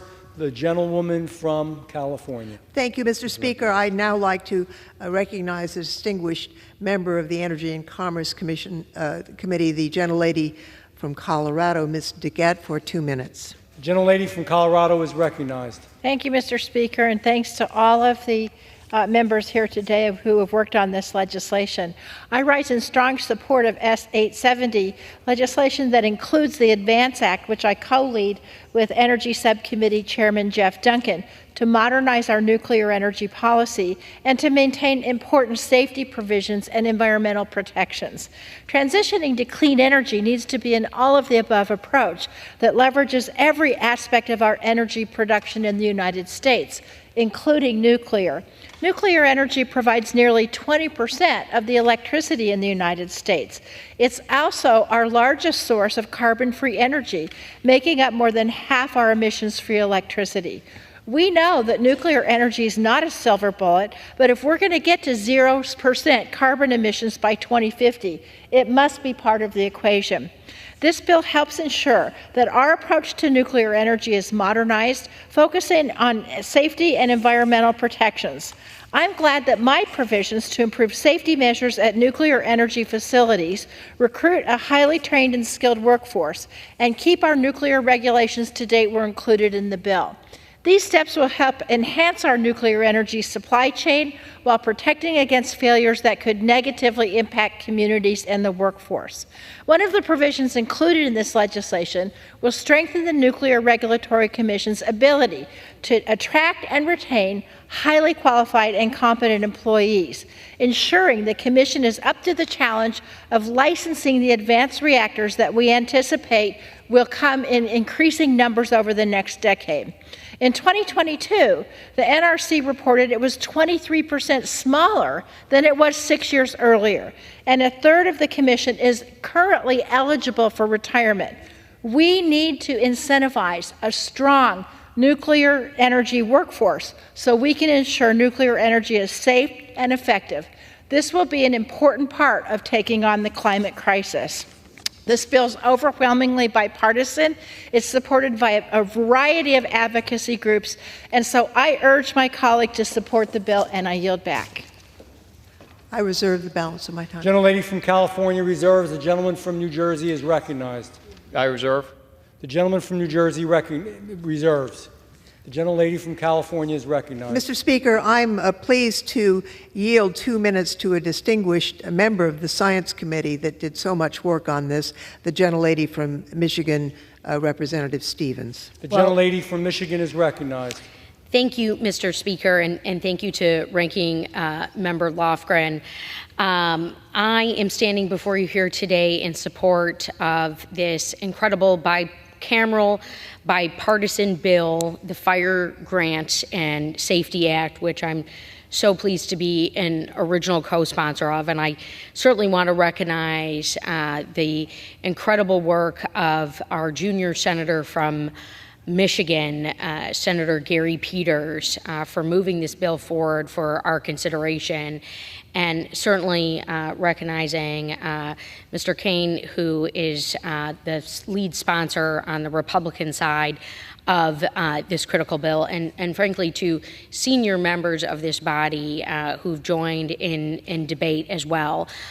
This piece of legislation, as has been shared, just reauthorizes very critical elements of the U.S. State Fire Administration and its programs to support firefighters, life-saving EMS workers, to make them better protected. It's just really one of the best things that we can do in this chamber. Just last week, I was visited by Fire Chief Robert Jennison. He lives in my district in West Bloomfield, and he's a fire chief in Livonia community I used to represent.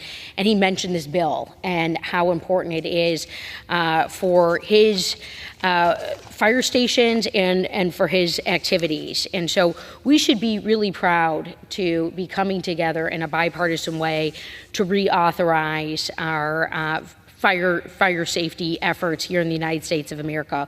We also have to be real with ourselves, because over a 10-year period, fire-related deaths in this country rose by 33%. That has been unnecessary, and it has been an unnerving loss of life. And with the National Fire Protection Association estimating that once every 23 seconds, a fire department somewhere in our country responds to a fire emergency, we must do more to support our local heroes. And with that, I reserve.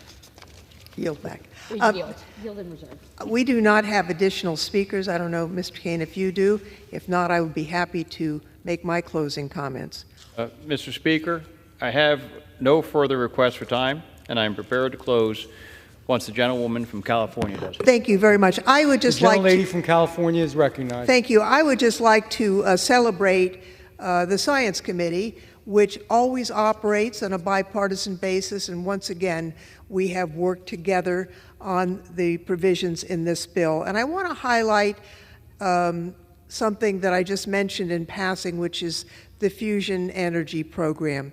You know, for years and years, people say, well, fusion energy is always 50 years away. Well, that was before ignition was achieved at Lawrence Livermore National Lab, the National Ignition Facility, not once, not twice, but many times.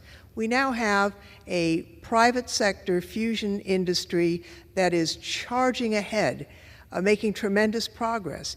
And I've heard when I visit with them that they're praised for the NRC's guidelines.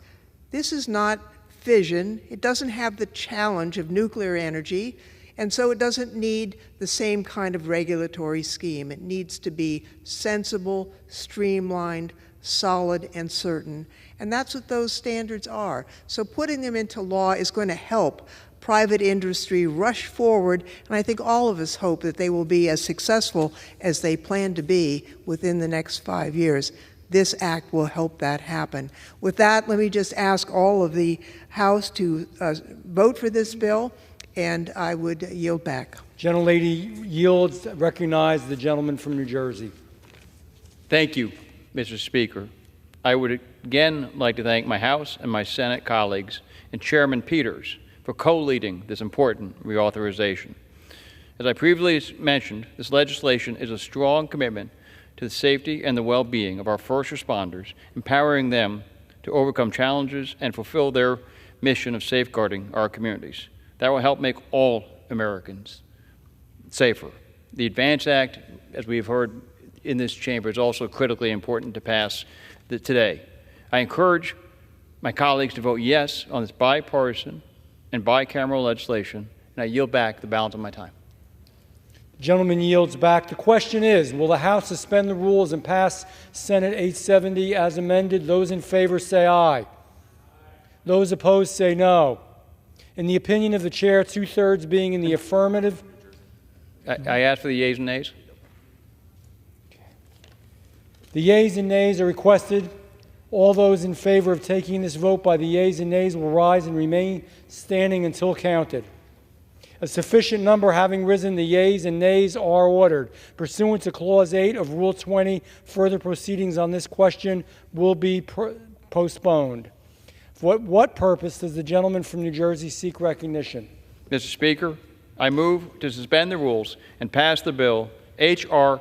4143, the National Construction Safety Team Enhancement Act of 2024, as amended. The clerk will report the title of the bill.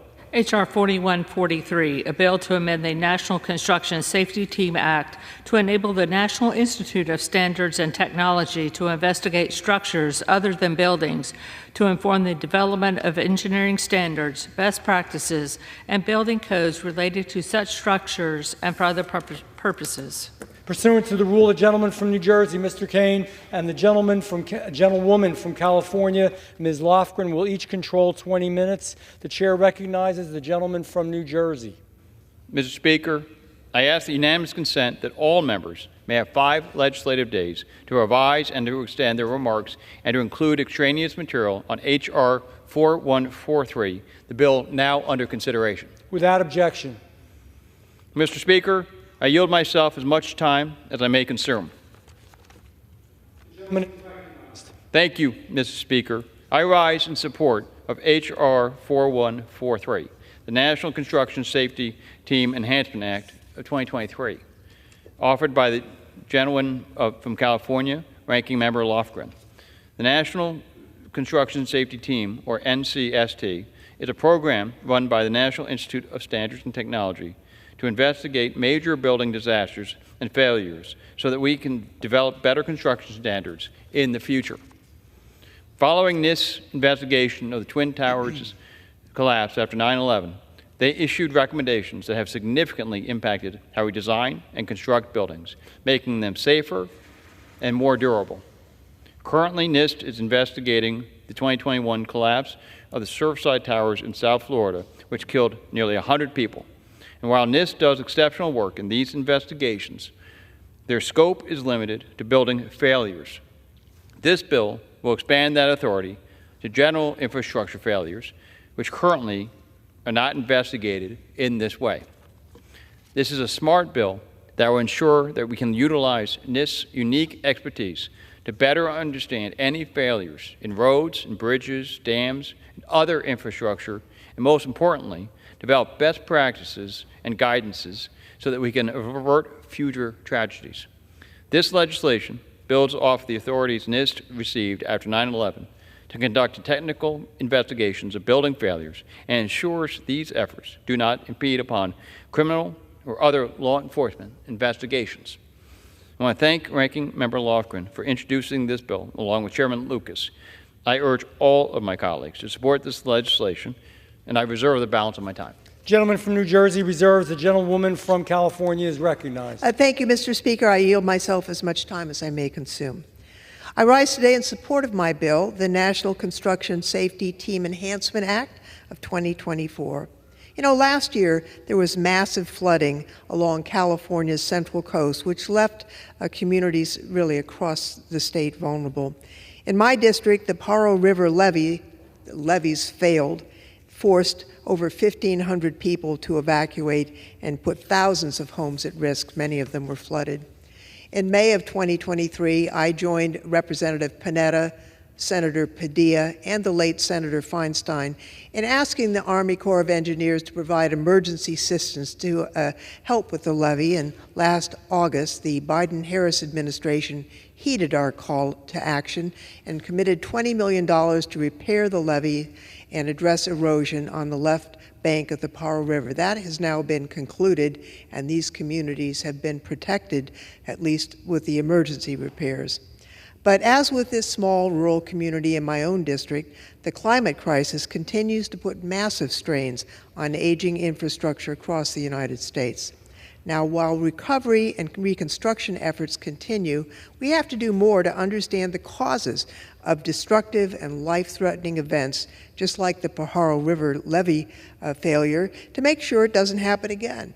Unfortunately, there's no agency currently authorized to conduct thorough technical investigations of failure of general infrastructure, like levees or dikes or bridges or dams. When it comes to buildings, the National Institute of Standards and Technology has been charged by Congress with conducting investigations in order to improve the building codes and standards used to design and maintain them. The National Construction Safety Team, or NCST, dispatches experts to work alongside other agencies to investigate major building disasters, to improve the scientific understanding around these failures, and to prevent future catastrophes.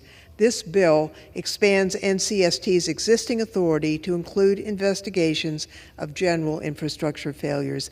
These teams will investigate incidents involving other structures that we also rely on every day in order to improve the safety and resilience of American communities.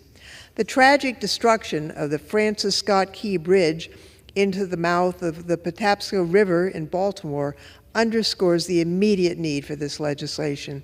The impact of that catastrophe is being felt all across the United States.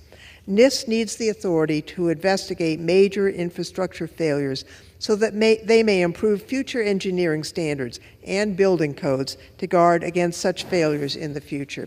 I want to thank Chairman Lucas for his partnership on this bill and so many other things.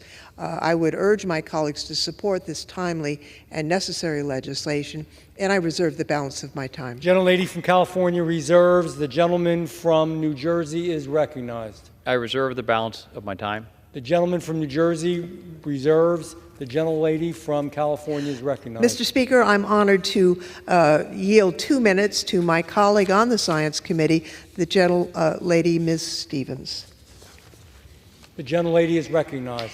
Thank you, Mr. Speaker, and thank you yet again to Ranking Member Lofgren, and particularly in light of her remarkable leadership in crafting and introducing this bill. I join both my colleagues to shine a light on the deep and critical importance of H.R. 4143, the National Construction Safety Team Enhancement Act.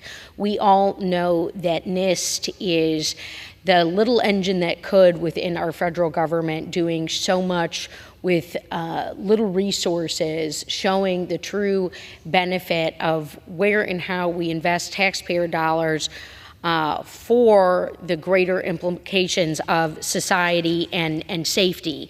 And yet we know that the National Construction Safety Team within NIST is modeled after the National Transportation Safety Team, and both expert operations that get dispatched to the site of major building disasters to investigate the cause and identify preventative solutions. However, the existing authority only extends to buildings and leaves out major swaths of our built environment, as the ranking member mentioned, like bridges and levees, that just frankly leaves our nation vulnerable. And so this legislation will expand the safety team's existing authority to better investigate those failures of infrastructure and structures other than buildings. This really couldn't come at a more important time. I know this is deeply critical to residents in Michigan, and we want to be in a place where we are creating resilient structures and recognizing some of the damaging impacts of climate change and rising sea levels. That's the extreme weather environment we're in. So thank you again to our ranking member. Thank you to all on the Science Committee. I'm proud to be a co-sponsor of this bill and eager to see it get passed in the House of Representatives, and I yield back. I reserve. The gentlelady from California reserves. The gentleman from New Jersey is recognized. Mr. Speaker, I have no further requests for time, and I'm prepared to close once the gentlewoman from California does. The gentleman from New Jersey reserves. The gentlelady from California is recognized. Mr. Speaker, thank you. I am proud of this bill. If we make this the law, America will be safer. Full stop. I'm happy that we were able to do it on a bipartisan basis, and I'm looking forward to quick action in the Senate. I want to thank, again, the chairman of the committee, Mr. Lucas, for his collaboration on this and so many other things. I urge passage, and I yield back. The gentlelady from California yields. The gentleman from New Jersey is recognized. Thank you, Mr. Speaker. This is a common sense, practical policy that supports science and innovation to improve people's lives. I encourage my colleagues to support this bipartisan legislation to ensure that NIST can utilize its unique expertise to conduct these technical investigations on major failures to our infrastructure. I yield back the balance of my time. Gentleman yields back. The question is, will the House suspend the rules and pass the bill H.R. 4143? Those in favor say aye. As amended. As amended. Those in favor say aye. Those opposed say no.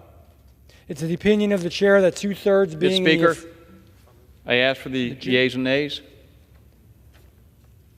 The yeas and nays are requested. All those in favor of taking the vote by the yeas and nays will rise and remain standing until counted. A sufficient number having risen, the yeas and nays are ordered. Pursuant to Clause 8 of Rule 20, further proceedings on this question will be postponed.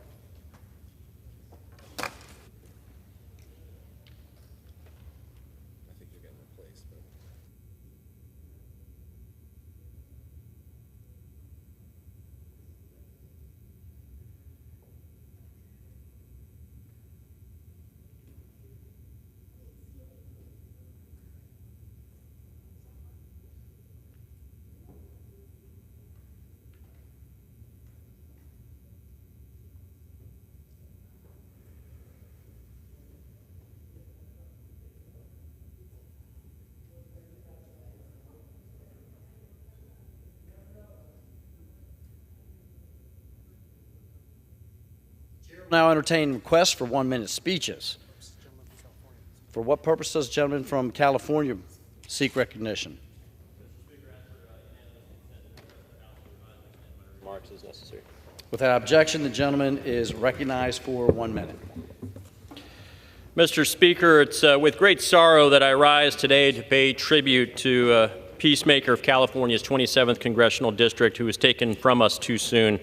On April 20th, of this year, Los Angeles County Sheriff Deputy Alfredo Freddy Flores tragically passed away at the age of 51 after suffering injuries during a training exercise last October. He's survived by his wife Maggie, his children Nathaniel, Kayla, Victoria, and Adrian. While our community is grieving this tragic loss, we were also blessed by his extraordinary life and the security blanket that he provided us on a daily basis. He lived a life of service to his family, the community, and the Los Angeles County Sheriff's Department, and Deputy Flores dedicated 22 years of his life to the safety, security, and prosperity of our nation. Mr. Speaker, there is no greater form of love than being willing to sacrifice your own life in defense of others. While he is with the Lord now, Deputy Flores' legacy lives on with everyone who knew him and his family, and he looks down upon us with great pride today. I thank you, and I yield back. Thank you. For what purpose does the gentlewoman from Arizona seek recognition? Thank you. I ask unanimous consent to address the House for 1 minute. Without objection, the gentlewoman is recognized for 1 minute. I rise today to recognize someone whose service has been instrumental in the lives of constituents in Arizona's 8th Congressional District, Tyler Maston. Tyler's service to the 8th District began in August 2022 as a constituent services representative in my Surprise, Arizona district office. During his tenure, Tyler was expertly navigating casework for over 300 constituents who had encountered difficulties with various federal agencies. As a result of his efforts, he directly saved constituents over $547,000. This is an incredible achievement that made a huge difference in the lives of constituents and their families. Tyler also displayed leadership abilities by managing both the Congressional App Challenge and the Congressional Art Competition, and has been an invaluable member of my district team. I would like to thank Tyler for his leadership and service to our district. His dedication and determination were critical to the success of our constituent services programs and improved the lives of those in the 8th Congressional District. Thank you, Tyler, and I yield back. Thank you. For what purpose does the gentleman from New York seek recognition? Without objection, the gentleman is recognized for 1 minute. Mr. Speaker, I rise today to recognize National Sock Out Cancer Day, which will take place on June 2nd. Cancer affects millions of families from all walks of life, and sock out cancer reminds us that we are all alike in facing this formidable foe.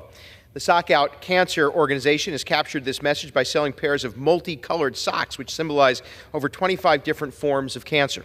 With the proceeds, the organization has helped survivors and families pay for food, transportation, and housing so that they can focus their energy on healing and recovery. Mr. Speaker, Sock Out Cancer has become a beacon of hope for those facing the fight of their lives. And I ask my colleagues in this House to join me in recognizing this June 2nd as National Sock Out Cancer Day. With that, I yield back. Thank you. Under the Speaker's announced policy of January 9th, 2023, the gentleman from Arizona, Mr. Schweikert, is recognized for 60 minutes as a designee of the Majority Leader. Thank you, Mr. Speaker Pro Tem.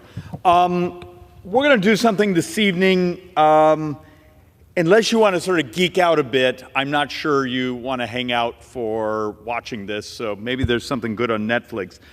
I want to walk through a couple financial debt concepts I tried sharing last week just to help people sort of get their heads around something.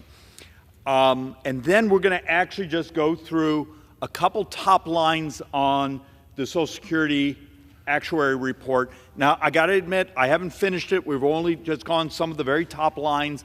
It's going to take me a week or two to work out all the math, but we want to make sure, because some of the headlines, I believe, were misleading on just still how difficult these numbers are. And then we're going to go through sort of understanding the scale of the problem. Then we're going to do a little bit of talking about optimism, and we're going to do some discussion about AI, artificial intelligence in government, and some of the bills we've actually already introduced. Thank you, you're very kind, just one. We've already introduced to disrupt the cost of this government. You know, you keep hearing sort of nasty, horrible, the world's coming into the end, and I'm going to argue that if we would get AI right, we can make a difference in government. So let's first walk through the first concept. How many of you remember a little while back, I think it was S&P, or was it Moody's? Maybe Moody's, downgraded U.S. debt. We've had 2 downgrades. Of the 3 large rating agencies, we've been downgraded twice. Now, I know every member of Congress and all of our staff read every word of it. But if you actually read it, there's an entire report about why they would downgrade U.S. debt. Now, it was more of a downgrade of future horizon. One of the number 1 reasons on that downgrade was governance. Now, the fact of the matter is the debt picture's off the charts. I'm going to show one here where I think we've now had our 4th day in the last couple of weeks where we went over $100,000 a second borrowing. But do you screw with your bankers? Because this is my passion, trying to convince our brothers and sisters here in Congress, you got to act like an adult. Have fights here. Actually know your math. Bend the cost of government. But don't do stupid things and then turn around. Because this week, understand, this week I believe the Treasury is going to market for like $125 billion. Our interest rates are actually slightly down this week compared to last week. But the fact those interest rates bounce up and down this much lets you know sort of how nervous the debt markets are. Remember, 2 weeks ago, lots of the fancy financial markets were writing stories about U.S. debt is getting harder to sell. This week, it looks like it's easier to sell. That fragility, and I know that's a big word, but it's the only one I have for this. Don't play a game here. We will pay $1.2 trillion in interest this year. Interest of the United States in this fiscal year will be the 2nd biggest expense in government. Social Security will be $1.45 trillion. Interest will be $1.2 trillion. Medicare, almost $1 trillion. Defense, $960, $980. Think of that. Defense is now the 4th biggest expense in government, no longer the 1st or 2nd. And part of that concept is, this one's a little more for those folks that like to think of themselves as sort of monetary policy folks. Think about what the Federal Reserve has been trying to do. They've been raising interest rates. They've been pulling liquidity. They've been holding back on buying bonds, doing just the opposite, letting their portfolio roll off. They're trying to pull liquidity out of society to squeeze inflation out. But this place has actually made that much harder to do. Besides the craziness of how much we spent in the Inflation Reduction Act, singularly the most Orwellian named piece of legislation in modern history, you do realize, and I was in the cloakroom a moment ago trying to do this math sort of off the top of my head. I think it's like $2.8 billion a day that we pay in interest. That we pay in interest. The U.S. government pays to bondholders every day. So here's what you have. We're borrowing about $8.5 billion a day. We're paying out $2.8 billion a day in interest. The question is government borrowing really good for productivity in this society? Does government borrowing actually make us a wealthier society, a more prosperous society? Now, look, some borrowing is historic. You're going to do that. But the scale we're consuming, we are consuming much of the world's liquidity, not just the United States. The United States and China are the 2 big economies right now binging on debt. Europe actually has dialed back its debt. Remember, I did the presentation last week. I think there were 13 countries that had better credit ratings than the United States. Greece today has a better credit rating than the United States. Their 10-year bond is cheaper, lower in interest costs than the U.S. And much of that risk premium is governance. It's the belief saying, oh, the United States is going to use its tools to bend inflation. The United States is going to do the things necessary to actually lower its debt and borrowing. Are we? Because you see the conversations we have around here. Most of the time, these microphones are full of people coming up with new programs and new ways to spend money. So understand, I had two concepts I just walked you through. They're a little highbrow. First is you need to actually have a government that convinces the bond markets that we're serious, we respect our creditors. I mean, let's be honest. You borrow a bunch of money, you don't go in to your creditor and make a clown of yourself. And we need to do the same. And the second half is understand the economic mess we're doing. It's more than just the borrowing. It's the fact that you've pulled capital out of the markets that would have gone to more productive uses, and at the same time, then we're paying interest. Now we're paying interest that in some ways is higher than people who said, why would I take a risk premium and invest in something, a new plant, a new equipment, a new widget maker, those sorts of things, when I can get 5% on a 2-year, I'm going to do that. The scale of our debt is creating economic distortion. And it's just a concept we need to understand that also in some ways, Congress, and this always drives people who believe it's Fed and liquidity, but in many ways, Congress, because of our borrowing, has actually created this liquidity cycle where we borrow and then we're pumping out interest. We borrow it and then we're giving you almost a premium on the interest rate and we're paying you out. It's a real problem. And in many ways, we've made the Federal Reserve job even more difficult, squeezing inflation out. And almost no one has actually spent time on that. There's a couple good academic articles if you want to geek out. All right. We use this chart over and over and over because we're trying to help people understand. Do you see the blue? The blue is what we get to vote on. You do understand every dime a member of Congress votes on is borrowed, and part of this. So interest, this number is wrong now. Interest, if you do a gross interest, is 1.2. Publicly borrowed interest is probably, it may be somewhere near that, $890, $900 billion. But this is interest, this is Social Security, this is Medicare, this is Medicaid, this is other mandatory programs. These are earned benefits. You worked your 40 quarters, you get your maximum Social Security. You worked so much, you get Medicare. But I need you also to be willing to hear some very difficult math of how Medicare is actually financed to understand its impact on the debt and deficits. There are other benefits out there that are in the formula. You get because we have a treaty obligation with you for some of our Native American populations. You fall below a certain income. You get certain subsidies, those sorts of things. Those are also considered mandatory programs. But the point here is the vast majority of U.S. spending, your member of Congress never, ever, ever gets to vote on. And we need to change that. We need to start telling the truth that we're hemorrhaging cash. And at these interest rates, you've got to understand what we're doing to your retirement and your kids' futures. So let's actually walk through. I just do this board.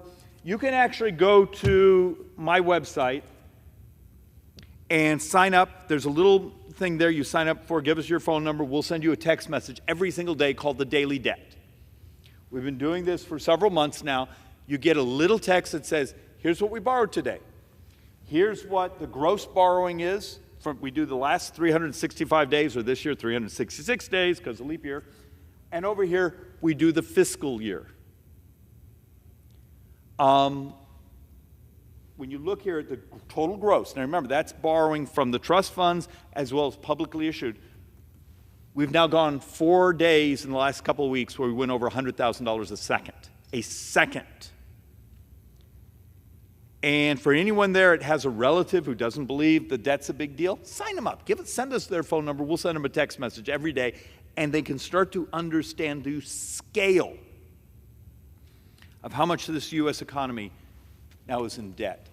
Remember, think about that. If the U.S. economy is about 28, 29 trillion, and we're going to borrow this year publicly borrow, not total borrowing, publicly borrow maybe 2.7, 2.8 trillion. You're functionally borrowing what, 9% of the entire economy?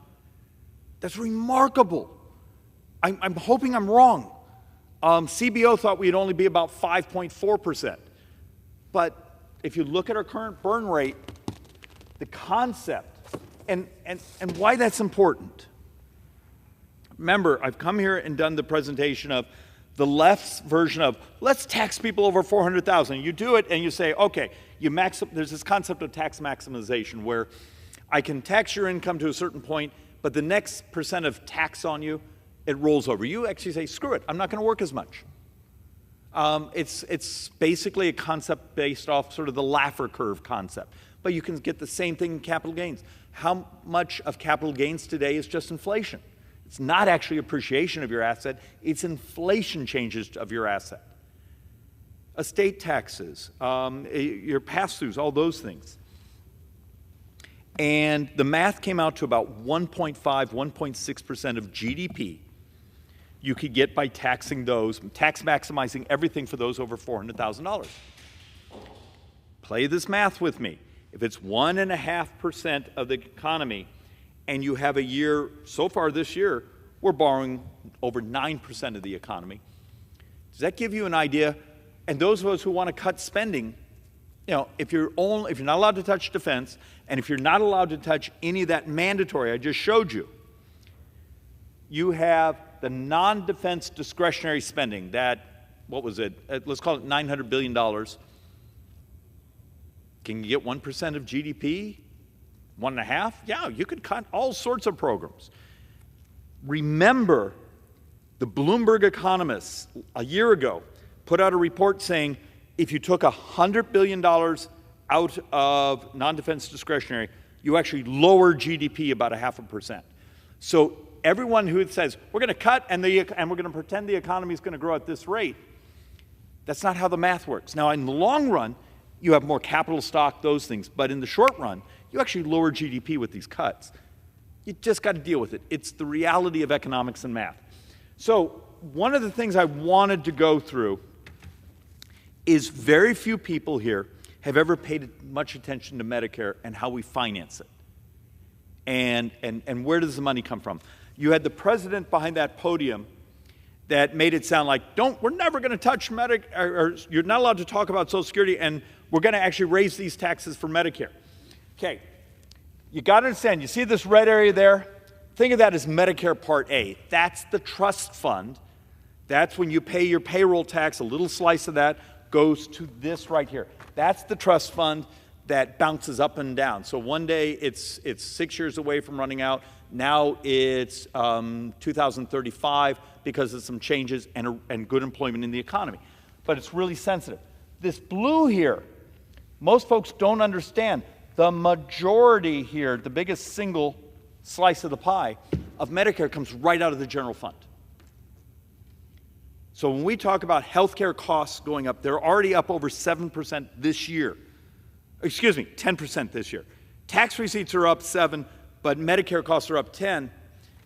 That's a huge hit on the general fund. And over here, you see this, that's actually premiums, and then here's some actual state transfers and those things, some of the dual eligibles and some of those things. But you have a lot of folks who run around here somehow thinking Medicare is financed off the FICA tax, the payroll tax. And it's not. It's about a third of the spending. And why that's important is the actuary report that came out yesterday actually was okay on Medicare. We gained a few years, but the reason, if you really dig into it, it's these minute changes and I believe unrealistically optimistic numbers that healthcare costs are going to stabilize, even though this year Medicare costs are up 10%. So I don't know how they justified those two numbers. Guess what I'm going to do the next week or two? We're going to read every line and try to figure out what they were saying in here. Welcome to my life. But when you see this Part A here, now we're doing it in blue, that's actually part of your payroll tax.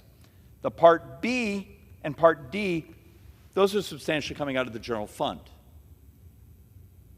So it turns out Medicare is, the biggest single, other than interest, is the biggest spend out of the general fund. Because Social Security, until the trust fund's gone, does not have a general fund aspect.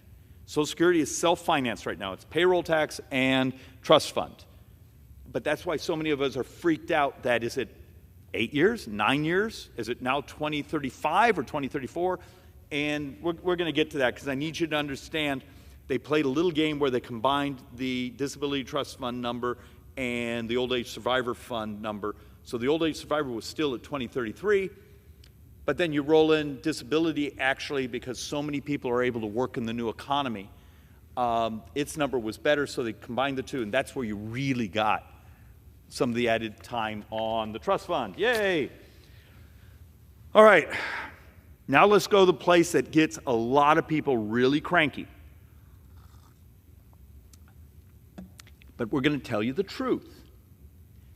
Need to process this because you've had people in the political class, the media class, the fraud information class that comes through these things, tell you stories about Social Security and Medicare that just mathematically aren't true.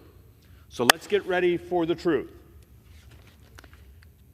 And this is based on an average couple, not an individual, average couple. And this number is updated. So look, the average couple in a lifetime, this is an average in America based on, I think we're actually basing this on a 2023 number. Average couple will pay in $783,000 in their lifetime in Social Security taxes. It's amazing. And how many people will you hear say, but they stole my money? No, actually, it turns out that average couple gets every dime of that back. Benefits they'll receive will be about $831,000. So $70-some thousand spiff. Okay. Crap rate of return.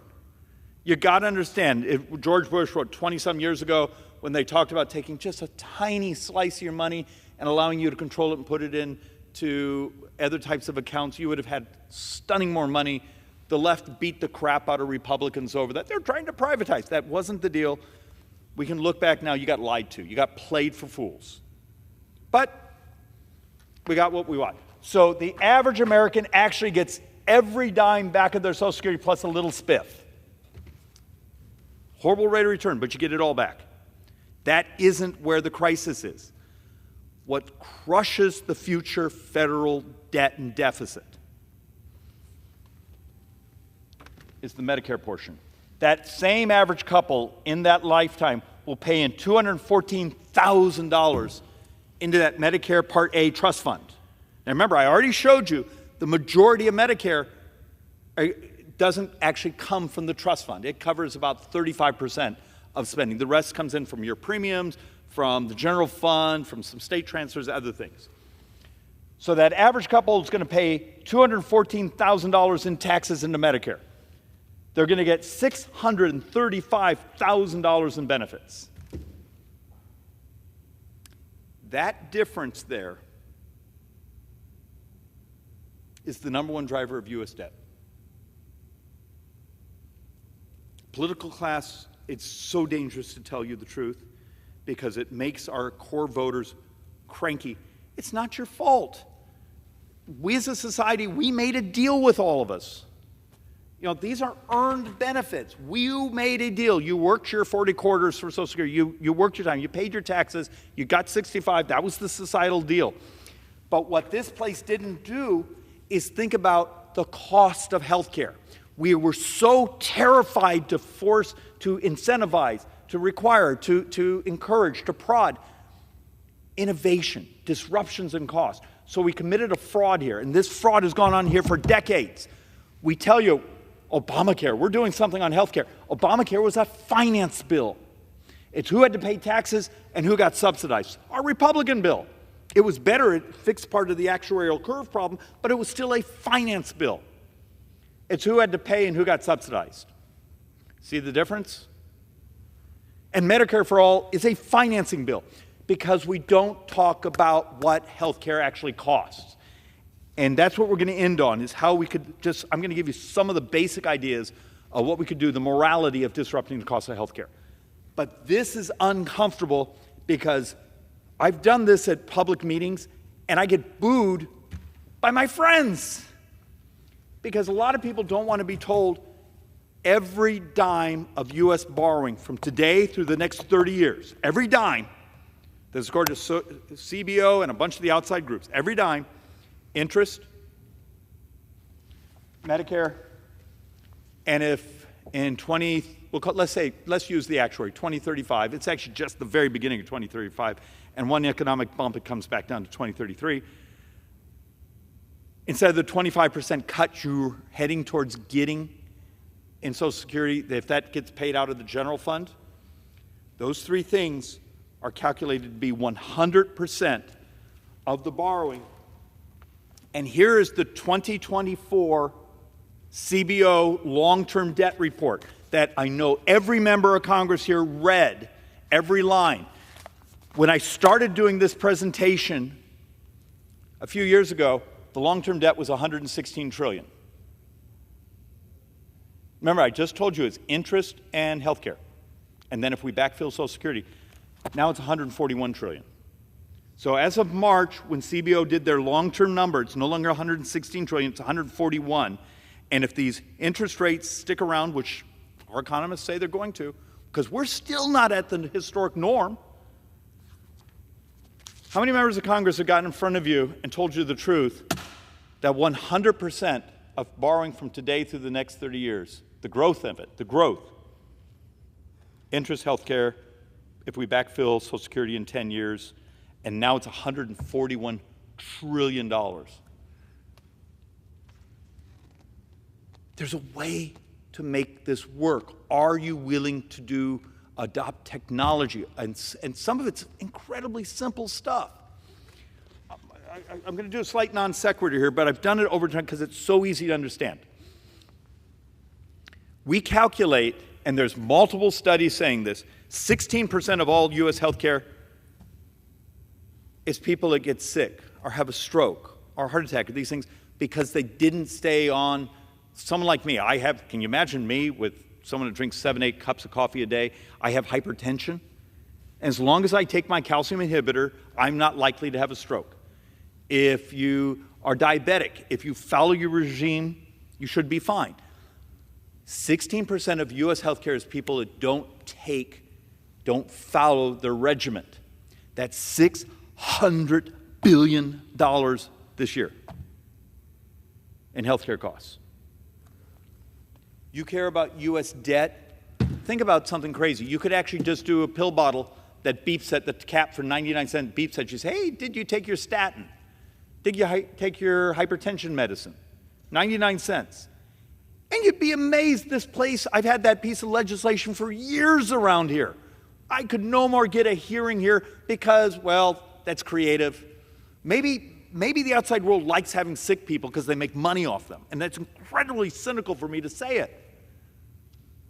But how much revolutionary pieces of legislation do you see coming through here that are simple, easy to understand, and make huge differences in the cost of healthcare? No, David, a pill bottle cap that beeps at me that might save us $100 billion. Well, we can't do that. Why the hell not? It's almost immoral. And look, I've done this before trying to show you that over the next couple decades, it's actually Medicare starts to consume approaching 7% of the entire economy, just that. You start to add in Social Security, that's going 5.9%, and you start to understand when you're starting to look at numbers of 13, 14% of the entire economy is just those two programs.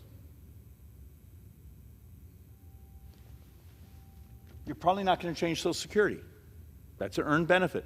But you could change the cost of healthcare by introducing technology disruptions to other business models if this place was willing to be just somewhat creative, maybe read some of the journals out there. And we're going to talk about some of those disruptions that are coming.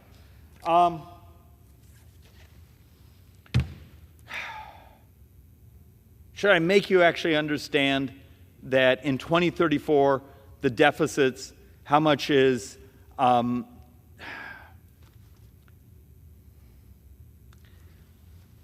reason I have this chart is I'm trying to help folks understand how far we missed. If you and I go back a year ago, at one point we were saying, hey, we're going to have about a $1.3 trillion borrowing. And then it went up saying, oh, it might be 1.6. How do we get expected deficits where we're missing numbers this much? And understanding the economic effects of what it actually does to economic growth. When the smart people we keep turning to over the administration, even our own CBO, are missing these numbers by 100%. You know, when a year or two later, the debt numbers double. Does that let you understand something? If the economy is decent. Now, you don't also what happened, a week ago Friday. We went from this, hey, we're running at a 2.8, 2.9% GDP. Oh, sorry, we were wrong. First quarter was only 1.7.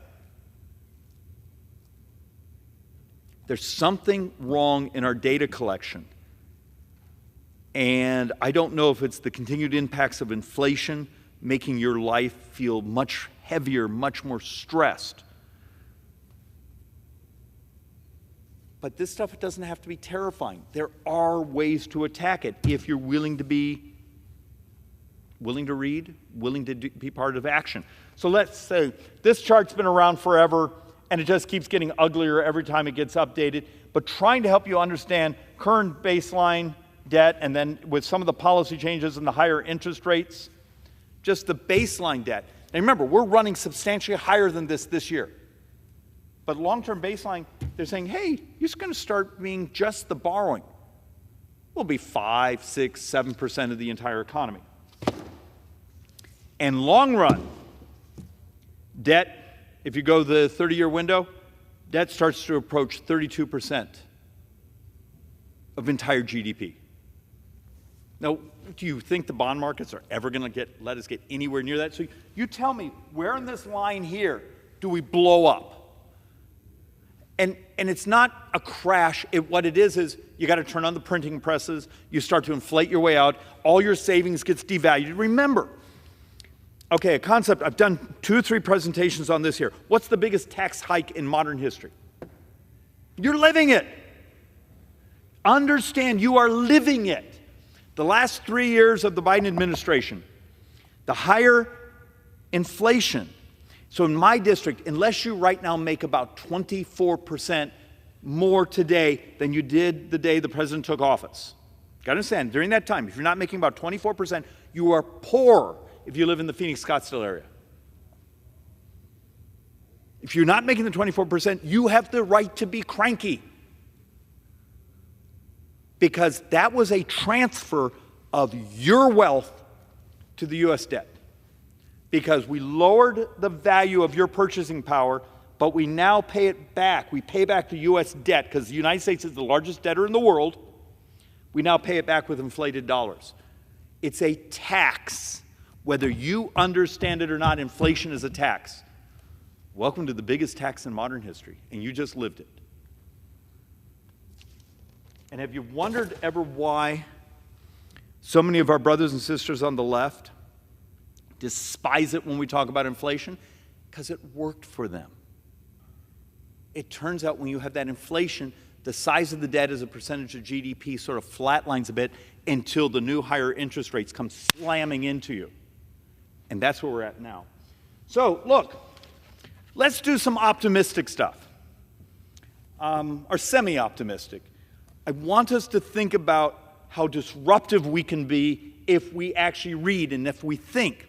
So I think my staff who made this one got a little carried away. But you do realize I think we just had the 8th OMB report that's saying the Pentagon is unauditable. They cannot audit it. Okay, so do you really know your inventory? Do we know how many assets we have? Turns out we can't audit them. So why not do something crazy? How about this idea of, turns out we have multiple companies now that have designed artificial intelligence AI audit crawlers that crawl through every asset list, every inventory list, every bookkeeping entry, everything, you could actually audit the Pentagon. You just have to now use technology, not a building full of people. Okay?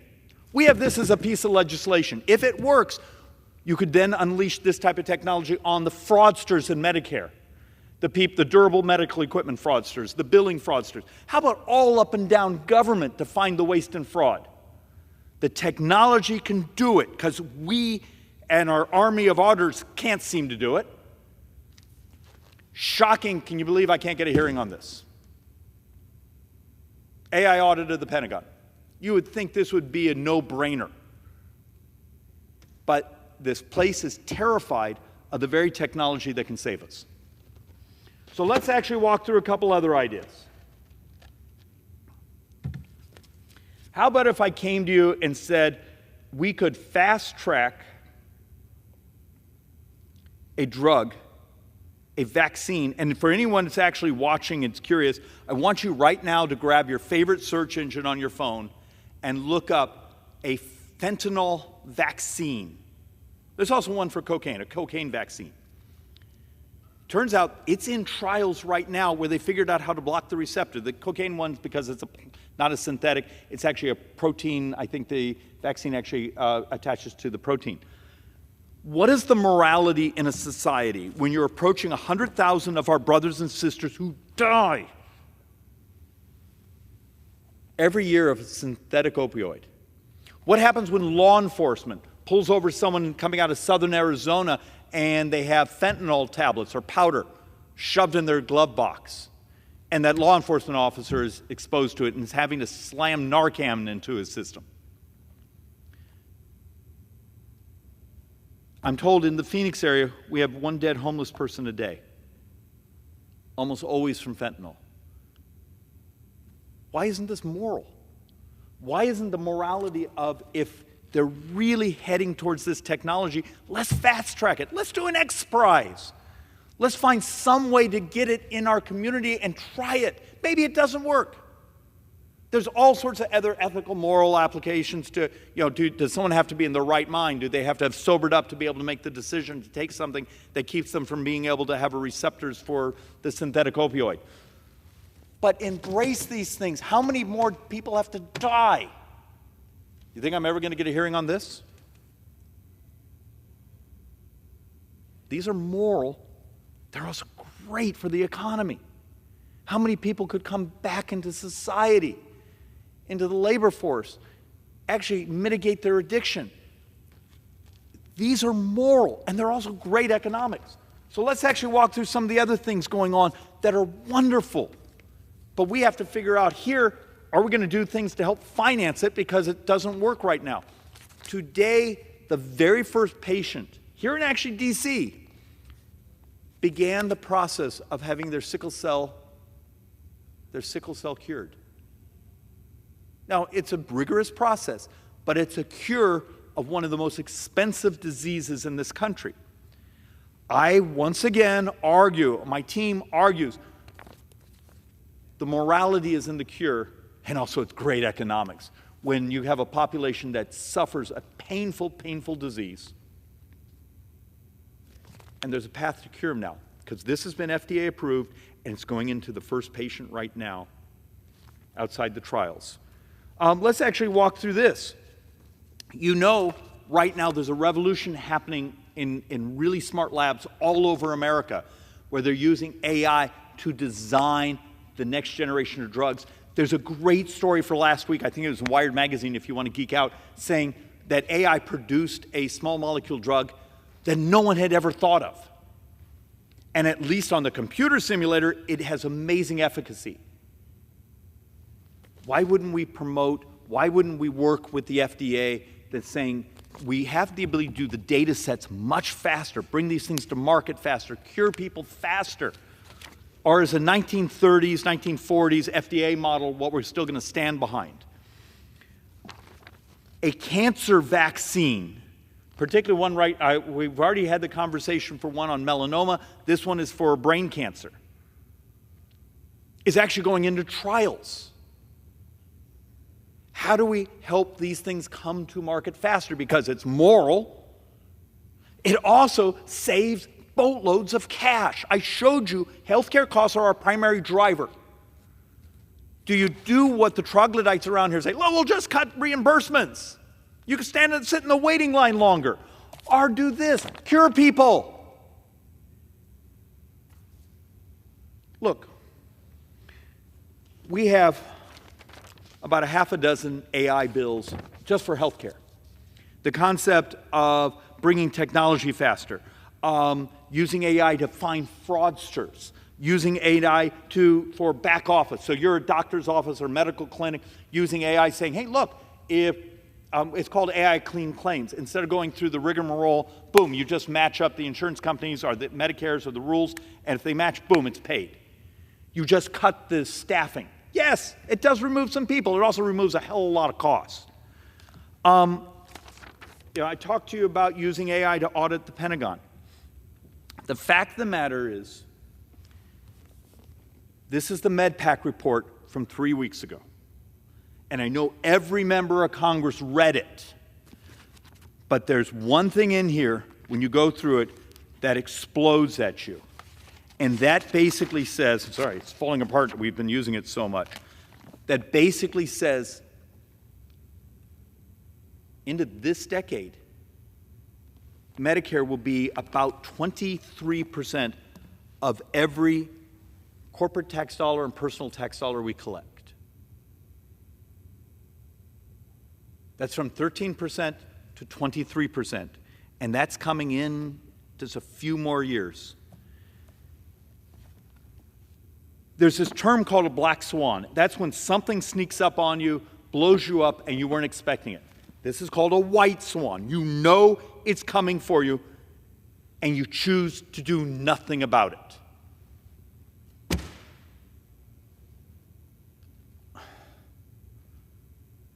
I know I come behind this microphone every week, and I'm almost mentally exhausted because is anyone listening?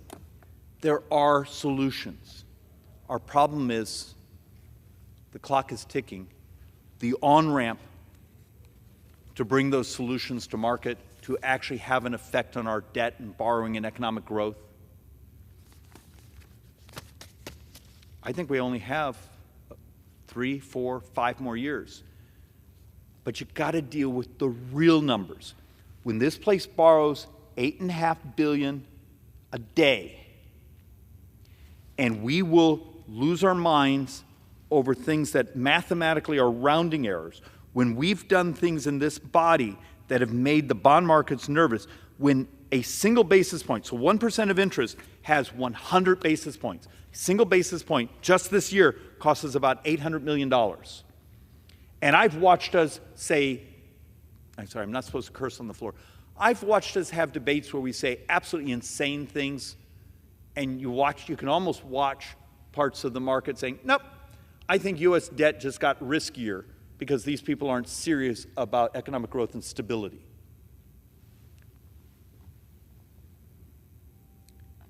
Mr. Speaker, there's ways to make this work.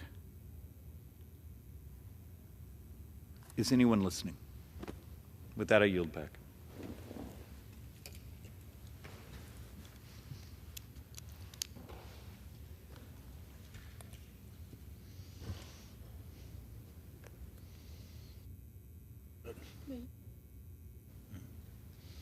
Under the Speaker's announced policy of January 9th, 2023, the Chair recognizes the gentleman from Texas, Mr. Roy, for 30 minutes.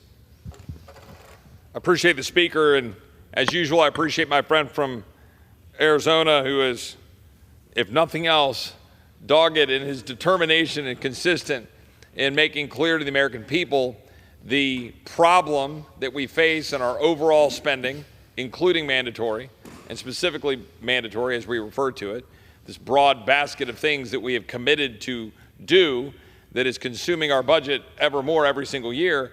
And it's an important point and one that we don't discuss enough as a body on what we should do about it. And the gentleman's point is precisely correct about the nature of the problem, the seriousness of the problem. I mean, when we're sitting here right now and we're roughly, I'm going to use ballpark numbers, bringing in $4 trillion of revenue, but we are spending about $6 trillion. We are then sitting at, and pushing 7. He's right. It depends on what we're talking about in terms of the accounting. But basically what you're saying is you are printing money to fund effectively all of our discretionary budget and then some. What I mean by that is you're printing money to fund defense, you're printing money to fund the operations of government, the Department of Justice, you're printing money to fund the Department of Homeland Security, all of the things that you touch and feel and see, because the $4 trillion is going to fund Medicare, Social Security, food stamps, some veterans benefits that are mandatory, plus interest. There you are. You've used up all of your revenue. But the problem is nobody in this town wants to do anything about it. My Democratic colleagues will hide behind, you must increase taxes. My Republican colleagues will do nothing to actually limit spending in any meaningful way. They'll just talk about ultimately needing to deal with mandatory spending one day and not do anything to deal with the spending issues now. Now, where I depart from my friend from Arizona, respectfully, who's no longer on the floor, but where I depart is I want to, maybe not depart, where I want to be more clear, is the questions when we have debates on the floor of the House about spending items in what we call discretionary. That is the stuff that we can touch, the accounts, the Department of Defense, some of these issues. My issue with that is less about mounting debt, although it's a part of it. It's that you're funding the demise of our prosperity. You're funding the bureaucrats who are at war with us. You're funding that which is undermining our ability to create economic growth and live freely, to get out from under that financial morass. In other words, you're not going to really address the debt problem by saving $5 billion on some small item. But what you are going to do is you're going to stop the interference for the American people. Let me give you some examples. If you're a hardworking American out there and have a family of 4 and you're a plumber in San Marcos, Texas, which I represent part of, and you're just trying to go about doing your job. You need a pickup truck, you need to put all your stuff in it, you need to be able to drive around. We're making that pickup truck impossible to afford. We're making it literally impossible to afford. We're putting all of these requirements and demands in the vehicles. We're now going to make it where you got to have electric vehicles with tailpipe rules and mandating it as they pile up on lots, and they're getting more expensive. You want to go get your windshield replaced? It's like $1,500 now instead it used to be $200 or $300. Why? Because it's got all sorts of mandates and requirements and gadgets in the windshields. Now they're going to mandate the vehicles have automatic braking. Like every time you do that, you make this stuff more expensive. The market should bear that out. The market should sort that out. If you want a vehicle that has automatic braking, great, pay for it. But the vast majority of Americans would say, no, I can't afford that. I just want a simple car. But we're killing the ability of the average family to afford life. And it matters. This is the problem. What we have become in the House of Representatives, what we have become is the house of perpetuating corporate cronyism and the enrichment of a handful of folks at the expense of hardworking American families. And then I'll have some of my colleagues who will throw out these random statements like, we should read the philosophers of the conservatives of the past who were the traditionalists who are rational in what they believe in limited government, not the radical populists of today. I think that misses the entire point.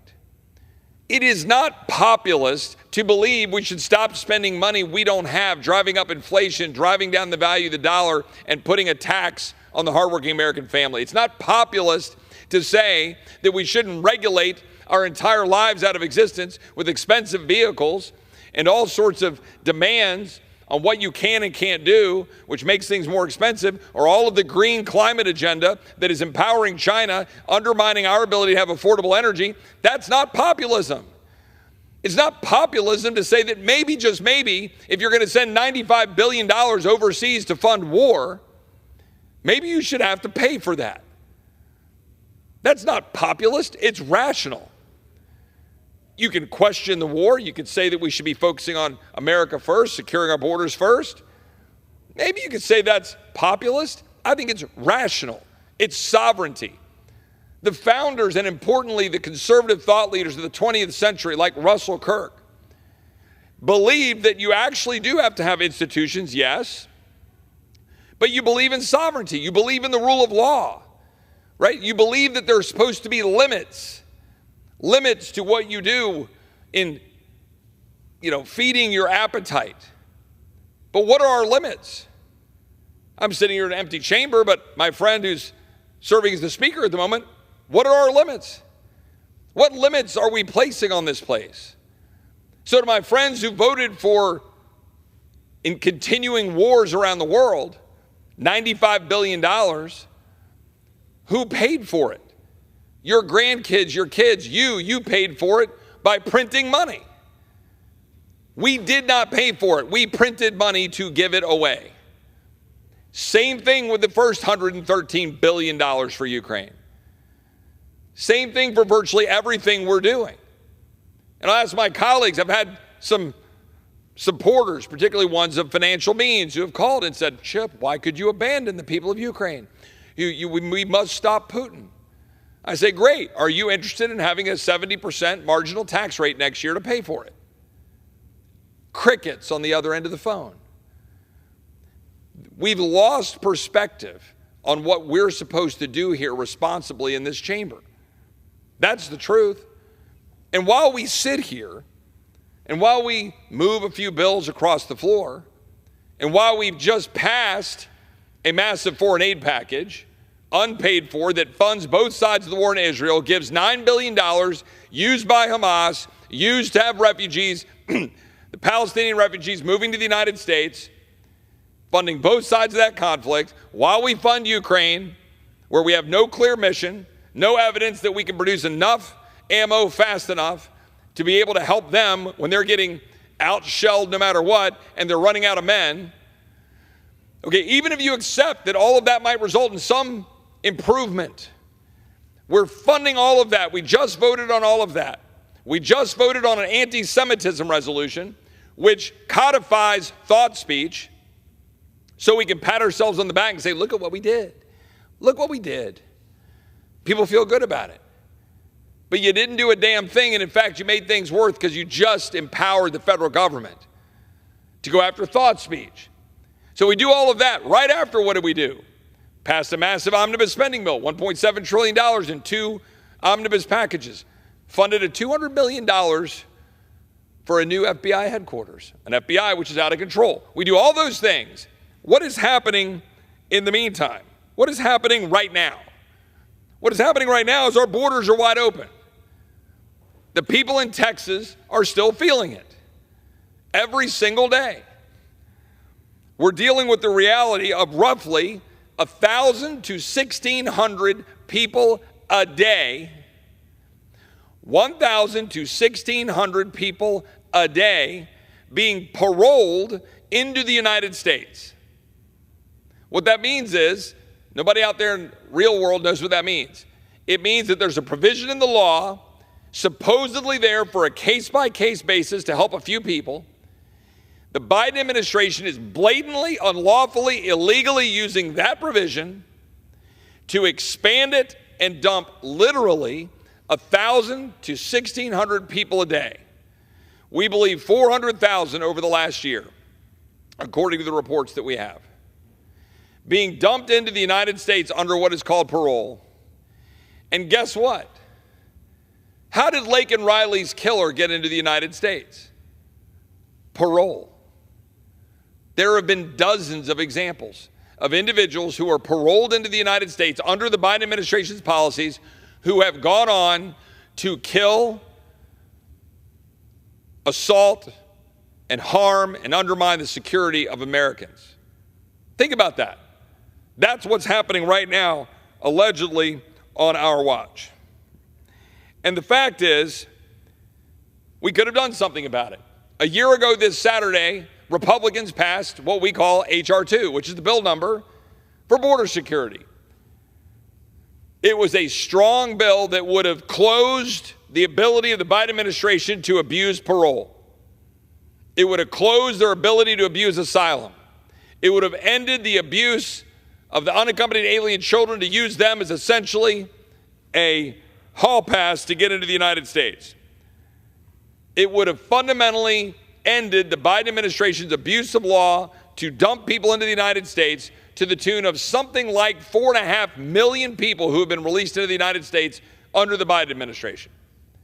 We did that. Republicans did that, and we did that after conservatives worked hard to work with the Speaker to force this body of Republicans to walk away from the amnesty-driven, Chamber of Commerce-driven failure of the last 2 decades and pass a strong border security measure. That bill is sitting over in the Senate, where Senate Democrats refuse to move it, while they hide behind a sham piece of legislation which would not secure the border of the United States so they can try to blame Republicans in an election year. But what Republicans have failed to do is use the leverage of the power of purse to force our Democratic colleagues in the Senate and the Biden administration to come to the table and deal with the border crisis, despite the rhetoric of our own leadership saying that we would do that. We have fully funded the government at debt increasing levels, busting the caps that were put into law, and we're funding the government that is abusing our borders and dumping people into the United States unlawfully, paying off student loans unlawfully to the tune of $700 billion to $1.4 trillion, while we rack up now $34.5 trillion of debt, barreling towards $35 trillion every 3 months, more interest than we pay on the national defense, almost $1 trillion of interest, barreling towards $2 to $3 trillion of interest, all while our retirees are growing, demands on Medicare are growing, cost prices of health care are going up. That's all happening right now in real time, and what are we doing about it? And this is a question that I want to ask my Republican colleagues. If the American people look at our Democratic colleagues and say, man, that's insanity. We can't do that. That's crazy stuff. They want to have all sorts of woke policies and DEI, and they want to let criminals out, and they want wide open borders, and they want to keep spending gobs of money.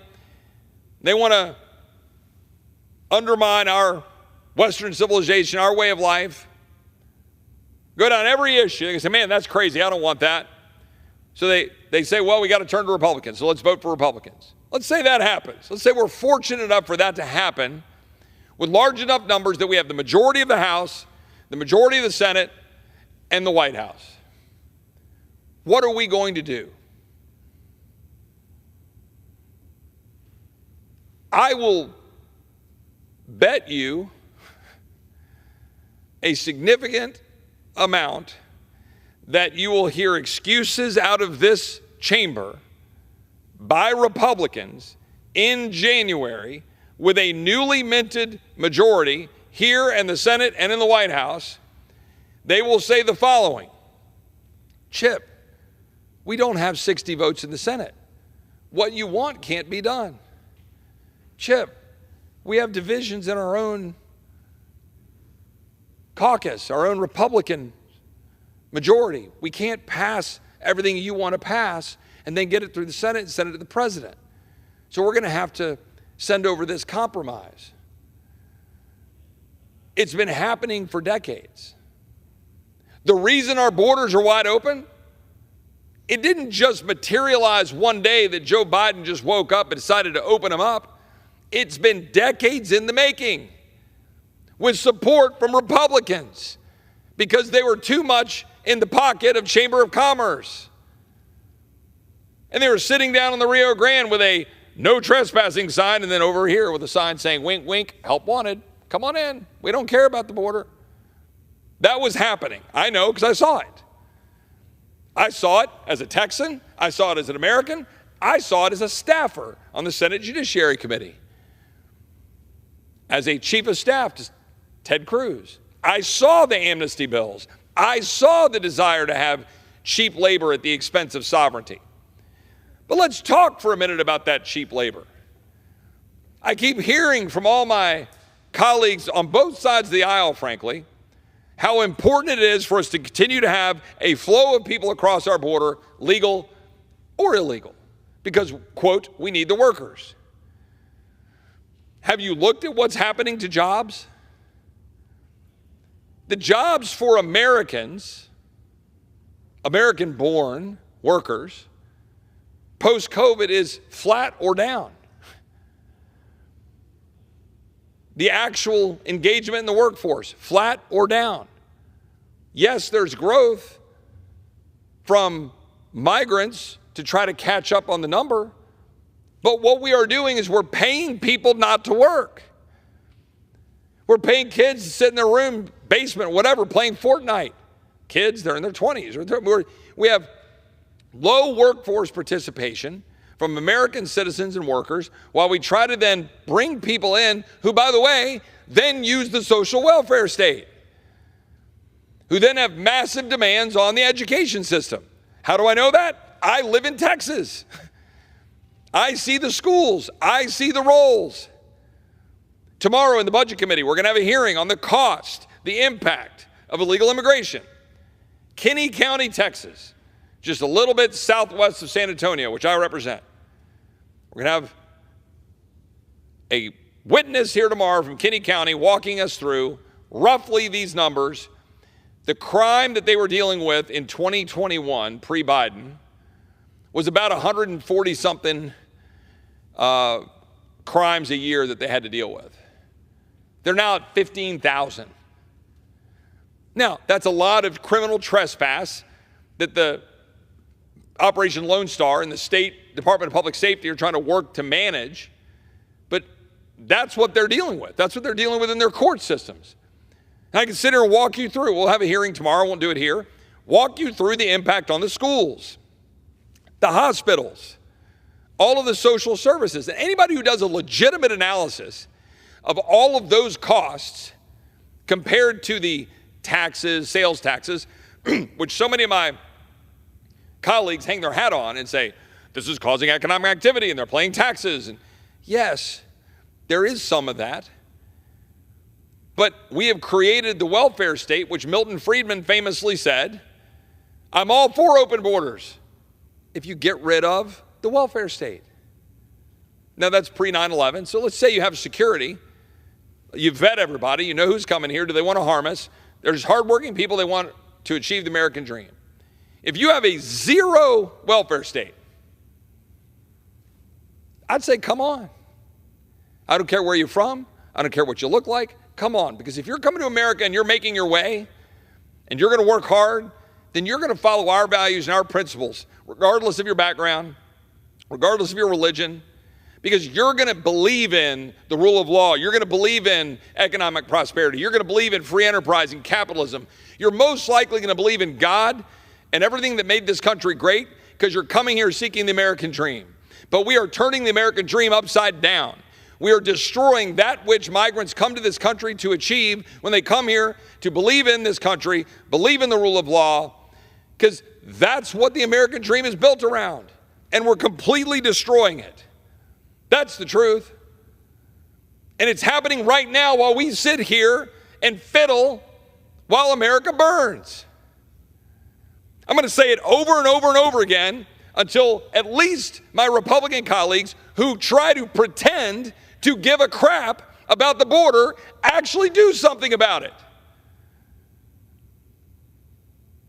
How many campaign ads, how many speeches are going to be given by my Republican colleagues between now and November about what they will do to secure the border? And what are they doing right now? Shrugging. Sorry, can't do anything. It's Biden. What are we going to do? How many more Americans are going to die while we shrug? Well, thank God the founders didn't shrug. Thank God the men at Lexington and Concord didn't just shrug and say, oh, well, I guess there's a tyrant. Thank God the boys at Normandy didn't shrug and say, why the hell are we across the ocean and we got to go take out this crazy guy Hitler? Thank God they did it. Thank God the boys of the Alamo didn't shrug. But we're shrugging it off. We're pretending it's not happening. I mean, is anybody paying attention to what's happening in London? I'm going to say it here on the floor of the House to get the scorn of people when I say you've got a massive Muslim takeover of the United Kingdom going on right before our eyes. They would say, Chip, well, what is wrong with that? Well, I've got some pretty strong concerns about Sharia law and whether that'll be forced upon the American people. In this case, the people of the United Kingdom. I've got pretty strong concerns about people who want to see Israel's destruction, who were happy about October 7th, who were elected in the United Kingdom. Some might say that we've seen that here in the United States. What are we going to do about that?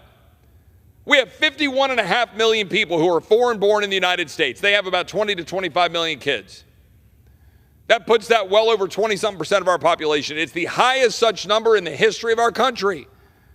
People say, well, isn't that great? Is it? Are we teaching people about Western civilization? Are we teaching people about the Constitution, the Bill of Rights, the rule of law? Are we teaching them Western values? Are we teaching them God exists? Are we teaching them the importance of freedom? Or are we teaching an entire generation or two or three to run around complaining about what's wrong and why the entire world is against them because of their skin color, their sex, their supposed gender identity, whatever the hell category we create to make people have an excuse for not just stepping up and achieving the American dream? But that's what we're doing. Our borders are wide open. People go, well, it's bad. I mean, it's bad, Chip. What do you do about it? Stop it. Like, actually stop it. But we literally just gave away every ounce of leverage we have. Why? To fund Ukraine. Unpaid for. With no clear mission. We said, who cares about America's borders? Sorry, Chip, we couldn't get it done.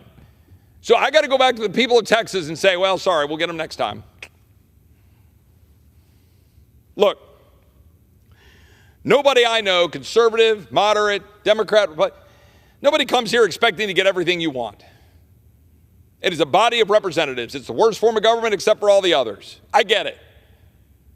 But I'm sick and tired of watching this play out the same way every single time. The American people get screwed and get left holding the bag. That's the truth.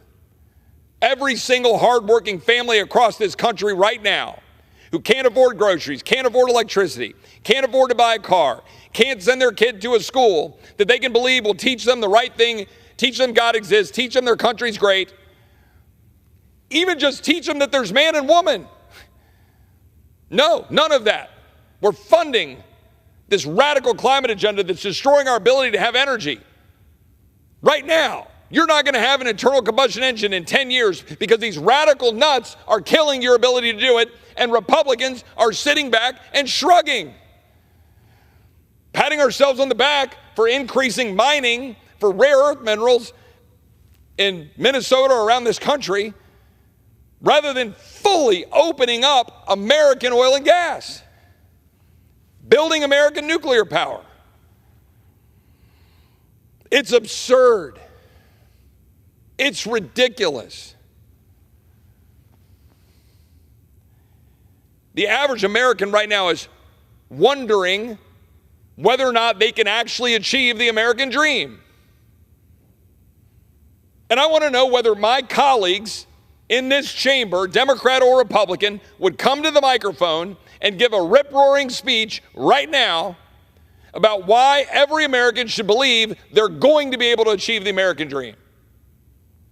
Because I will tell you right now, unless we lead, unless we take this moment to reverse the direction we're headed, change trajectory, massively shift the direction of our country, then our kids and our grandkids will not be able to achieve the American dream. They won't. He'll Chip, well, how does that sell? Because what I'm selling is a duty to fight. What I'm selling is a duty to go fight to make sure those American kids and grandkids can achieve the American dream. to fight for sovereignty, to fight for citizenship, to introduce legislation to demand that citizens only vote, to stand up and fight for the opportunity to go carry out your life because you can afford to do it because you've gotten rid of all of the regulations that are constraining the hardworking American. Go get rid of the corporate cronyism, enriching the insurance companies, enriching all of the big corporations across this country, and hospitals and pharma, and strip it away. Get rid of the middlemen and empower doctors and patients and get all that crap out of the way so people can actually go get health care. Do that. Cut the government bureaucracy. Get rid of the bureaucrats. Get rid of the DEI. Get rid of the critical race theory. Go to war with the bureaucrats, metaphorically, to stop destroying the American dream. Don't just sit here and come here and give speeches about some basketball team that won the national championship. Go home and say, look at me. I gave a speech about the basketball championship. Who cares? Their parents can't afford to live. We have a duty in the people's house to do something. The iceberg is right in front of us. My friend, Mr. Schweikert, just explained it. We are massively upside down. We are bleeding out of every pore of our body in terms of money and debt. Our borders are wide open. We are increasingly unchurched. Our schools are indoctrinating our kids. Our universities are indoctrination camps. They're essentially daycares for elitists. And we just forgave their debts, student loans. Every hardworking American out there deserves a representative that represents them. Democrat or Republican, conservative, moderate, liberal. Why are you here? What's the point? Why get elected? Why get an election certificate? The point is to stand up in defense of the rule of law and the Constitution. If you say you believe in limited government, limit it. If you say you believe in cutting spending, cut it. If you say you believe in securing the border, secure it. If you say you believe in a peace through strength, then stop sending our military and our money in endless conflict and instead build a strong military here, sparingly used, make sure our men and women have the care when they get home, and send a message around the world that when we use force, it will be used quickly and massively. This is what the people I represent want. They don't want any more of these feel-good bills because some organization declares a week. Happens all the time. Teacher week, got to do a teacher bill. Cop week, got to do a cop bill. None of that is going to make this country freer or stronger or more secure. We took an oath to the Constitution. I don't want any more excuses about, well, Chip, this only offends the Commerce Clause a little bit. This one's better than that other version. Stop doing it.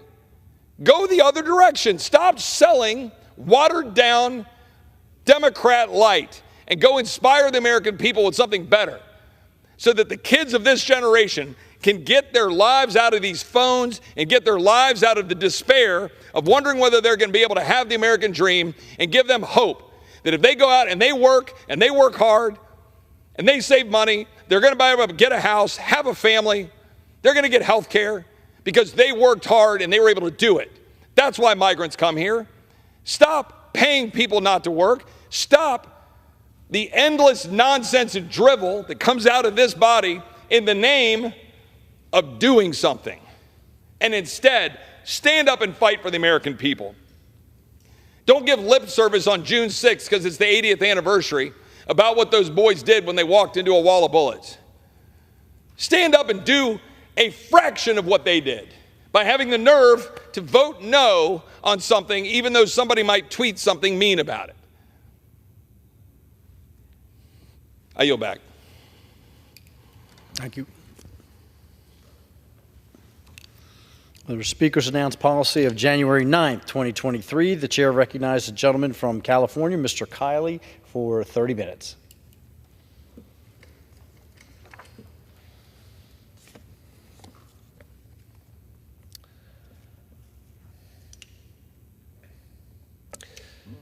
Mr. Speaker, I rise to present a resolution that I am introducing in this House and that I hope will receive prompt passage and bipartisan support. The resolution reads as follows. Whereas in recent weeks, tent encampments have spread at universities across the country. These encampments are illegal and in violation of university policies. They have become rife with anti-Semitic threats and acts of violence, harassment, and other disruptive behavior. Some universities have responded by even-handedly enforcing the law and clearing the encampments. They have emphasized the right of students to protest and express their opinions in innumerable ways while making it clear that acts in violation of the law or university rules will not be tolerated. Other universities have decided to ignore the law and ignore their own policies, allowing encampments and other illegal activity associated with them to grow unchecked for weeks. Encampments have made demands of universities, such as divesting from companies tied to Israel, cutting ties with Hillel campus programs, and ending study abroad programs to Israel. Some of these universities have even negotiated with those in the encampments and agreed to their demands around changes in university policy, including Northwestern University, UC Riverside, Brown, Rutgers, Johns Hopkins, and the University of Minnesota. Still others have canceled classes, moved to online meetings, or canceled graduation ceremonies, and that includes Columbia, UCLA, UC San Diego, and Emory University. These encampments and the criminal behavior connected to them, such as threats or acts of violence, blocking or occupying buildings, genuine harassment, or other disruptive behavior, are not protected by the First Amendment. To the contrary, they disrupt the operation of the university and the academic freedom and speech rights of other students. Free speech on campus means universities should encourage free and open expression in speech, writing, listening, challenging, and learning, while never shielding students from ideas the university disagrees with or limiting expression on the basis of content.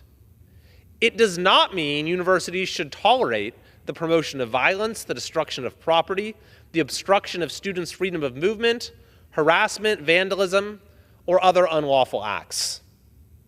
Resolved, the House finds canceling classes and commencement in response to unlawful encampments is unacceptable and unfair to the majority of students.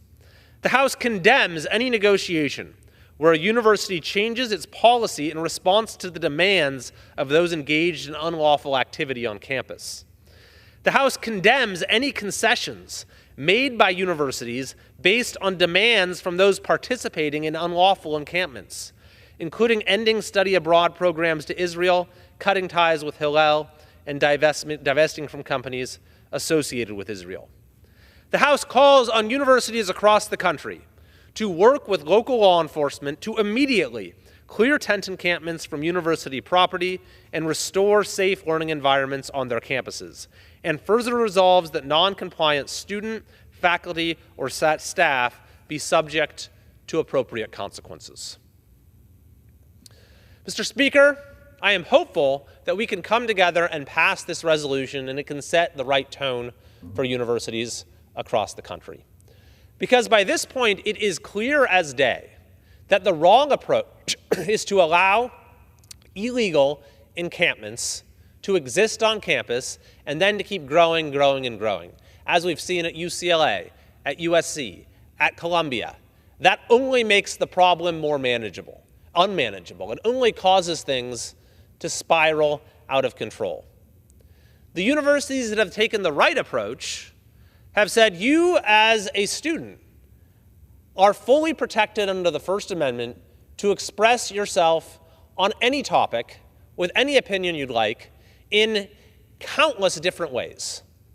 You are free to do that on our campus. But what you are not free to do is to set up structures on campus to impede other students, to engage in threats or acts of violence, and other unlawful, disruptive conduct that we've been seeing on these campuses.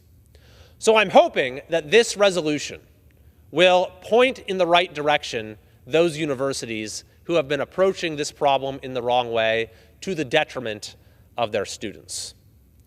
Now, perhaps the only thing more disgraceful than these illegal pro-Hamas encampments is the way that these universities have catered to them. But perhaps even more disgraceful than that is the way that some politicians have. The way that some political leaders have remained silent or have refused to condemn things that are so morally clear, have equivocated on the clearest of moral questions. Well, President Biden did come out and make a strong statement today. Up to this point, his response has been manifestly inadequate. The governor of my state, Governor Newsom, in California, has had next to nothing to say about it, even though some of the worst situations are on California campuses. And just today, the Secretary of Education, Miguel Cardona, testified before our committee, the Education and the Workforce Committee. Now, Mr. Cardona came into this hearing with a troubling record. For example, he recently refused to say whether chants of "From the River to the Sea" are anti-Semitic. Now, at today's hearing, I asked him some basic questions. I asked him if he would condemn the illegal tent encampments on university campuses. Secretary Cardona refused to do so. I asked him if he would condemn faculty members who interfere with the attempts of law enforcement to clear out these encampments and enforce the law. Secretary Cardona refused to condemn them. I asked him if he would condemn calls to divest from Israel. Secretary Cardona refused to do so.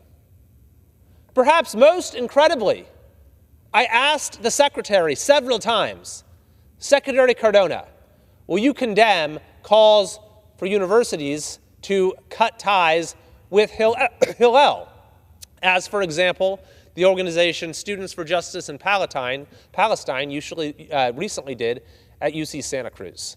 I asked him again and again, Secretary Cardona, will you condemn calls to cut ties with Hillel? And Secretary Cardona refused to do so. Why is this so hard?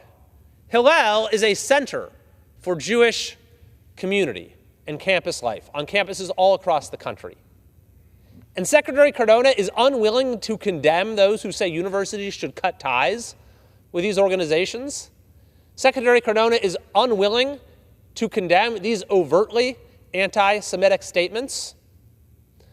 So given what the president said today, if we are to take seriously his statements condemning what is happening on our university campuses, we need to ask the question whether we can take that commitment seriously so long as Miguel Cardona remains his Secretary of Education.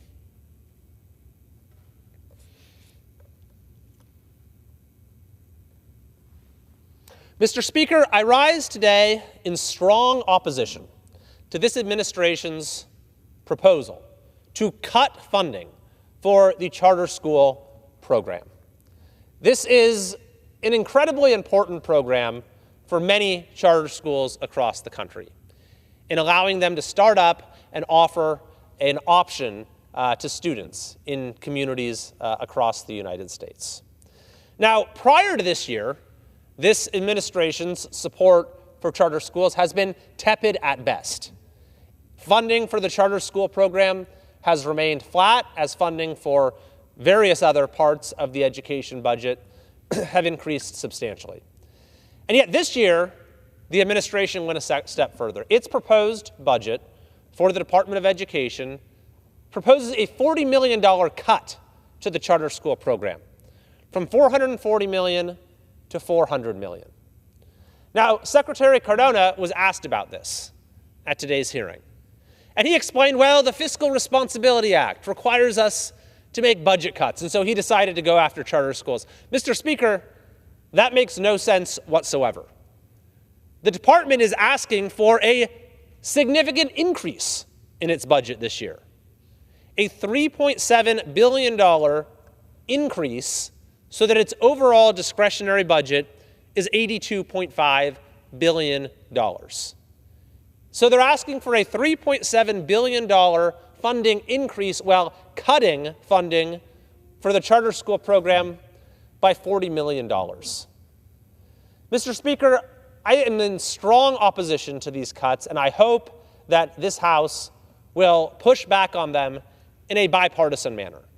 Because the reality is that charter schools across the country have made tremendous progress in closing achievement gaps and expanding the options that are available to parents.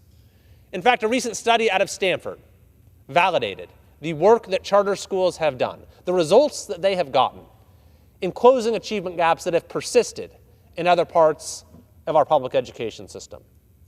The reality is that there are far too many communities in this country, particularly in my state of California, where schools simply are not getting the job done, where the neighborhood school that young people, that kids are assigned to, does not teach them to read in the way that it should, does not teach them math in the way that it should, leaving them ill-prepared for success in life. But in many of these communities, you've had charters like KIPP Academy, many others, that have started up, that have done things differently, that have had high expectations, and that have made significant gains, that have gotten kids reading above grade level, outperforming their peers in other schools in math, and putting them on a path to future opportunity and success in life. But that is exactly what this proposal from this administration is going to cut funding for. It should also be noted that even in communities that have good public schools, like in my district, we have a number of truly outstanding traditional public schools, charter schools are still of value. We have a number of terrific charter schools as well, and they might be right for some families, but not for others. But that's the entire point, is that not every student is the same, not every family is the same, and allowing a variety of options, some of which might have different focuses or a different approach to pedagogy, or might offer immersion education or a focus on career technical education. This empowers parents to make the choice that is right for their child and their family. So I find it completely unacceptable that this administration is withdrawing support for charter schools. I also find it unacceptable that my state of California has taken a number of steps in recent years to make it more difficult to start up, to operate, to renew charter schools. And what we need to do is look to the success that many charters have had to draw lessons that we can then use to improve public education across this country so that every child in America has access to a quality education as they deserve.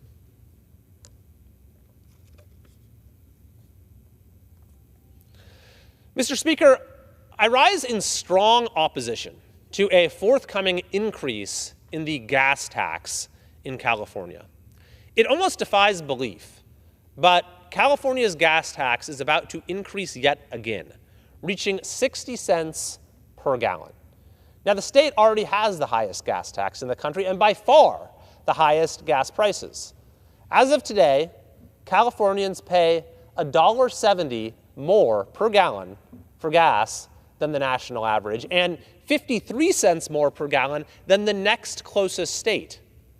I'll say that again, we pay 53 cents more per gallon than the state with the second highest gas prices.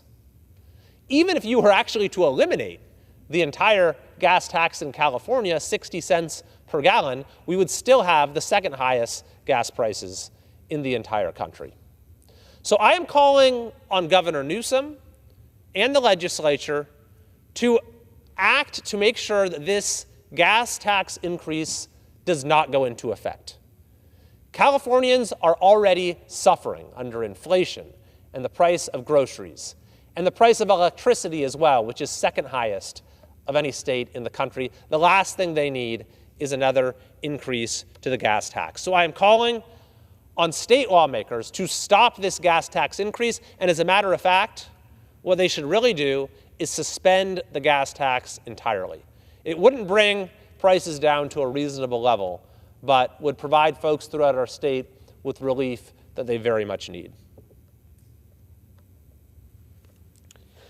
Mr. Speaker, I'd like to now recognize a few outstanding individuals and organizations within my district.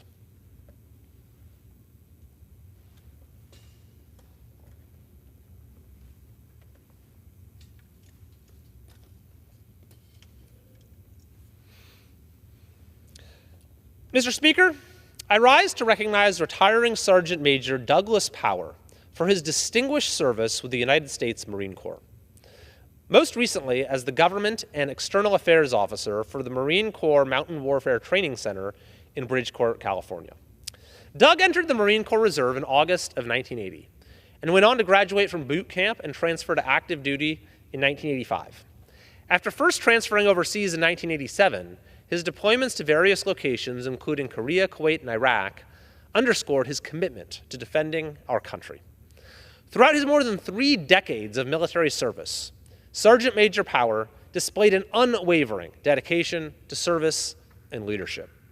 Deservingly, he was awarded multiple decorations and medals, demonstrating the legacy of honor and sacrifice that he established. He retired from military service in 2012, at which time he began his new career as the Government and External Affairs Officer at the Training Center. After 12 years of faithful dedication to civic service and community engagement, he retired from that role on April 30th of this year, 2024. I am proud to represent outstanding service members like Sergeant Major Power in Congress. I thank him for his service to our district and our country. Therefore, on behalf of the United States House of Representatives, I am honored to recognize Sergeant Major Douglas Power for his heroic and invaluable service to our country and community and wish him the best in his retirement.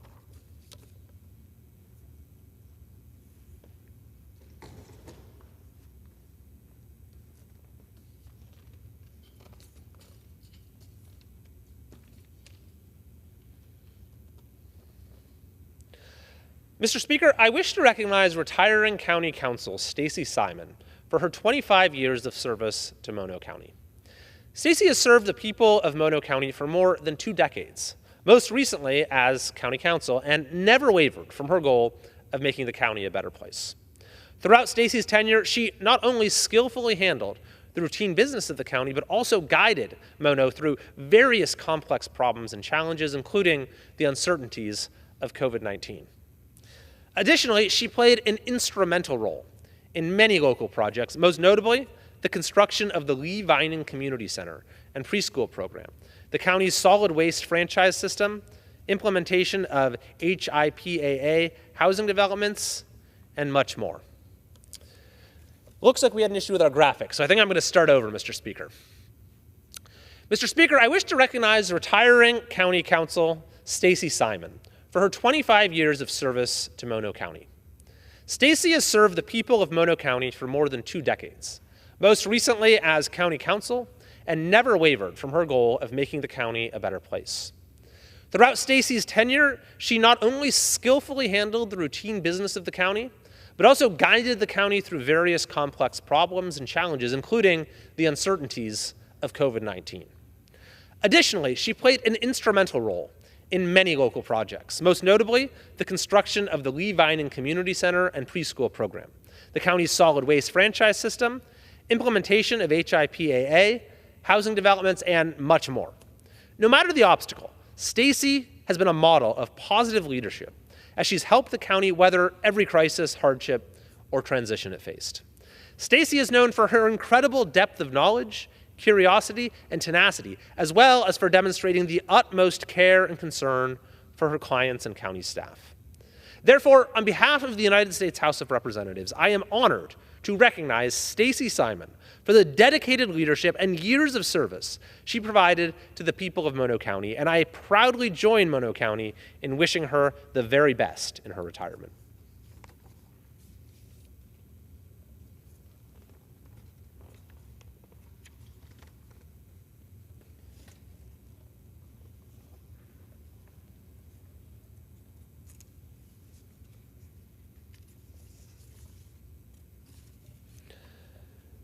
Mr. Speaker, I would like to take a moment to recognize the Alpine Watershed Group for receiving the 2022 Forest Service Volunteers Program Citizen Stewardship and Partnerships Award. The Alpine Watershed Group is a community-based nonprofit organization in my district that is dedicated to conducting essential water quality monitoring, habitat restoration, and education programs throughout Alpine County. Over the span of more than 2 decades, the Alpine Watershed Group has been an instrumental partner to the Humboldt-Toyobe National Forest and the United States Forest Service. In 2022 alone, the Alpine Watershed Group planned and recruited for multiple volunteer events in the forest, including large watershed and forest restoration projects, trash and roadside cleanups, tree planting, and watershed monitoring. Due to the help of their volunteers at the annual Creek Day event, 72 bags of trash were removed, amounting to more than 500 pounds. 25 bags of invasive weeds were removed, 102 willow stakes were installed, 600 feet of fence in Hope Valley were removed, and a beaver dam analog in Faith Valley was constructed. In addition to these efforts, the group provides continual outreach and environmental education programs that support the United States Forest Service's mission to care for the land and serve the people.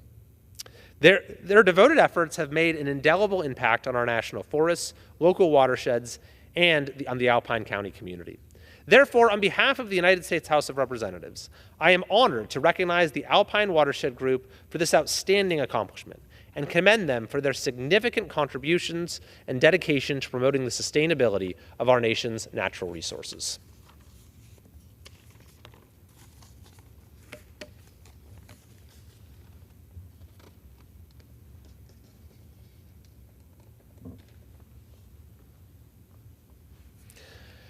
And now, Mr. Speaker, I wish to mark and celebrate the 50-year anniversary of the Soroptimist International of Loomis Basin Club.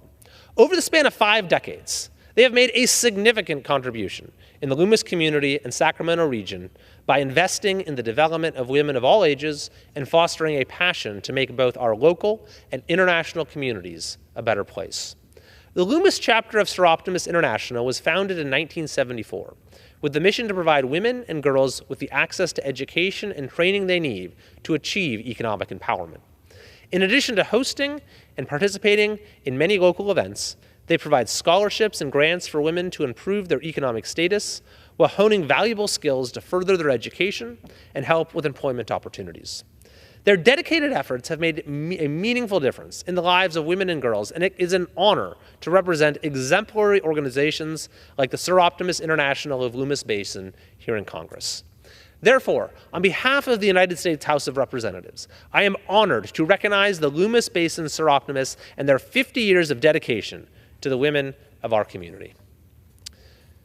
Thank you, Mr. Speaker. Oh, okay. We're going to go ahead and recognize Sergeant Douglas Power again, so we have the appropriate accompanying graphic. Mr. Speaker, I wish to recognize retiring Sergeant Major Douglas Power for his distinguished service with the United States Marine Corps. Most recently, as the Government and External Affairs Officer for the Marine Corps Mountain Warfare Training Center in Bridgeport, California.